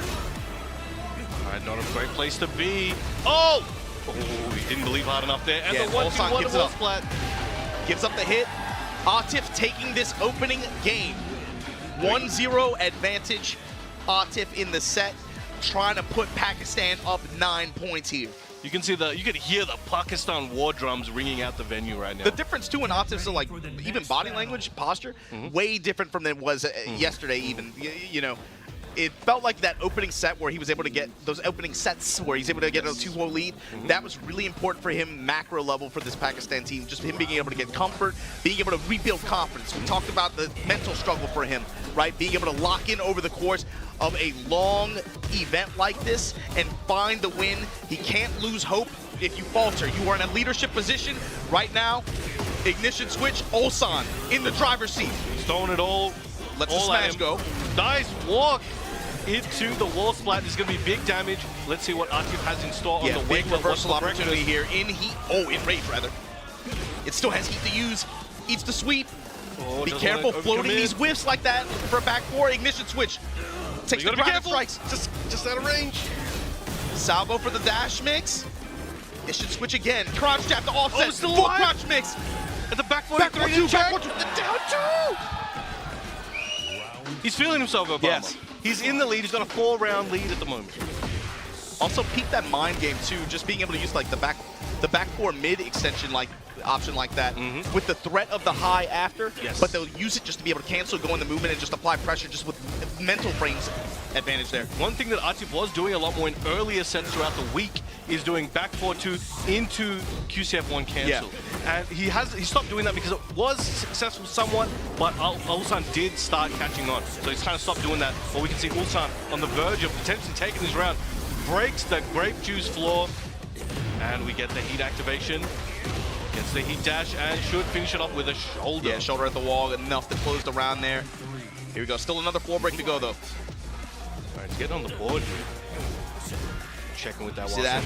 Down 2 on hit while standing 4. Watch what happens next time. See if Ulsan rotates the options there. And you can see Atif was trying to move out of the way and step away from that Russian assault, but you can see Ulsan was doing a great job of dash, realign, Russian assault. got the counter hit for it. But here we go, Atif got a great combo starter here. There's your tornado. Activation opportunity here. Sends him close to the wall. Oh, the slide. Mantic's playing baseball, goes for the heat dash. Excellent opportunity here for Ulsan. Clean walk around, excellent prediction, and excellent execution here. Heat activation, oh my god, Oh, got the heat but the dash. salvo with the dash to follow it up. Okay, and okay, Ulsan okay. with advantage now in this game. Yo, it looked like he lost control of the car, but he grabbed the wheel and steered it to course. Yeah, but the way some of with their movement, right? Especially on Atif's, his is activated a lot more. Yes. I feel like in the past few sets compared to Ulsan. And with the way some of these sidewalks work out in conjunction with some of the attacks that they're stepping, you got to be able to make a quick judgment call in some of these scramble situations because it happens just with the way the camera interacts with the boxes. But here we go, Salvo with the dash, and Ulsan my bad. bringing it back, going to extend this set to a third game. Ooh, okay. He made a statement there. All right, Atif taking the earphones off. He wants to hear what Arslan has to say. What do you think he's saying? What do you say in this moment? I don't know, because I feel like we're not used to seeing Arslan coach as much, to be honest with you. I'm curious what he saw in that. But for me, I think it's just about he's got to be able to find Ulsan's timing and be able to kind of lock him down in plus frames and find that Atif pressure a lot more. You know, we've kind of like gotten to this point now where we're backing away and trying to play the footsies game, and you've seen like a lot of interesting scramble situations that happen as a result of these walks. But the clean clockwise rotation there finds the uppercut, and now doesn't want to break the wall, wants to keep it and keep the pressure on and try to keep him at the wall, but Ulsan fighting back, hits the third hit of the 1-2-1. He's got to make good reads on when Ulsan likes to press here. Balcony break in Atif's favor. Activation. Trying to get as much stage clearance as possible to get him locked up on the wall. And there we go, that's good damage return. Russian assault for the pressure. Salvo right back at you with the dash after. Mid-homing attack, trying to lock his step. Atif eating an ignition switch. And then right back at you with the smash. Tackle with the 9! Ulsan! He's like, I read that episode, I read that chapter, I've seen that one, I read the notes. Nice duck. Opening with Tundra Slasher, but Ulsan not letting it rock. Counter hit slide. Plus frames. Trying to fight back. Ulsan got that tricky timing at the moment. Switching sides. Ulsan's put out some oh, the cocked hammer, and it lands. Here we go. Threaded that needle very Atif clean. with the chance here. Activate. Ignition switch in the mid. Oh, that's good. Nice with the punish in the 1-3. Salvo once again. He gonna get all that health back. Plus frames. Smash. Back to the wall. Explosion potentially possible. Right back at you. Hit him with the Uno reverse. You smash me, I smash you. Stepping around right side. Well, Russian assault caught him moving. Just got the block though. While sending 3. Safe on block, but good hit there. Oh, no, out of range. Don't miss punish. 2-1. Nothing. Oh! Ignition switch again. Perfectly even. 1 game, 1 round. Crowd's going crazy. War drums ringing out throughout the building. And the full crouch mix now coming into play too. Not going to the well too much, just sprinkles. All right. Shit, trying to Counting see down what he's to doing the with jab that. check. Russian assault. Very polite pressure here, but it's being really effective against Ulsan. And Ulsan is consistently going to that dive option in mid-range. He's fishing with it, but hasn't really come up with anything yet. All right, running 2s galore. Full crouch again, working out big time here for Atif. Being able to maintain that pressure. The sweep, the down 2. Sides. Stepping to a line and then activate. Salvo, sweep. Oh, and the low touch. Atif now. Set point. Threatening to remove Ulsan from this wave of this unleashed format and put Pakistan up 9-6. This could be big. Huge round. Oh And my the god. Goes for the slide. Trying to scoop him up. No punish. No punish. Good step. Plus frames on there. Down 2. Down 2. While standing 4 this time from it. On hit. Activate with the where's first. he going? Back 4-2. Oh, he didn't Tackle his ass. Break that shit. Oh my god. Oh, they're down 4 to close it out. Atif taking Team Pakistan another point ahead. The whole team standing up. I have no idea what Arslan told him. Whatever it is, he needs to tell everybody else on that team that shit right now. Because Atif's expression, as soon as he landed there, you could see it on his face. This dude is not an actor. He is not a method actor by any means. He wears his emotion on his sleeve, and he is feeling good now. This must feel so cathartic, because I believe if Ulsan had won that, that would continue his perfect record against Atif, and that was probably hanging over his head for a very long time. And you got to think about how that went down, too. Friday night, Atif won the first to 2. He won the first to 3. He won the first to 5. Lost the first to 10, but the way... Oh, my God, they brought the drums out, Yeah, bro. that's what I'm saying. You got to hear it. He's using bottles and stuff. They brought the drums out. And I'm glad they brought some kind of contingency to this audience. We had to do something to even up the score. They got 10 dudes on stage. I thought this was a 7v7. They got 10 dudes on stage. 10v7? You got to at least have some people in the Yo, audience. if Korea man. doesn't win the Tekken, they may hit you with the jump outside. Watch yourself in the parking lot. But that's important too they all been because to the military. again, talking about wave 2 of this, right? Now you remove Ulsan from this wave equation. So now Team Korea is only left with Low-High, Jonding, CBM, and Rangchu. Obviously, the shell between CBM and Rangchu that covers up. That's a lot of matchup coverage, and those two, that's a nasty character combo too, I feel. But Low-High stepping up here, likely going to leverage Brian. You still have Jonding as a flex pick and an X Factor, potential X Factor. He was able to get a good win earlier, right? Couldn't get the 2 in a row, if I remember correctly. Yeah, he lost to Arslan after. But he was able to get that win on Farzine. So having him there, but he's going to have to go up against the John is still in play for Pakistan in this wave 2. Numan is still in play for this wave 2. Atif is on the hot seat right now. Arslan, Hafiz Tanvir still in play for wave 2. And you got to think they only need 4 more set wins to punch this thing through. And regarding Hafiz, he's only played 1 set so far today, and he took a loss, unfortunately. But he will come back with something to prove. He doesn't want to go out of this tournament without helping contribut to the W today. Well, I mean, he got the MVP trophy to me for yesterday. But yeah, I mean, that's something to consider too. Usama's been up here several times, right? And he hasn't had wins, but they've been close sets. That's another one, yeah. But you also got to think, bruh, like I said, if I'm awarding MVPs to me for Team Pakistan, it's Hafiz Tanvir and Numan, right? Yep. Numan is still in play here. He's still hot. So my thing is like, bruh, as long as he isn't like too iced out right now with the break, imagine who do you leverage him against in this wave 2? Do you wait for CBM or Rangchu to step up? Do you wait for him to deal with Jonding? Like, that's something you have to consider if you're Team Korea. Yes. You know that Numan is waiting in the wings. I'm not going to go, like, I would probably, it's hard to say, but the way Numan plays, he's one of those players that if you knew about him, you knew he was absolutely correct. Probably best Steve on the planet. I'll say it myself. Best Steve on the planet for some time now. But his weakness, even for the Pakistani team in their mind, was he had the lack of experience in the big world, in the real world, and he would often choke. But he's shown this weekend that he can go up against anybody and beat some ass. Well, so, yeah, my thing was like being able to play at the same level and play to his potential on the road. Yes. And of course, like he went to Japan for the final, and obviously, you know, he had a good performance there. Not to his expectations, wasn't to his level, right? But Yeah. this has been like but it hasn't even come into play. I feel like he's mad comfortable right now. But here we go, Low-High on the Brian, activate. Atif now. Both of these dudes in heat on this stage. Oh, nice duck. Activates that heat smash. Now, Atif's gonna wake up with that heat. He's gonna use it. Yeah, there it is. 4-2-1 lets the whole thing rock after the smash. Oh, he was and ready. Yeah, people are, it feels like on both sides, everyone is all too ready for some of these tactical setups. On block, especially. They're all looking for it, especially I feel like after the other night when you saw what, I think it was Atif and Ulsan, yeah, right? There was a lot of them. Yeah, there was a lot of like counter tackle play.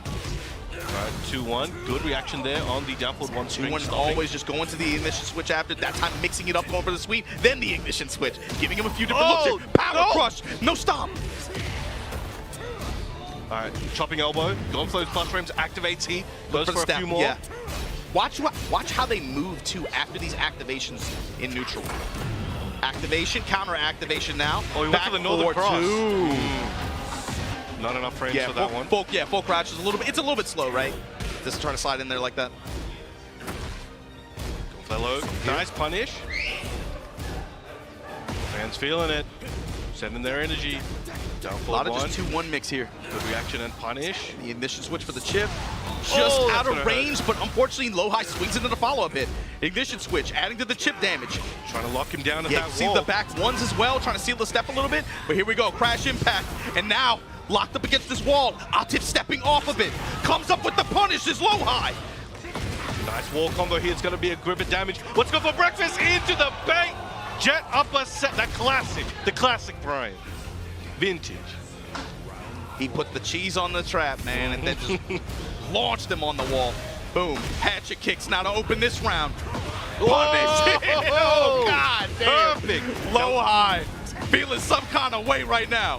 He's feeling himself. When a Activate. prime feels themselves and they're ready for this, you got to be scared. The floor is primed as well. And Atif just a little bit late on that uppercut attempt after the sidestep. Trying to score a whip punish, but he still has heat. He's in rage. Salvo now to go into it, get the health back. Magic wall, but the orbital to call out the low. Yo, Low been reading the classical Brian my textbook, God, in the and it box. killed. I love the way that looks when you kill with that. It's just a crazy image. Woo. Oh, calm down. Yo, calm down, man. Yo, where's the ref? Where's the ref? So wait, he got exploded into a lava geyser and then got jumped on and pound like I'm saying. the hard cut like that is kind of goofy. But It's kind of crazy, man, but someone's gonna stop him. okay, so this is a big set here, right? Low high with advantage now, 1 game advantage. This time going to fight at your uncle's house. You got some nice furniture here. I hope he had insurance, man.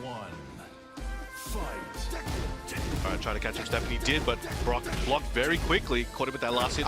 But I feel like that last game just comes down to some high impact reads. Yes. In some clutch scenarios. For sure.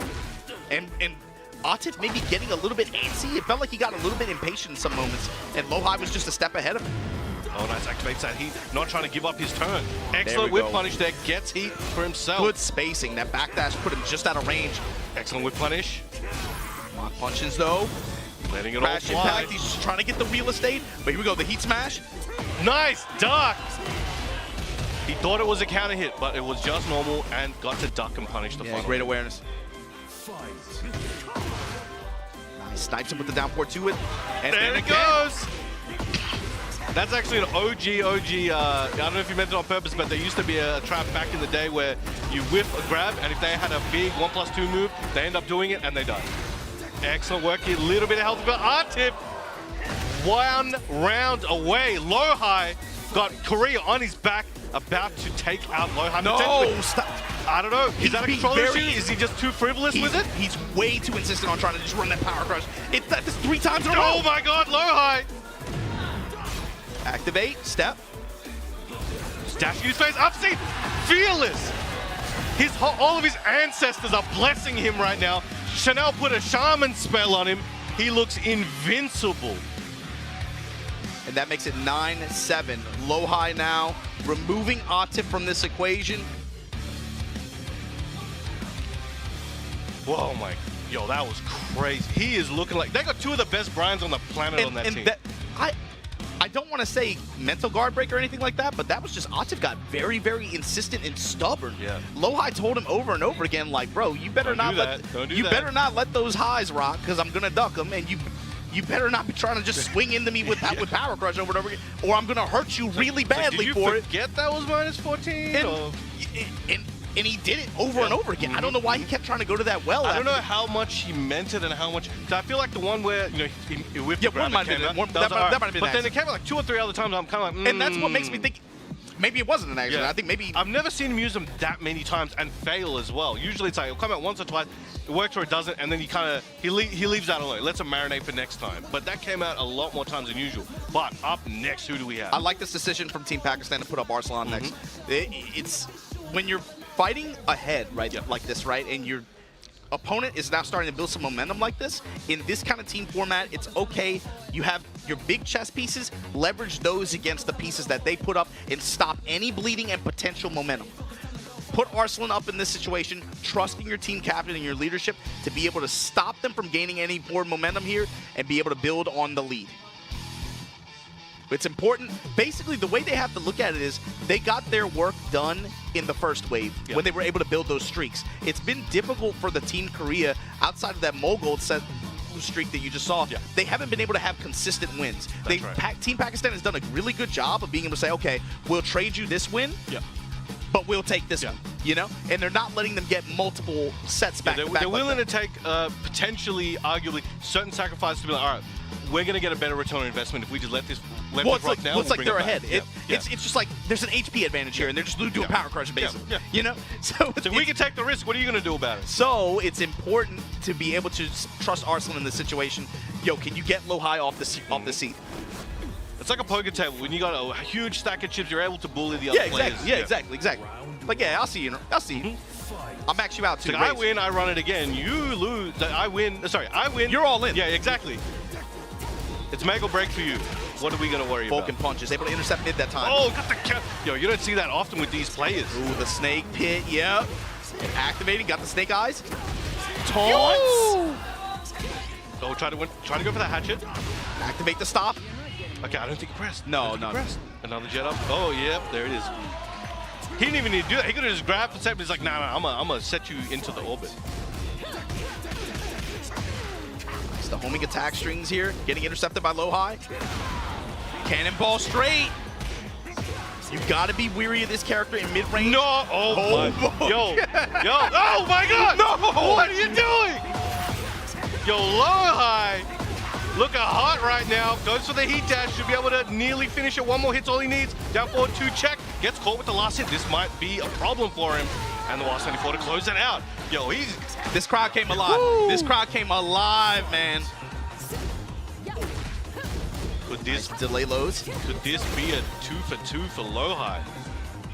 Yo, It's still the opening game, but Arslan, you have to show us something here. How are you going to stave off this momentum? Slow this match down. Break on the grab. It's very interesting because what low high is doing is letting Arslan know, like, yeah, I'm willing to hold the duck if I need to. So if you want to do some crazy crap down there, I'm not going to let it happen, as I was just saying. And Arslan's usually used to letting his opponent stand up straight due to all the mids, and again, not let his opponent duck, and then he can get those heavy sweeps in. But low high just not even letting low it high go just there. held true south. Exactly. Had the read on the high. Oh, And how he likes to. Yo, this timing is just messing with Arslan's head right now. I hope you guys can hear the crowd here. Like, this is obviously it's a studio audience, but they came alive for that low high octave set. I'm telling you. Ever since Mogold sat down, got his two sets in a row, they have really woken up. Let's say that. I think what really needs to be understood right now is if low high can win this, yes, he has to sit down. Arslan has to sit down, but it's going to go to 8-9. And considering where this started, that is a huge change. It doesn't feel like it's as close as it really is. Yeah. It still feels like Korea's like a heavy underdog right now for whatever reason. When you actually look at the scoreboard, that's a different story. But also, how is Arslan going to, in this match, right? It feels like low high has had such a strong read on when Arslan likes to apply pressure with jabs, especially in close quarters like that. All right, gets a throw, gets a little tech there. How is Arslan going to change his timing and start fishing with mids? Punish him for just trying to hard duck like that. Or alter his timing to try to throw off the reads. He's ready. It's like he installed an aimbot chip in his brain last night. All right, gets the bullets fired, back to the wall near the hot dog man. Yeah, Arslan throwing a lot more delays in there, giving him a lot more different looks, getting uncomfortable with just the hard ducking like that, and then finds the down forward one, finds a sidestep one, start to delay his timing a little bit and start to utilize some of the more of these mids and be able to apply pressure that definitely way. Did a good job altering his game plan there and really staggering his timing, making it a bit more confusing. But let's see what low high can give it. You felt it too, even watching. You could tell, like, in some of those movements, he wanted to press the button there, but he's like, no, delay it. Yeah. And it worked out really well. But how is that going to be able to carry him for the next few rounds? See him after the forward as well, altering his timing, giving low high different looks. I'm not going to let the engager rip immediately. I'm going to give you a delay low after, see how you react. Activate now, locked in the corner, low high, counter activation. Oh, good punish there. Good Bloody attempt Ward, from just low jab string right back at you. Slide. Good. Lots of different looks here. Blom bomb with the dash, nothing behind it. Oh, back chopping over one. tracks. And there it is. He's like, you forgot about this, huh? Wipe that floor, baby. And Arslan Ash back in it, slowly getting back into it. All right, 2 rounds ahead in game 2, but gets that counter hit, the Brian Electric. After the side kick, and then just comes right back at you with the cannonball straight. Oh my God, Bloody War. Nice duck. All right, he's going back to the ducks. Activate, still wants to retain this advantage, this positional advantage rather. Uses counter activate. Takes the Great momentum mid back. from Arslan, the timing. Whoa, nice sidestep into the elbow. Should get the combo here after the heat dash. Looking good, getting back on the board, low high, 1 round to 2. It does not want to let Arslan get the second game. Back and forth, back and forth. What you love to see. So now, how is Arslan going to change his timing again? How's he going to be able to try to intercept? Counter hit, side kick again. And you know what's crazy? That was a different timing. Yeah. But low high just had Low high be adapt. Yep. Nice, I like that option. Activation through the guard break. There's been a lot of situations where Lohai has gone for the Northern Cross, but has not been successful. Did it again there, and it cost him a bit of health and momentum. Mids, yes. Okay. All right, so one apiece. You felt it going back to that first game timing. Lohai now like, okay, I'm gonna bet on this jab pressure, or I'm gonna bet on the high. Arslan, no, wait, mid. Wait. All right. Into the stratosphere. It's a bend back and forth here, and now we got to worry about the floor blast in the critical round. But how is Arslan going to translate his adjustments in timing to how that game 2 worked? How's he going to do it here? Can he avoid some of these counter hit buttons and threats that Lohai has been presenting in mid-range? Can he take advantage of some whiffs, get more in the close quarters like this, and apply pressure with those mids and punish him for ducking? Get him to second guess. I think he's trying to go, once again, go back to the ducking well, but I think he's being a little bit more conservative with it, cutting a little bit of the fat, staying down for a little bit less, but it seems to be still effective, and the heat smash closes out the round. Just good jab pressure and mix with the threat of that heat smash there, and then back one, working the mids now. Well, lets the mid rip, gets a little bit of punish. We'll give a little bit of damage to Arslan for that. Second hit, and he goes for the taunt! Knees. Gets the install, what's he gonna do with it? Dies Bright Electric, but doesn't get the follow-up he was looking for, but still in the driver's seat, activates heat. Plus frames, what's he got? Chopping elbow, tried to catch him stepping. And the reversal! Gonna counter, and then the clean walk. And what a whip punish from Lohai to now put this on set point. This would be a huge come up for Team Korea. Arslan, you gotta be able to slow this match down. When it's been going fast, it's been in Lohai's favor. And you can see now, Arslan feels the pressure. I think he's trying to speed it up. He's trying to smother Lohai, but Lohai's not letting it happen. Excellent punish. Arslan might be able to stop Lohai on his offense. Right into a crash impact though, and now Lohai with momentum. He's still got that install and heat. Both resources ready to go. Nice step. This is gonna cause an explosion. I don't want to jinx nothing, but this is looking very, very good for Lohai. Oh! And the slam! And the win for Lohai in this set. This was looking dire earlier, but the sequence between Molgold and Lohai in Wave 2 of this event has put Pakistan's lead, cut it down to 1 set advantage. 9-8 for Team Korea. Lohai now has to take a seat. Arslan Ash off the table. You now have the John, Numan, Hafiz Tanvir left for Wave 2 of Team Pakistan, while Team Korea still has Jonding, CBM, and Rangchu to leverage in this phase. Wow, Lohai paying rent. With just awesome reads with side movements and ducks, it developed through the set too. Really those high impact duck calls in game 1, and then also just the offense that he laid on, especially in heat on Arslan, when he had the threat of heat dash or heat smash in a lot of the situations, he was able to play around with Arslan's defense. He caught him ducking a few times or pressing, had some very high impact sidewalks and sidesteps in games 2 and 3 especially, and that's really what sealed the deal to me. That was an amazing, amazing It felt like performance. a cerebral battle. Yeah, that was crazy. You could just, it was a battle of the senses, battle of the mind.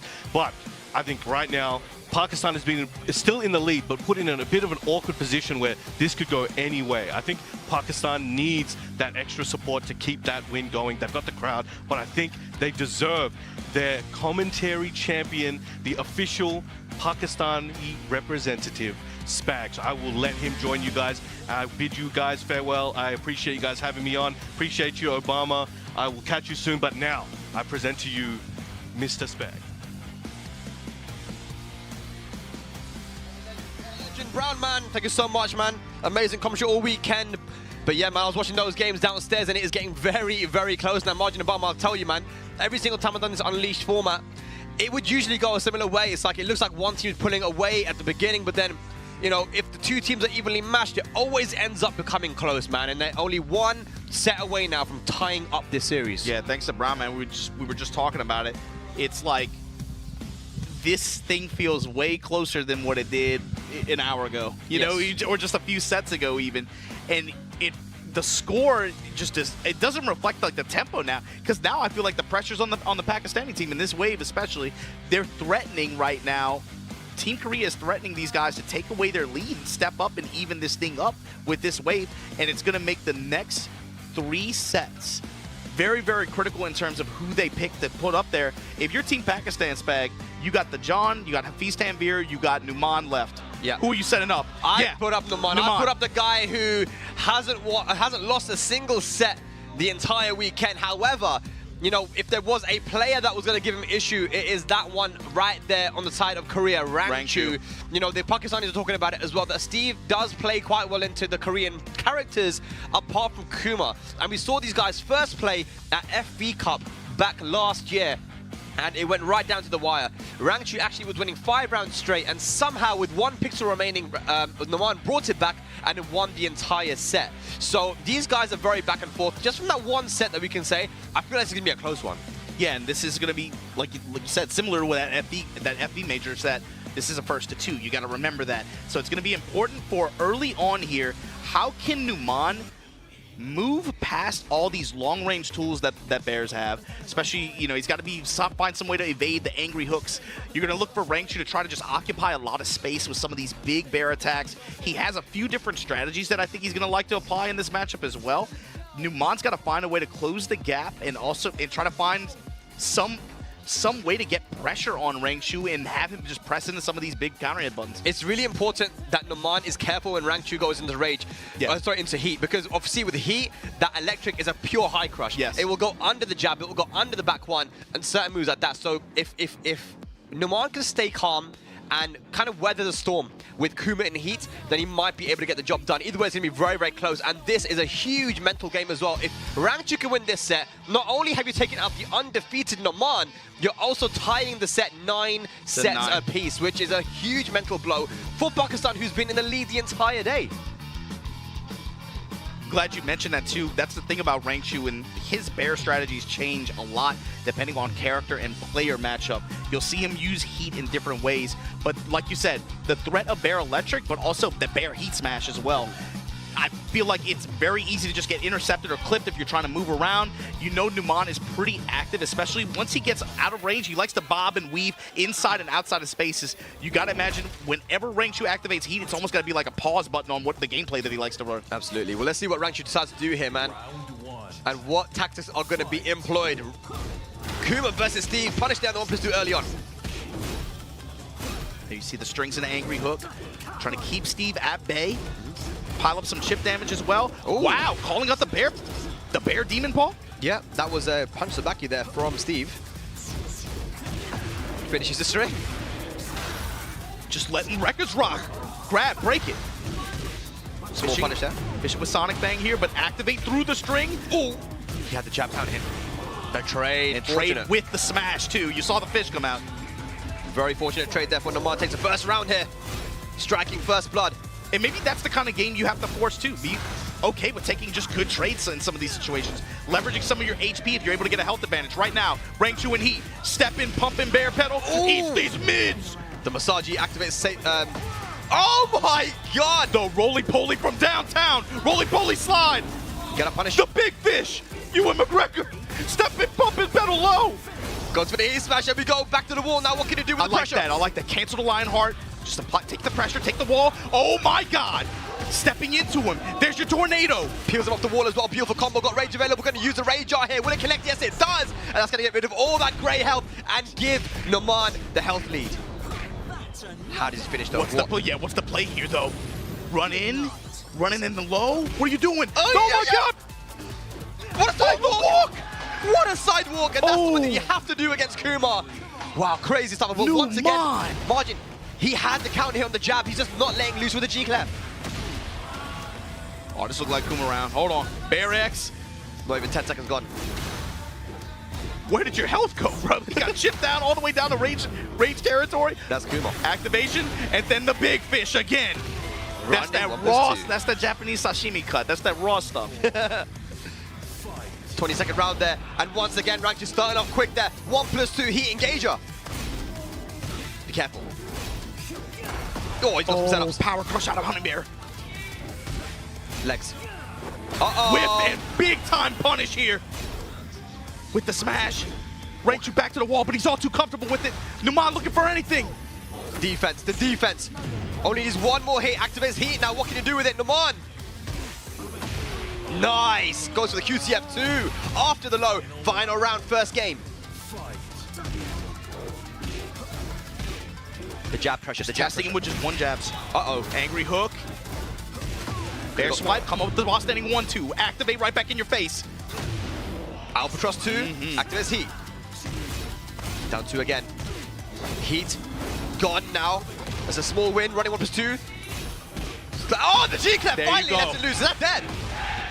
Tooth that ass up, and now what you got? Running Bear. And just like that, ranks you up 1-0 in this set against Numan. Threatening to even it up here.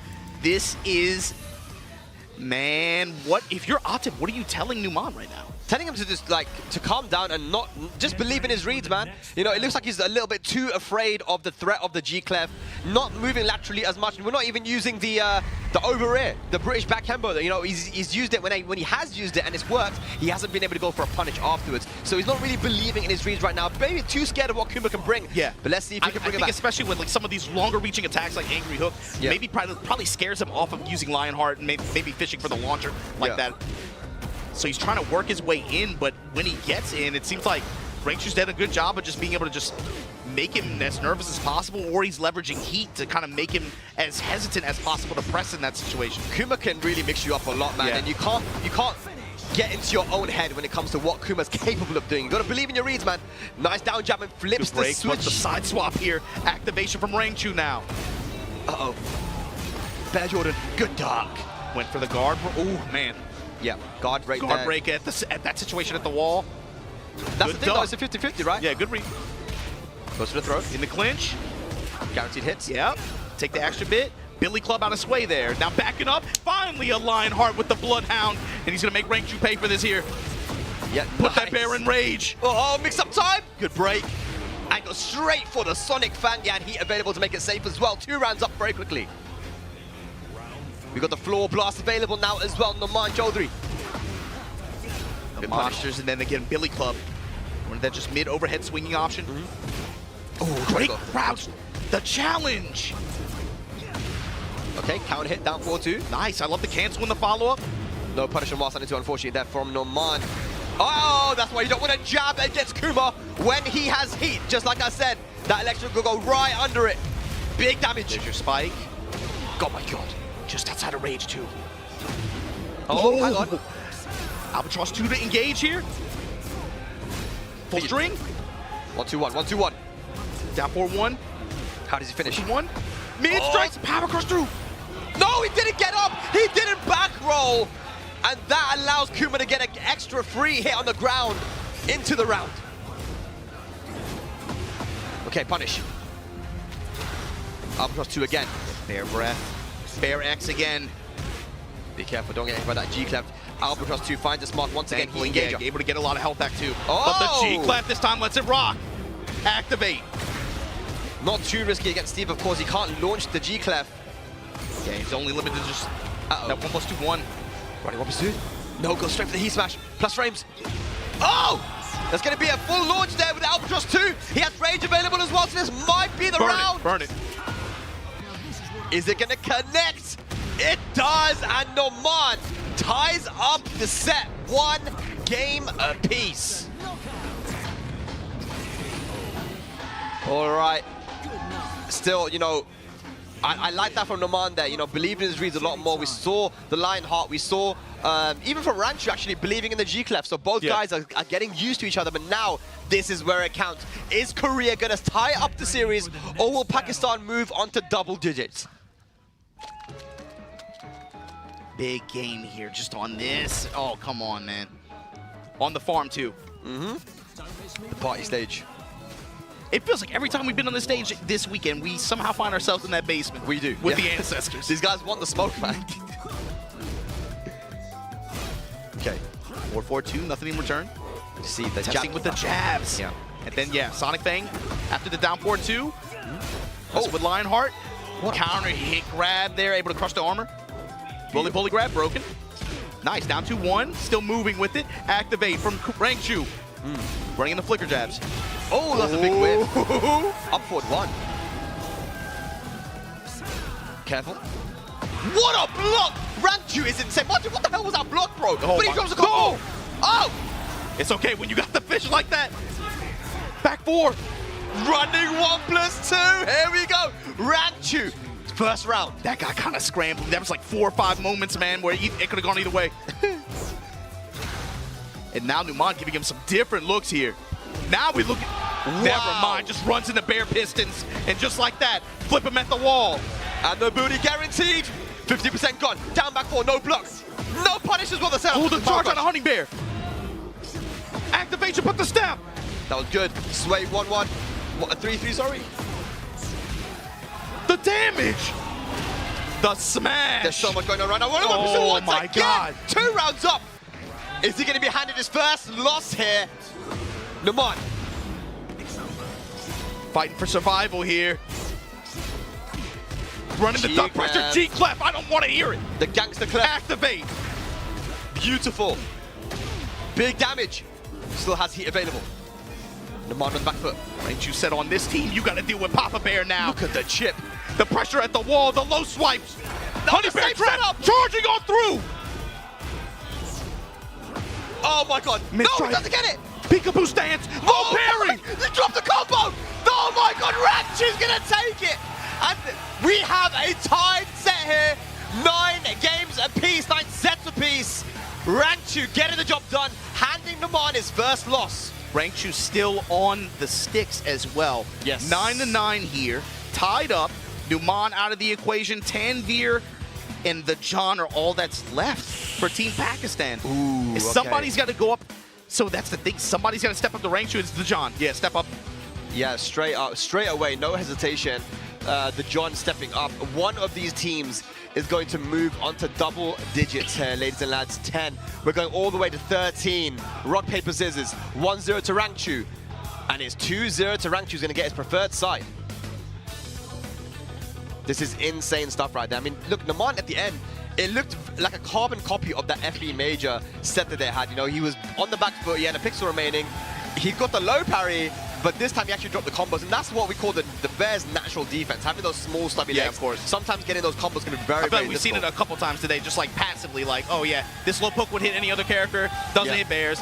Oh, your combo, you didn't correctly adapt to Yeah. that situation, especially on a sidewall with the bear right there. Like, you know, it's a lot to think about.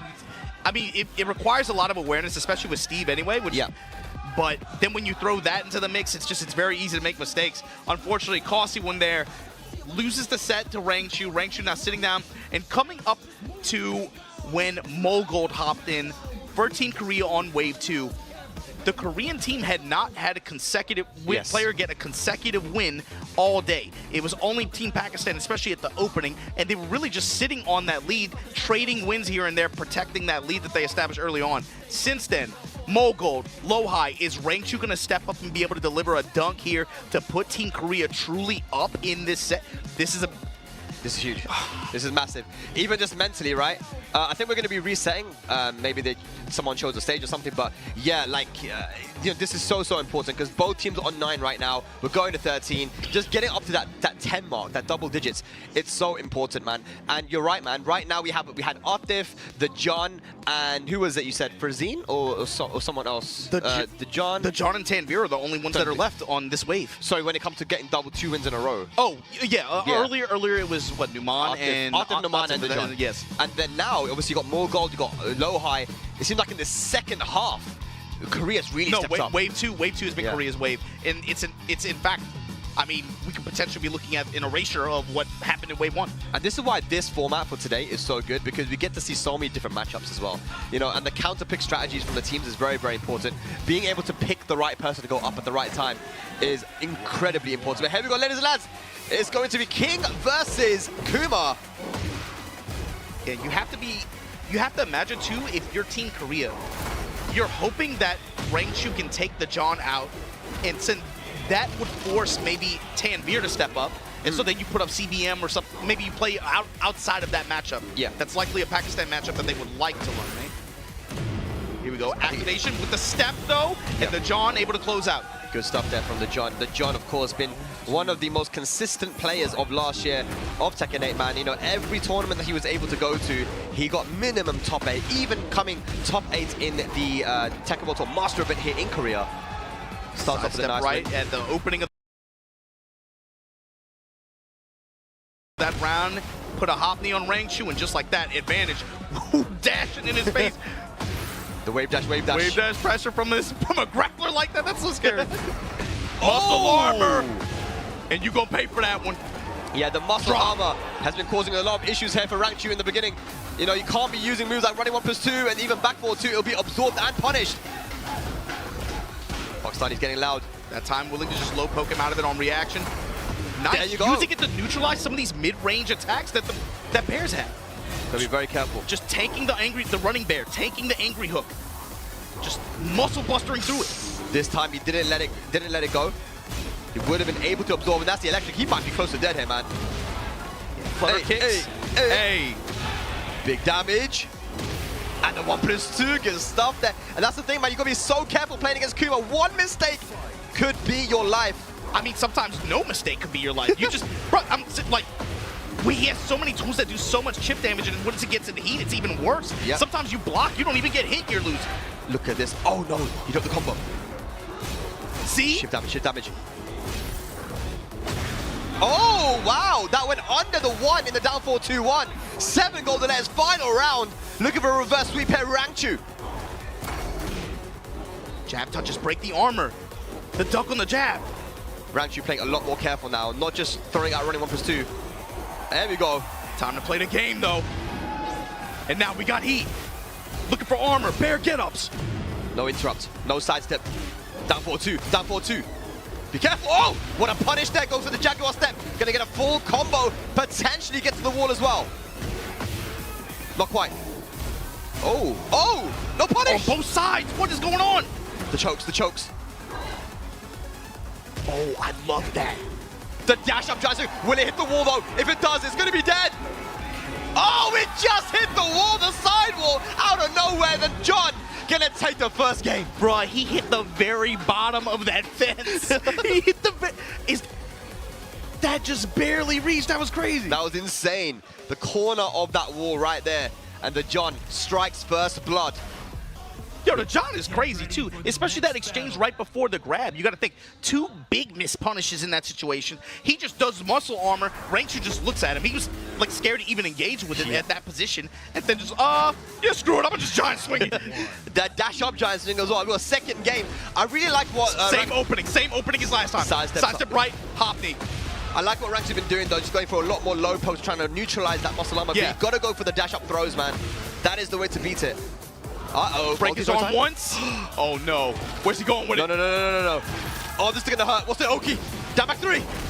And the down forward 4 low. 7 golden letters. The John in the driver's seat.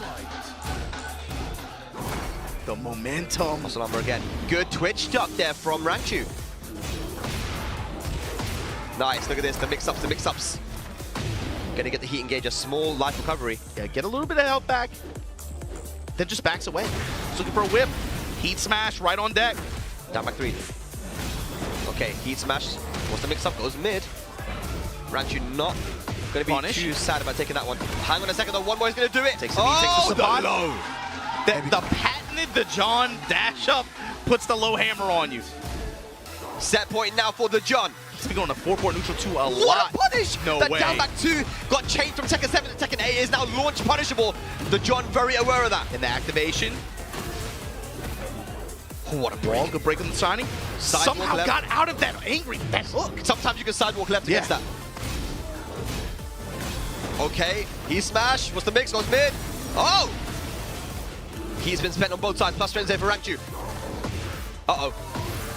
What's the mix? Running knee. Oh, punish! And the John gonna take it over Rangchu. Rangchu eliminated and Pakistan keeps the lead here. And move on to double digits, 10 to 9. So with Rangchu out of play, you're down to John Ding and CBM here for Korea. Versus the John and I mean, it's basically still even though is the thing. I go for CBM here. I go for CBM. I think you because put up CBM. Yeah. They played so many times. And, you know, in South Africa, when they did play, you know, CBM was very dominant against the John. I think they played one more time after that, which was a lot closer, but these CBM just has so much more this is the route. You're right. Yeah. You put CBM up against the John in anticipation he can get the John off. They're going to obviously put up Tanvir, and then you put up John Ding in hopes of he can in hopes that John Ding can just outplay Tanvir. In the event that CBM loses to him. John Ding, like you said, he's that X factor, right? Yeah. He has that character which can really put you into the casino, mix you up, and get in your head. And John Ding is a fearless player as well. He's used to these team tournaments. You know, the first time we saw John Ding on an international stage was Tekken Tag 2 Master Cup, where he almost OCV'd the other team in grand finals, right? He is very used to playing these kind of very volatile, crazy first to ones yes, even, right? exactly. Like in a shorter set, Eddie's going to get a passive buff, or even Clyde if he wants to go that option. Yeah. But you got to remember too, CBM in the event that he's able to come over the John, even though he had bad, a bad result yesterday, and I mean, Hafiz Tanvir just outplayed him yesterday, just from jump. He was able to get the win in the short set today. So you have to put CBM up in anticipation. Okay, can he make something happen against the John, and then against Hafiz Tanvir? If he's the same guy he was earlier today, we're looking at being able to come up here. Definitely, man. Naman is out of this as well, which I think is a big win for Team Korea too, because he was a very big threat to a lot of the people. And Korea would have been probably thinking that we wanted to align Rangchu to Naman, worked out for them as a huge win. The John, though, you know, if you're Korea, you don't want him to get another win on the board. And look, he's covering Clive right now, but I think he should go for the Jin. He should be going for the Jin here. Of course, the John is already locked in straight away with King. What is CBM going to do? That is what they're playing for, ladies and lads. If Pakistan win this, they have guaranteed themselves that trophy. If Korea wins, we go to a tiebreaker, a first of 5, champion versus champion, to take it all. We're locked in with Jin, ladies and lads. Here we go. CBM versus the John. We saw this already last year in the tour. We're seeing it again here in Korea. Yeah, these two guys were chasing each other all over the world, right? Yeah. Is it going to go like it did in South Africa? Here we go. Early swings here from the John. Ooh, what a nice. punish. Great spacing. Fish with the down 4-2. CBM now with the advantage, but easy duck in response here from the John. He's going to good reward from this. Yeah, that was good as well. The way that CBM delayed the down 4-1-4 as well, but even so, was still able to get the duck and launch. Low touches back and forth. Ooh, great step and forward form response. Counter activation now. What was that? I don't know if that was a misinput. Trade. Guaranteed forward 4. Whoa, he tried to go for the parry hop kick, but not enough frames. First round to the John. Yo, they're going ham with those drums and stuff every touch the John gets. 4-4 neutral 2. Finds it down 4-2 sequence. CBM going to give it up. Likely going to be wall throw. Yeah, wall throw. Very nice. Does some good damage there, especially that final hit. Step to realign. Good instant break. That was a crazy break. 4-4 neutral 2. Fishing with the down 4-2s. Fishing mids. Muscle armor, but not scared. Like you said, standing at range against the muscle armor, just fishing low. Oh, okay. Muscle armor once again. He goes straight, but he's just going to kill. He's done just so much damage there with King. 2 rounds up here in the first game. Try to go for the side step Hopney again. You called it out, Margin Bomb. He likes to start with that, but CBM gets the punish. The dash feint pressure. In range to the down 4, that's fine. CBM cool to just chill out there. Eats the low, but the clean sidewalk around. Great clockwise step. Gets the sweep and the CD1 forward 4 counter hit, and guess where you're going? Not going to go to the wall. Unfortunately, he drops the combo. The position's fine, though. Oh, we get the counter! What's he going to do? Rage up? No. Sidestep, going to pop heat through a line here. Snap those legs and side swap. This is the positional advantage. Sabat kick, but the down 4 in response.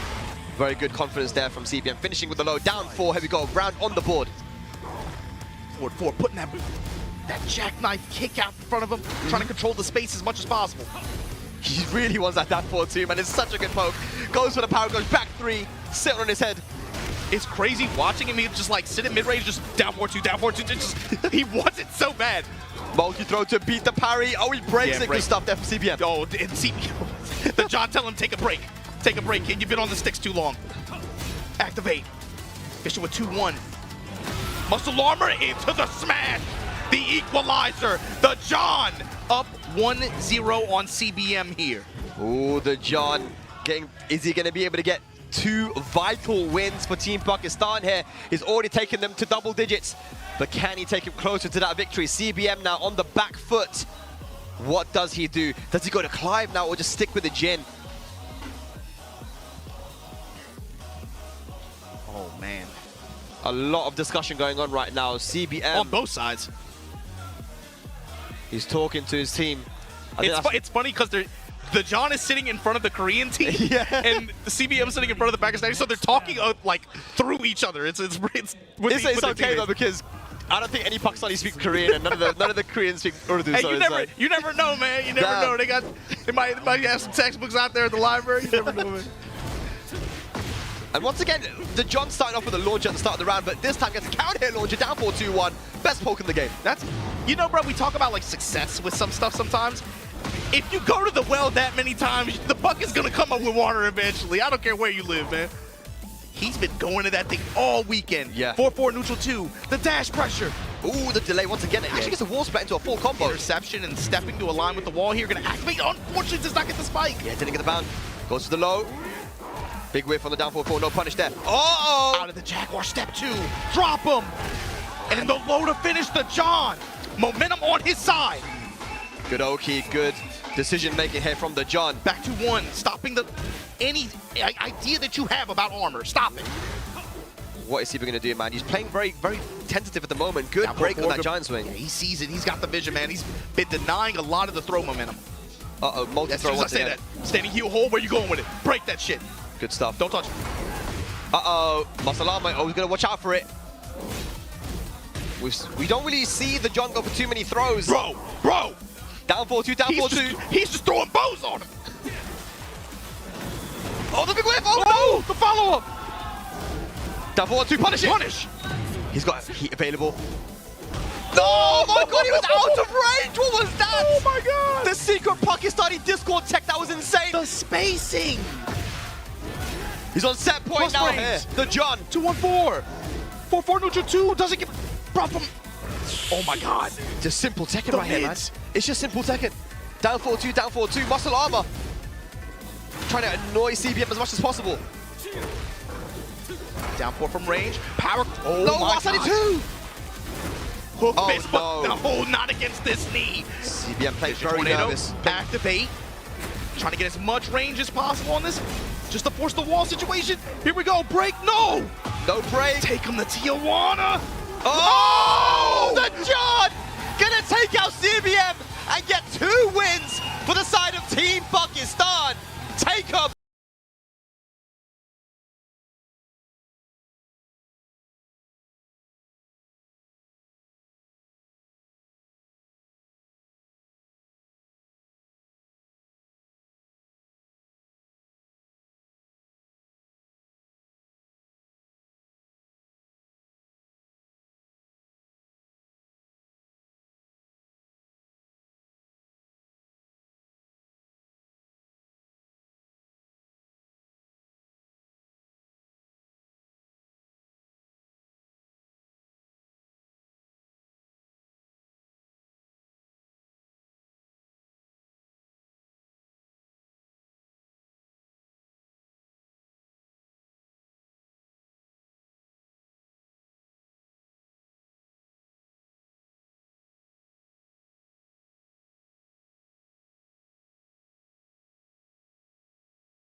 Counter for Harvest being, man. The guy's been on form this weekend. I'm just thinking, man, like, who do you call as counter for Hafiz Tanvir? And then I don't want to like think too far into the future, Right. but I'm thinking like if you're Pakistan, if you're Korea, who are you putting up as your in the event of a tiebreaker, who are you thinking is the hottest right now that you're going to put Oh on? man, it's such a tough decision because Naman just recently lost. I think that if you were looking at Naman the way he's been playing, even talking to Arslan, he was saying that, look, we'll have to wait and see who's playing hot right now. But honestly, there's a lot of players that are putting work, and you can see right now on the results, everyone in the Team Pakistan has really put in a lot of work here, right? You got to think as well, on the side of Team Korea, who do you put up? Now you've had Morgold, Low-High, both get like two wins in a row, right? They're the only players that have got 2 in a row. But do you bet it all on Morgold, who started off with a loss against Artif, or do you go Low-High, who's probably arguably been looking the best? I wouldn't feel bad about putting Low-High up. 3 wins, man. He's got 3 wins here for his team.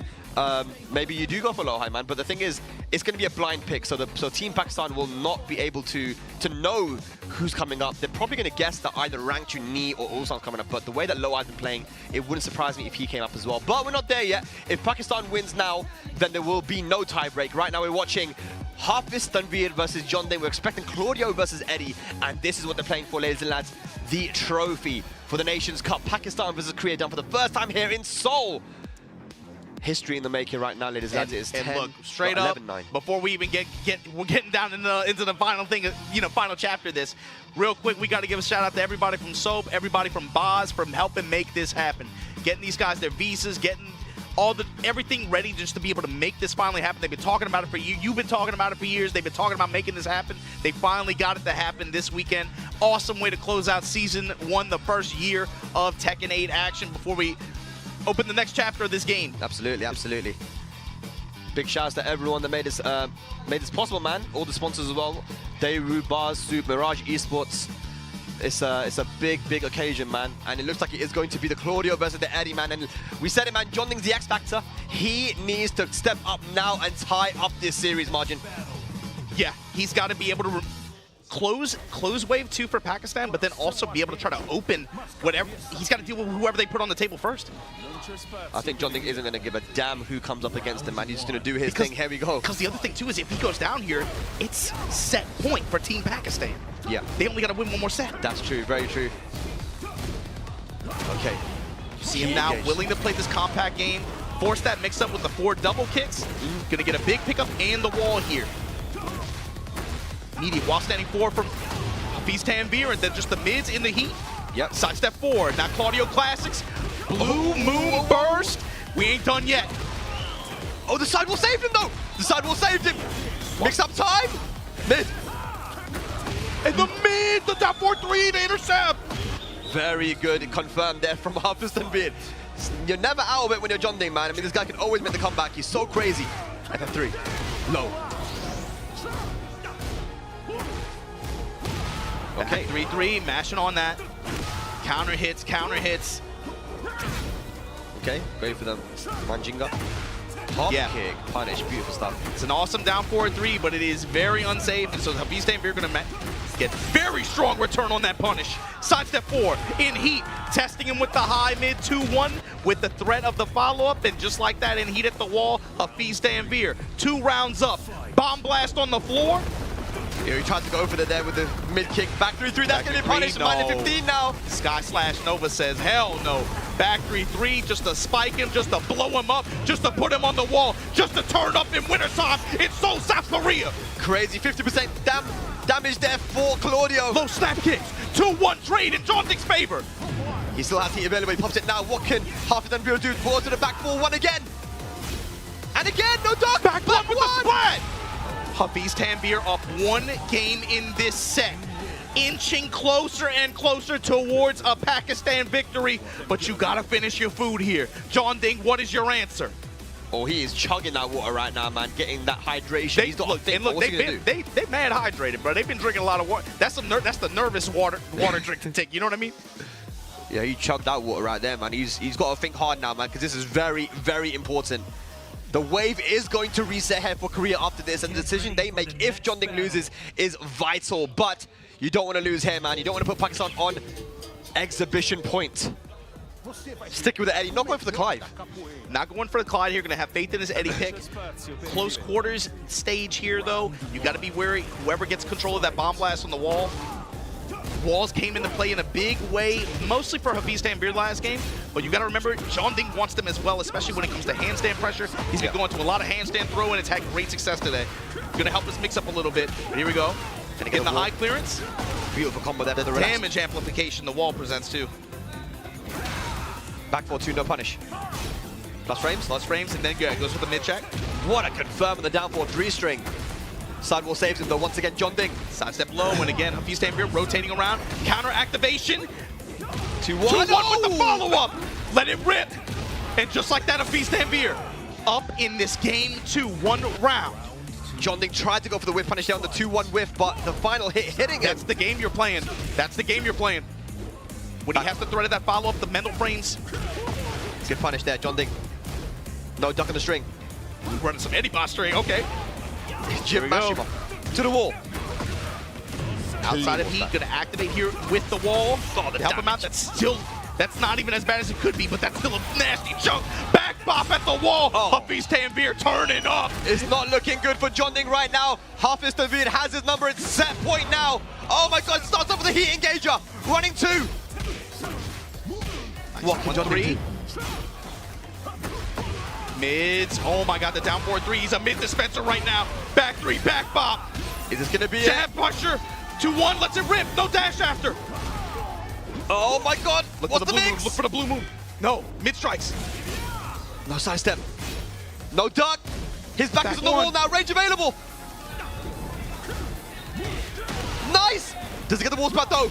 Plus frames. Hafiz Tanvir on the back foot. Nice jab interrupt. Sidestep 4. Low. Back 1. Oh my God, what's gonna happen? Nice! He has range available. He dropped the combo! He dropped the combo! And the down 3, Hafiz Tanvir takes it over John Ding. 3 rounds in a row. Pakistan moves on to 12. Only 1 set needed. Korea's team has reset now. All players are available. So think about what this means. Your Team Korea, you have 1 life to live. This basically is it's the tiebreaker scenario, basically. This basically is it. You gotta pick who's the hottest today, and you gotta trust them to give your team life and not lose this set. They gotta step to Hafiz Tanvir first, but then think about it. Hafiz Tanvir, let's say they win. Wide open Pakistan selection again. What matchup on both sides of the ball right now? What matchup do you want to play the most right now? Who are you most confident in that can hold down any matchup that they present? Exactly. That is the question. Because not only do you have to now deal with Hafiz Tanvir, you have to deal with whoever they put up next. Yeah. And whoever, they're going to pick the worst matchup so far. So who is playing the hottest? I think you gotta go with Lohai, surely. I mean, Lohai coming in for Chanel for today. You know, Chanel wasn't able to make it in, but you know, Lohai is the only one who's really got, I think, 3 wins. You know, he's got 2 in a row as well. Been looking hot with that Brian. I don't know. It's such a tough decision. I think Team Pakistan is currently talking about what they're going to do after Hafiz Tanvir's match. Yeah, that's what they have to if he loses. It's going to depend on who they select, but I have to imagine on their side, they're probably thinking it's going to be Lohai or Mogold, right? So then do you really put Mogold against Hafiz Tanvir in a podium mirror?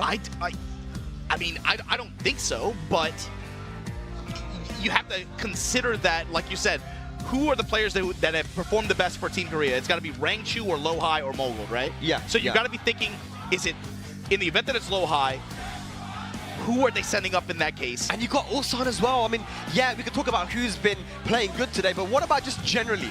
Like, who is able to step up in these really clutch scenarios? Look at Nee. We're talking about he's been in this situation so many times before. The way he played yesterday, the way he played on Friday, you know, the way he was able to beat Arslan in that first attempt. I mean, all these guys in Team Korea have been playing good, man. I don't think we can only go based on who's playing hot today. But Spag, it's today. It's not. It's not Friday. It's not Saturday. But it's also Nee. It's also Ulsan. It's like these guys, man. They may not have got the wins, but they've been very close sets either way. Who do you go up against? I mean, look, Nee is capable of taking out anyone on the side of Pakistan. Ulsan has already proven he can do that as well. But you got to take out Hafiz Tanvir and anyone that Team Pakistan decides to go up against you. Oh man. This is a tough decision. They're talking a long time. They're taking a long time to decide. I mean, you're putting the event on the back of one person here. This is not an easy decision. Hafiz Tanvir, if he wins now, then Team Pakistan clean sweeps this Pakistan versus Korea event. So that's why the Team Korea right now, ladies and lads, they are talking for a long time. They're trying to make the right decision. They're talking to the players, trying to find out how they feel. How are you feeling? Do you think you can do this? How do you feel versus Hafiz and Veer? What about if they bring in Arslan or Atif or the John? What do you guys think? And they're talking about it. Who's feeling confident? Here's a look at the matches as well, just to give you guys some context on what the players have been doing on the side of Korea. We see Lohai, one of the only players that got 2 wins in a row there versus Atif and Arslan Ash. I mean, that's the vice captain and captain of Team Pakistan, but also beating the rookie in Osama Abbasi. But Hafiz and Veer right now, he's the one that's up right now. So CBM's got a win over him, and I think he's the only one, right? He got the win over him, but of course he had the He got a losses loss as yesterday, well, right? yeah. That felt like a breakthrough win. I don't think CBM is on the table here. I think it's got to be low-high rank. Low-high ranks you with maybe a Mogold. I see Mogold standing up and holding his stick right now. Ulsan still talking really long to Lohai. Lohai and Ulsan are having a conversation at the moment, guys. But it looks like Mogold is holding his stick. And he might be going up. I think it's Mogold. Oh my god, Mogold and Hafiz. Is it going to be the Claudio Mirror? It is. Ladies and lads, the decision has been made. The rock, paper, scissors has started. It's Hafiz Tanveer, the Claudio of Pakistan, versus Mogold, the Claudio of Korea. Here we go. What an event it's been, ladies and lads. Hope you've enjoyed it watching at home. Pakistan versus Korea, history in the making. But it could all end now if Hafiz Tanveer wins here against Mogold.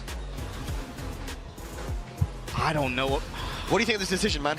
I mean, it's Mogold. It's hard for me to say, like, no. And obviously, you know, I'm not up there. I feel like I would have given it the low-high, personally. But Mogold, you can't say he's a bad pick. It's like, if he's able to beat Tanveer, he had such a good performance when he was up there in Wave 2. They're gonna have, that's a matchup they're gonna have to play into. What do you do, Margin Obama, if you're talking to the Korean team and Mogold comes to you and says, I'll take him. I got this, man. If Mogold steps up and says, I got this, put me in, coach, are you gonna tell him no? I'm not saying no. Are you gonna tell him no? I'm not gonna tell him no. I'm not saying no.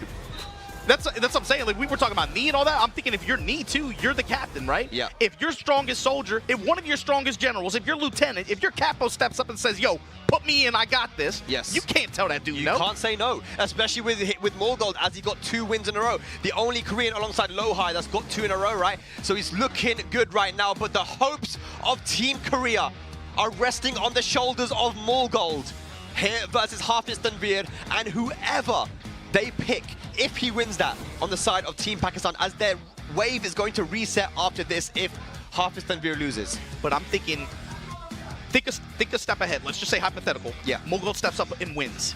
Team Pakistan, you got to be licking your chops. You're thinking, like, who's had wins on Mogold so far? Yeah. Farzeen, Atif, you got options. Yes, you got options. You do. And you have a little bit of HP to give too. Not much, but you have a little bit. You could take some swings. The Mogold pick is like a hardcore commit, though. Yes. If Mogold wins 2 in a row now, Then you put up low-high. Then you put up low-high for the protection. then it just comes down to, this is great. I want Mogold to win this. I want to see this go as far as possible. Oh, you're just greedy. You're a glutton. You just I'm want to very extend. greedy. Yeah, You just I'll want to admit, man. extend. That's all you want. I'm very, very greedy. You're an instigator. You just want to see more violence. Hey, how do you think this all happens, man? Someone needs to do it, bro. Someone needs to do it. All right, here we go. They're locked in right now, the pressure. But the thing is, Margin Obama, Mogold's also been that player who, you know, he performed really well last year in the Master events, but when it came to these high-pressure situations in the big events, he wasn't able to step up. Consistent, but hard to seal wins on the biggest stages. But he had a lot of successes on the stages right below that. You got to think, this guy had a hot streak. He almost won like three huge tournaments in different continents in 3 consecutive weeks. He had a crazy run towards the middle of last year. It's not strange for him to perform in big moments either. Yeah. Is it going to be the Claudio Mirror though? That's what I'm wondering. Or will he bring out does he play out does he play out into a different character matchup? Reina? Some people don't like the mirror, man. I'm telling you, some people hate playing mirror matches. I mean, Arthur could tell you that definitely with the Dragon of Font, right? But he's thinking really hard, right? They're dancing on the character select screen. I think we're not going to see anything but the Claudio from Hafiz. But what is Mogold going to do? Oh boy. Yeah, now your mind's got to be going crazy. Bang. Yeah, bang.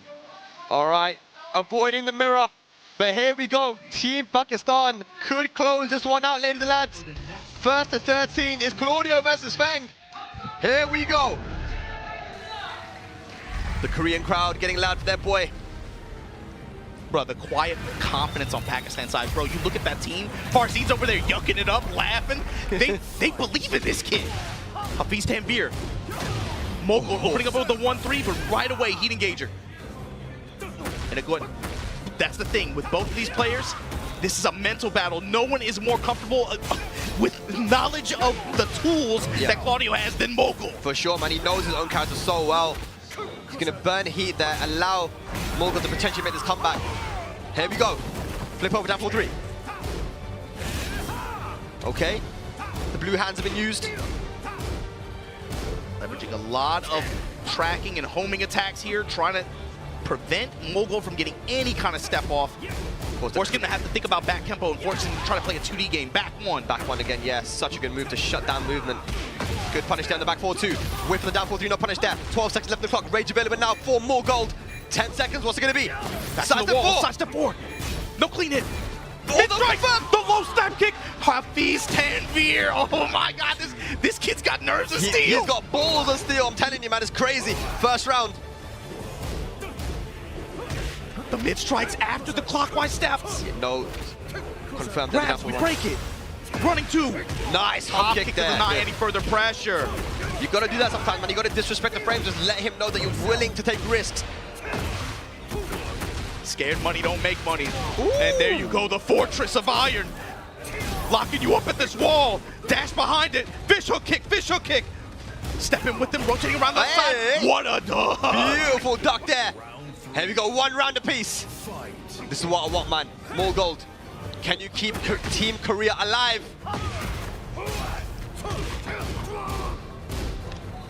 Tantrum swings. Great sidestep on the plus frame attempt. Yep. Down 4, what a punish. Extending form response, back 1. No punish in the down receive. He's winning the little micro battles. Finally, 1-3, fish hook kick, a low, nice little mid-low mix. Yeah, we're finally seeing him use that fish hook, man. The back 4, so good. Nice duck! Finally, someone ducking back 4-1. And of course, it's going to be the Claudio main more gold. Oh, 1 more pixel. Plus frames. And again. Oh my God. The low parry. And he's got resources. This is big. 2-1. Oh my God, that's going to be a war blast. Phoenix as well. blast. There's not a lot left on the clock. Drops the combo. 2-1, No break. no break. Okay. Very good stuff there from more gold. Missed opportunity there. Floor blast available now. This is serious. Tries to go for that 1+2. That would have been a launcher. Punish it. Good punish. That is -14. Punish even when they heat as well. Just poking, poking.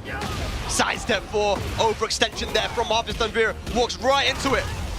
Stomp for the floor explosion. Activate on Mogul's side. Here we go. Inching closer and closer towards that magic wall. Mid-strike here with the down 4-3. Oh my God. The low smash. Feng has Shots it available. fired, and here we go. Iron Fortress with the dash behind it. Gives me a stomp. Good break. Break on the throw. No whip punish. More gold. This is for Team Korea to stay alive. Not trying to mess around with it. Oh, here we go. Down Oh four. my God. What a duck. Punish. 1 more hit. Gonna do a hit. More gold. Oh my Down God. 4-3. Confirm. Oh my God. The backswing blow. More gold. With 5 golden letters. Gets the first game on the board. More gold. Staying locked in. What an option. What a backswing blow. Oh my God. Woohoo! Okay. We asked the question, can Morgo step up to the occasion? He was not able to perform when it came to the biggest of stages, and this is one of the biggest stages that he's been on, and he is performing right now. You can see the stress in his face right now. The GOAT, Knee coming up to give some words to Morgold, man. You know, the old school, new school. Maybe it's just some very generic advice like, look, stay calm, you got this, you're playing well, don't overthink. The quiet confidence, too. He's noticed a lot of these situations where Hafiz Tanvir in neutral, he has heat active. But inside range 1.5 to range 2, Mogul just stands there. He's not scared of the, even with as many threats as Claudio just passively has, with sidestep 4, back 1, blue moon burst, the low heat smash. He's just standing there. He's not. He's confident. He's just cool to just, yo, I'm gonna just play and see what options he goes for. Give him some different looks. Oh, big whiff there. Look, half of the rear looking on. Not really Unaware how to panicking. punish some of That these time things. will be a low crush there. Able to beat the kick out. Should get the wall here. Shoulder. Sidestep 4, good Oki. And again. Down by 3 counter hit. Taya. Oh gosh. Okay, a lot of recoverable health here for more gold. The blue hands are gone now. Rage available on both sides. Running 2+ frames and again. Nice. Finishing with the lows. Half the Tanvir stops the bleeding. Both of them too, not afraid to just go to a very fast heat option, burn it on the dash afterwards. You know, there's Mogul is just fishing sometimes. Raw Iron Fortress with the dash behind it. And then it comes down to Beast Tanvir in some of these situations, running just that small tech, that 2-1 string, just duck check like that. Blue Moon Burst once again. A Beast Tanvir with the response here. A perfect round there, 2 rounds up. The Pakistani crowd goes wild. 4-3 mid strikes. It looks like he's found his timing here, Margin, but that's a beautiful shoulder punish there. Iron Fortress going to heat, plus frames. Low snap kicks in return. Trying to poke him out mid. Into the while standing sequence. Nice. Spring kick and the check on it. Here we go. Mogul. Gets the wall as well. Nice. 1-3 into shoulder, keeping it simple. Just outside of rage. Charge that time. Look at this pressure. Look at this pressure. More gold. Down back 3. The confidence from this young lad. Here we go on the board. Low strike to open. Legs. 4-2 again. Really trying to find that counter hit. Yeah, Beast Tanvir has good movement too. Somehow, passive tracking kicking in. Nice. Testing with these back 3-3s, but comes up with the lift kick. Mogul now, rocking and rolling, active. Shoulder. Even up the health. Look from just Hail Mary shoulder, or just Hail Mary smash. Trying to keep him at the wall as well. Back Yeah, 4, back trying 4. to catch the sidestep. Activates heat now. Sidestep 4. What you got for us? Attacking the legs again. Oh! The dash behind it. Oh! Oh no! No punish! What the hell happened? Oh my God! Hafiz Tanvir is going to even up the set. 1 game needed to take this entire exhibition. He blocked the down back 3, but I think at that range it wasn't launch punishable. Yeah. They've had really good success with sometimes getting away with unsafe lows that have been spaced out so properly and so fine to where the correct response is sometimes whiff. Yeah. And then they take advantage after. It's not just him, I think Numan had some good success with that earlier as well. Yeah. All right, this is it, man. It Do is or die for Team Korea, bruh. And it's all on Mogul. Pakistan versus Korea point now for Team Pakistan. Oh no. We got engagement. It's do or die now. Diving, oh my God, the interception. Testing it with the mid kicks. Gonna activate heat. Here we go. Get out of there. Get out of there. Oh, nice. Shifting clouds. That was sick. Can he kill though? Sidestep. Nice. Small gold. Staying alive. I Great like awareness. it. Turning it into a scramble a little bit. Legs. And again. Mogul winning the mental battle here. 1-3. Ooh, good punish there from More Gold. I like this. For the plus frame, step in low. 4-2. 4-2 again. You really want that counter hit. No interrupt. Back 3 plus frames. Oh my God. 7 golden letters. More gold. 1 round away from getting Korea up to double digits. Momentum on his side here. Beast Tanvir having trouble getting anything started, but that clean clockwise step may be the opener he needs here in the 3rd round, in the 3rd game. Hang on a second, hang on a second. Down back 3, counter activate. Side step 4. Heat dash just to be able to go. Again, fishing with the blue moon. No confirm, down 4-3. Oh, the shoulder hits. Big damage, rage available. Take the stomp, take the wall. Got to float here. More gold, come on. Side step 4. Nice, get out of there. Punish. Great. Oh my God, the punish. Oh, the legs. Oh my God, the arm kick out of nowhere. This guy has too much confidence. Hafiz Tanvir stays alive. Testing with the 3-3s. I got 1-2, mid kicks. Good break. Oh, they really oh yeah, now we're really in.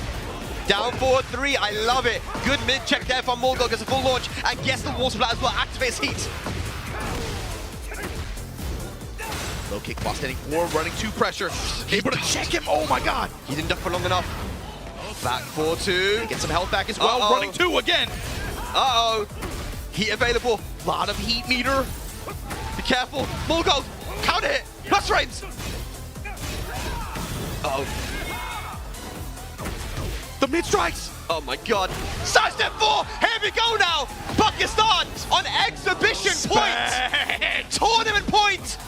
And look at how much more tense the rounds have gotten to now. Whoever can get the opening first. Down 4-3. Half is done fear in the driver's seat. Baby Tantrum. Here we go. Gonna be a full launch. Morgo recovering some health as well. Activates heat. Should get the wall here. Hey. Shoulder. Push, the shoulders. The damage. The got lows. The spring kick. No. That was the wrong punish. Back one. More gold. It's back one. What a Counter grab. We break it. punish. Half is done fear on the back foot. Oh my God, the down 4. He has rage. He has heat though. This is where things get dangerous. The legs. Oh my God, dude. He has the blue hands. He has rage. He has heat. 16 seconds left on the clock. Oh my God. Oh my God. No way. He has rage available as well. The balcony. Is that going to be it? Oh no. Is that going to be it? Tanvir. And Pakistan are going to take the exhibition 2-0. Taking it over Team Korea. Now Tanvir gets the job done. History has been made. What a set. In a long set that went the distance, Hafiz Tanvir. Wow.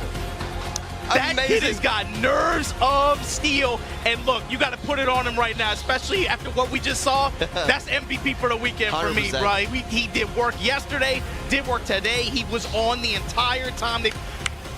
I told you, bro, when the set started, I looked behind me, you saw the entire Pakistani team with smiles on their face. Farzine's over there just telling jokes and stuff. Yeah. I don't know what he was doing. The quiet confidence that they had in this kid.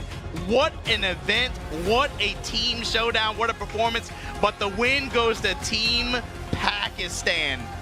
Big smiles on their faces as well, and really good sportsmanship here. Both teams really loving just the fact that we actually had this exhibition.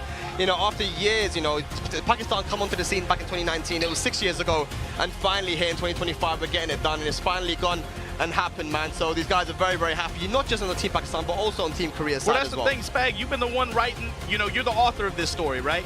You've been here since the beginning, chronicling it. So for you, I'm sure it hits a little bit different. But it's cool just to be able to see these two groups of players embrace that too. Yeah. Embrace that and being able to take what they feel about that rivalry and push the game to its limits through that. That's something special. That's fighting games. That's it, man. Both these teams have only elevated each other.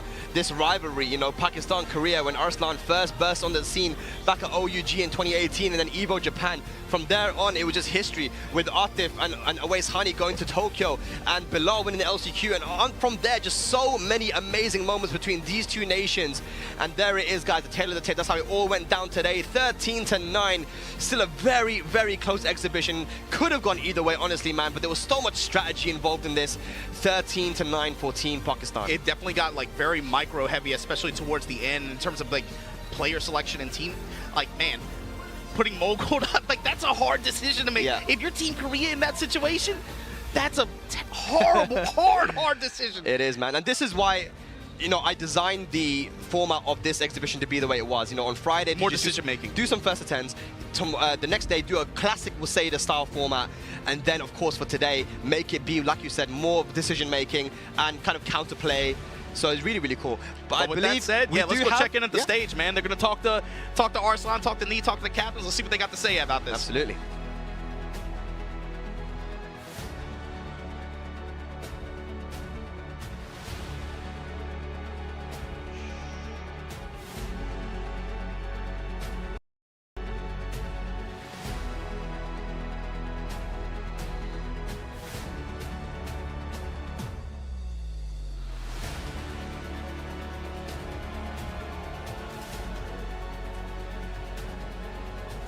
순 네이션스컵 3일 동안의 치열한 경기를 펼쳤습니다. 한국 그리고 파키스탄 선수들에게 일단 먼저 큰 박수 보내주시기 바라겠습니다.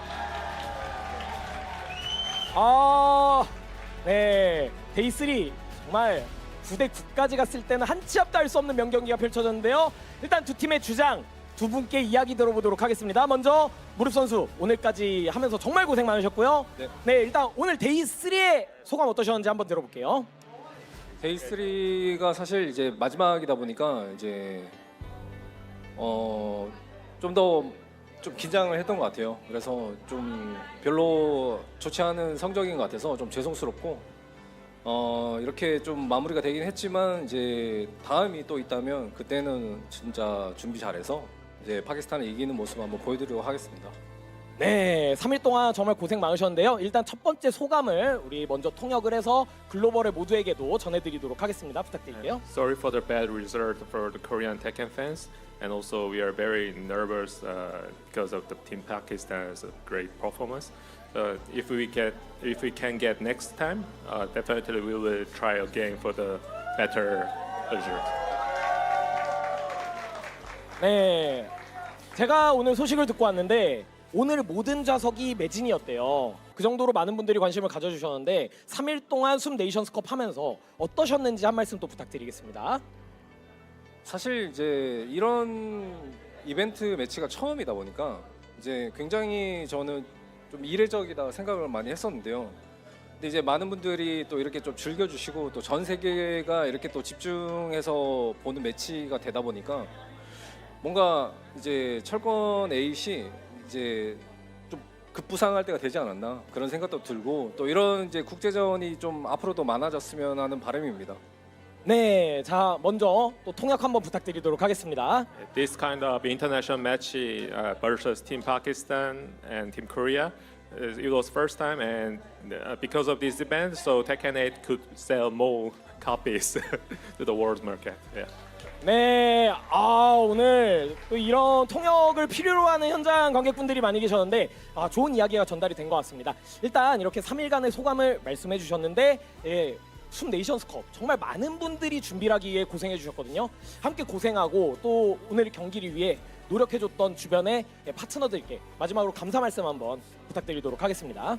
네, 3일 동안 사실 이제 여기 프리겁 스튜디오에 오시기 정말 어려웠을 거라 생각을 합니다. 왜냐하면 이제 개인 시간 다 빼서 이제 오시는 거라서 또 근데 이제 이렇게 많은 분들이 와주셔가지고 저희가 정말 많은 이제 응원을 받았고 또 그게 큰 힘이 되었고 와주셔서 너무 감사드리고 이제 앞으로 또 시즌 2가 시작되면은 저희도 이제 대회 시즌이 또 시작되다 보니까 철권에 많은 관심 부탁드리고 또 열심히 해서 한국이 다시 또 이름을 떨치는 그런 모습 한번 보여드리도록 하겠습니다. 네, 감사드리고요. 네, Big shout 부탁드리겠습니다. out to Korean Tekken fan for coming this studio and also watching for the whole streaming. We will do our best for Tekken, Korean Tekken scene for next step. 네, 네, 잘 전해졌을까요? 네, 박수 한 번씩 부탁드릴게요.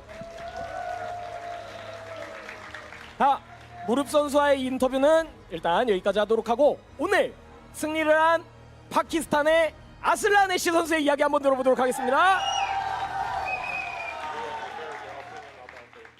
자, 아슬란 씨 오늘 하루의 경기 소감이 어떠신지요? How about the base match? Guys, I think everyone know what I'm gonna say. Pakistan is the best Tekken region in the world.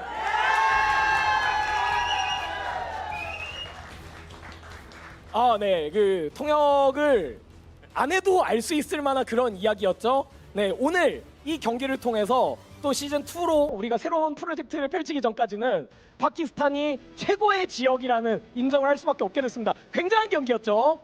네.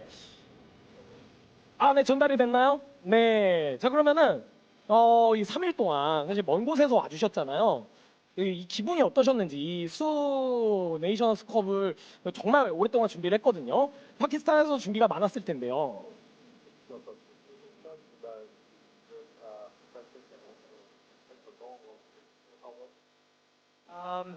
I just want to say one thing. I think a lot of people don't know that we come from a country where you can think of any issue and then you can find that issue in Pakistan.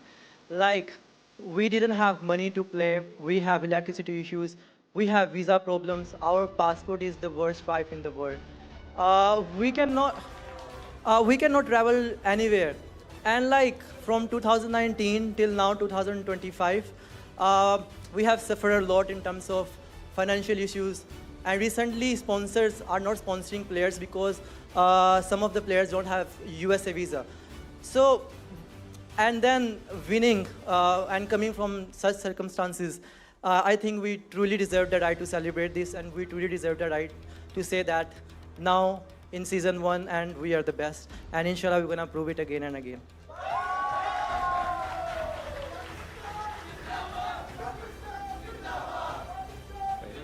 이제 파키스탄 철권씬 자체가 이제 재정적으로도 좋은 편은 아니고 비자 문제 때문에 세계적으로 도전하는데 많은 어려움이 있었는데 적어도 이제 이 철권의 시즌 1에 있어서는 우리가 최고의 나라다 철권씬에서 이 얘기를 전해주셨습니다. 네, 정말 어려운 상황에서도 흔쾌히 와주셔서 너무 감사드리는데 저도 이렇게 감사의 말씀을 전했으니까 아슬란 씨 선수도 이 오는 과정에서 정말 주변에서 많은 도움이 있었을 겁니다. 무릎 선수가 이야기했던 것처럼 마지막으로 모두에게 좀 감사의 말씀을 전할 수 있는 한 말씀 부탁드리겠습니다.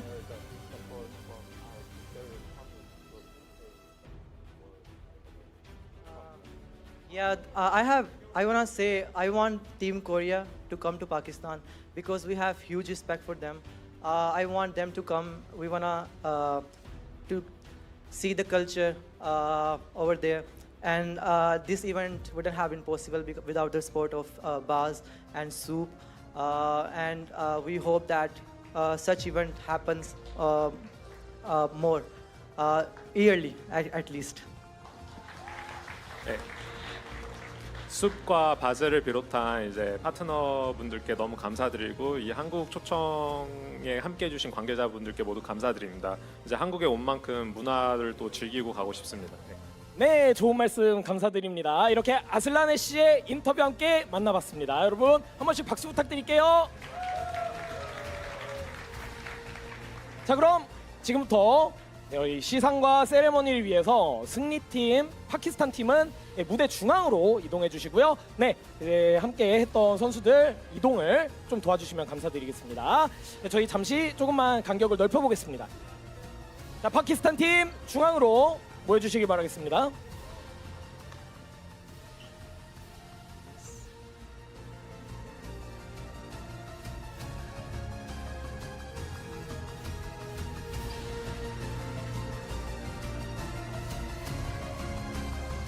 네, 준비가 됐습니다. 이렇게 오늘까지의 이 멋진 승부를 만들어준 파키스탄 팀, 저희가 시상식의 가장 중요한 분을 한 분 저희가 소개해드리도록 하겠습니다. 숲 e스포츠 앤 게임 디렉터 신현성님을 무대 위로 모시겠습니다.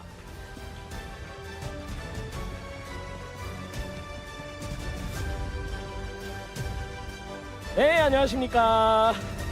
안녕하세요.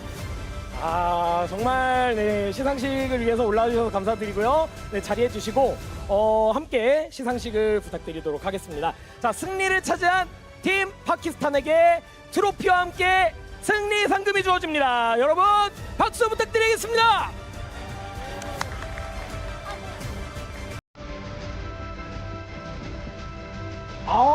네. 자, 그리고 저희 포토 타임을 가질 거기 때문에 네, 조금 더 잘 보이게. 자, 조금 더 앞쪽으로. 네. 네,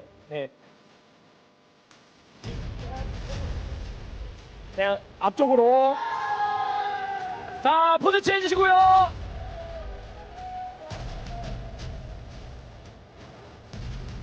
자, 축하드립니다. 자, 그리고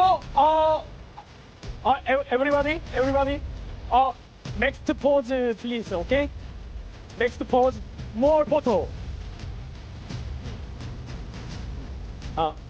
take.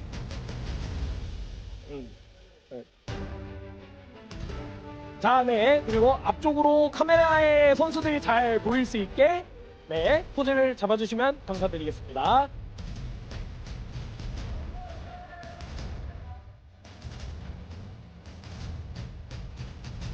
앞쪽으로 more behind please. 오케이. Thank you. 멋진 포즈입니다. 다시 한번 축하드립니다. 파키스탄 팀.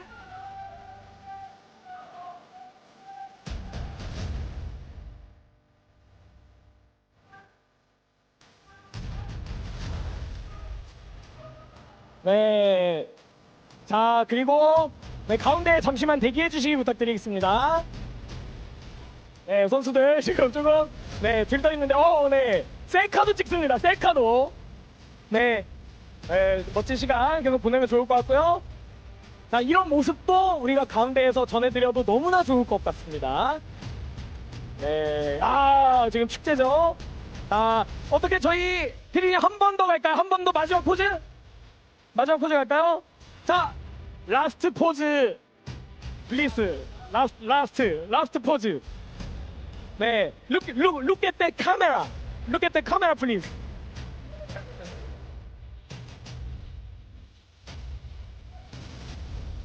Thank you. I love Pakistan.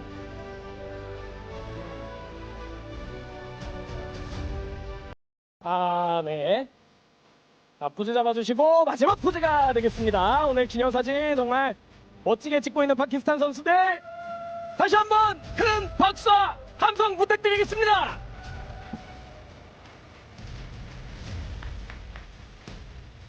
네, 여기에 가운데 이제 그대로 대기를 해주시면 좋을 것 같습니다. 외과가 이런 건 좀 통역을 부탁드릴게요. Let's stand center. Keep the center, please. 네, 감사드립니다. 네, 저희가 시간이 좀 걸렸죠, 본부장님. 정말 함께 해주셔서 감사드리고요. 네, 가운데 쪽으로 잠시 앞쪽으로 나오셔서 네, 이 가운데 쪽으로 나와주시고요. 네. Stand more. 네, 아니야. 선수들 말고요. Sorry, more behind, please. Sorry. Thank you. And 네, 가운데로 모시겠습니다. 네, 자, 가운데 쪽, 네, 센터. Thank you. 소중히 또 소중한 시간 내주셔서 자리해 주셨는데 한 말씀 부탁드리겠습니다. 네, 오늘 이렇게 현장에 와주신 모든 여러분들 정말 감사드리고요. 너무 재밌는 경기였습니다. 뭐 아쉽게 한국팀이 졌는데 그냥 넘어갈 수는 없을 것 같아서 복수전이 필요할 것 같습니다. 그래서 내년도에 그 한국 선수들 전원이 파키스탄으로 가서 리벤지 매치를 하도록 하겠습니다. 와, 자, 이 이야기는 외과가 좀 전달해줘도 좋지 않을까요? Thanks for in this place. I'm so sorry to see the Korean is the result is not good. So I think we need revenge in Pakistan again. 자, 이제 우리가 가는 건가요? 기대가 되는데요. 멋진 말씀을 해주셨는데 또 오늘까지 함께 해줬던 모두에게 마지막으로 고생했다고 한 말씀 해주시면 너무 좋을 것 같아요. 부탁드리겠습니다. 네, 그 관객 여러분들 그리고 선수분들 다들 고생 많으셨고요. 앞으로도 숲에서는 다양한 철권 매치로 함께하도록 하겠습니다. 감사합니다. 네, 이렇게 시상식까지 고생해주신 신현성님께 모두 박수 한 번씩 부탁드리고요. 신현성님께서는 무대로 조심히 이동해주시기 바라겠습니다. 모두 함께 고생해주신 신현성님께 다시 박수 한 번 부탁드릴게요. 네, 이렇게 3일 동안 진행된 숲 네이션스컵 정말 재밌었습니다. 모든 일정이 마무리가 되었고 결과는 파키스탄의 승리. 하지만 방금 신현성님의 이야기를 인용하자면 리벤지도 기다리고 있을 수 있고 올해 더 많은 철권의 일정이 남아 있습니다. 정말 기대가 많이 되는데요. 여러분들도 많이 기대해 주시길 바라고 앞으로의 모든 소식은 저희 숲 STL 채널에서 공유 드릴 수 있도록 하겠습니다. 이렇게 3일 동안 함께 해주셔서 대단히 감사드리고 저희는 이제 승리팀 파키스탄 팀의 승리로 세레머니와 함께 인사드리고자 합니다. 함께 해주신 여러분 3일 동안 굉장히 감사했습니다. 안녕히 계십시오.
So there you have it, Spag.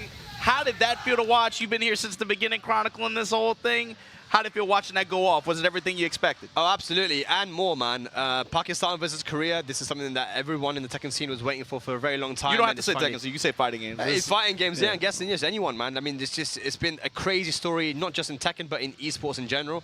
And to see it all come together and manifest the way it did is absolutely beautiful, man. Pakistan are the champions this time, but like the director was saying there, man, you know, we were running back this time in Pakistan. That's man. what I was about to say. That I was hoping they were going to say something. I'm like, look, it's really cool that they were able to get the squad out here, invite them to a 10v7. I thought it was kind of weird at first, but I was like, they got to run it back. You got to put it on them. If they want revenge, they got to go there to get it. And I want to say as well, by the way, to people watching that, remember that these players all have a lot of respect for each other in and outside of the game. You know, I know it can get very heated. You know, we've got Arslan doing the whole thing on John Ding, you know, and everything. They got some passionate fans out there, man. They do, yeah. But remember that everyone, we're all very good friends and everything at the end of the day. But when it comes to Tekken, it is on. We know there are enemies in the game. And of course, this rivalry has done nothing but elevate both scenes and actually everyone in the Tekken community to just get better. It's driven them to just improve and reach that top, man. So amazing stuff to see, man. Honestly, yeah, and I'm looking forward to seeing how the game changes, of course, but also looking forward to seeing how this rivalry evolves through the game as well, right? We have an upcoming version of the game that we're looking forward to. I think a lot of people are anticipating, but I want to see how the competition throughout the next year, especially with this rivalry in the back of our heads, but also other regions and how they compete. I want to see how that works out. And I want to see next year when it comes time for the Korean squad to make a 7-man team or however many people they actually decide when they head on out there to Pakistan. I want to see them commit to that and bring a different kind of fire to that environment, especially, you know, it's one thing to win at home or even play at home. It's another thing to get on the road and do that, especially in a team format. I can't wait to see it. But with that said, look, big ups to everybody at Baaz. Big ups to everybody here at SOP for making this happen the way they did. This was not an easy feat to put together, you know, a however many 20-man exhibition, whatever that we had. And getting all these guys their visas and clearance to be able to do this like this, especially to close out Season 1 of Tekken 8. But thanks to all you guys watching from wherever you're watching from, whatever time it is. It was a long event, long weekend, but it was a lot of fun too. So thanks to everybody who helped put this together. Daniel, Uman in the back. We see y'all. And with that said, I'm glad we could do this like this. Sure, this was sick. 100%, man. Guys, that's going to be it from us, man. Once again, like I say, like Margin Mama said, shout outs to everyone. Shout outs to all the commentators on the Korean and on the English side, all the sponsors that made this happen. And I guess we will see you for the run back in Pakistan for Pakistan versus Korea. Ladies and lads, take care. And we'll see you soon.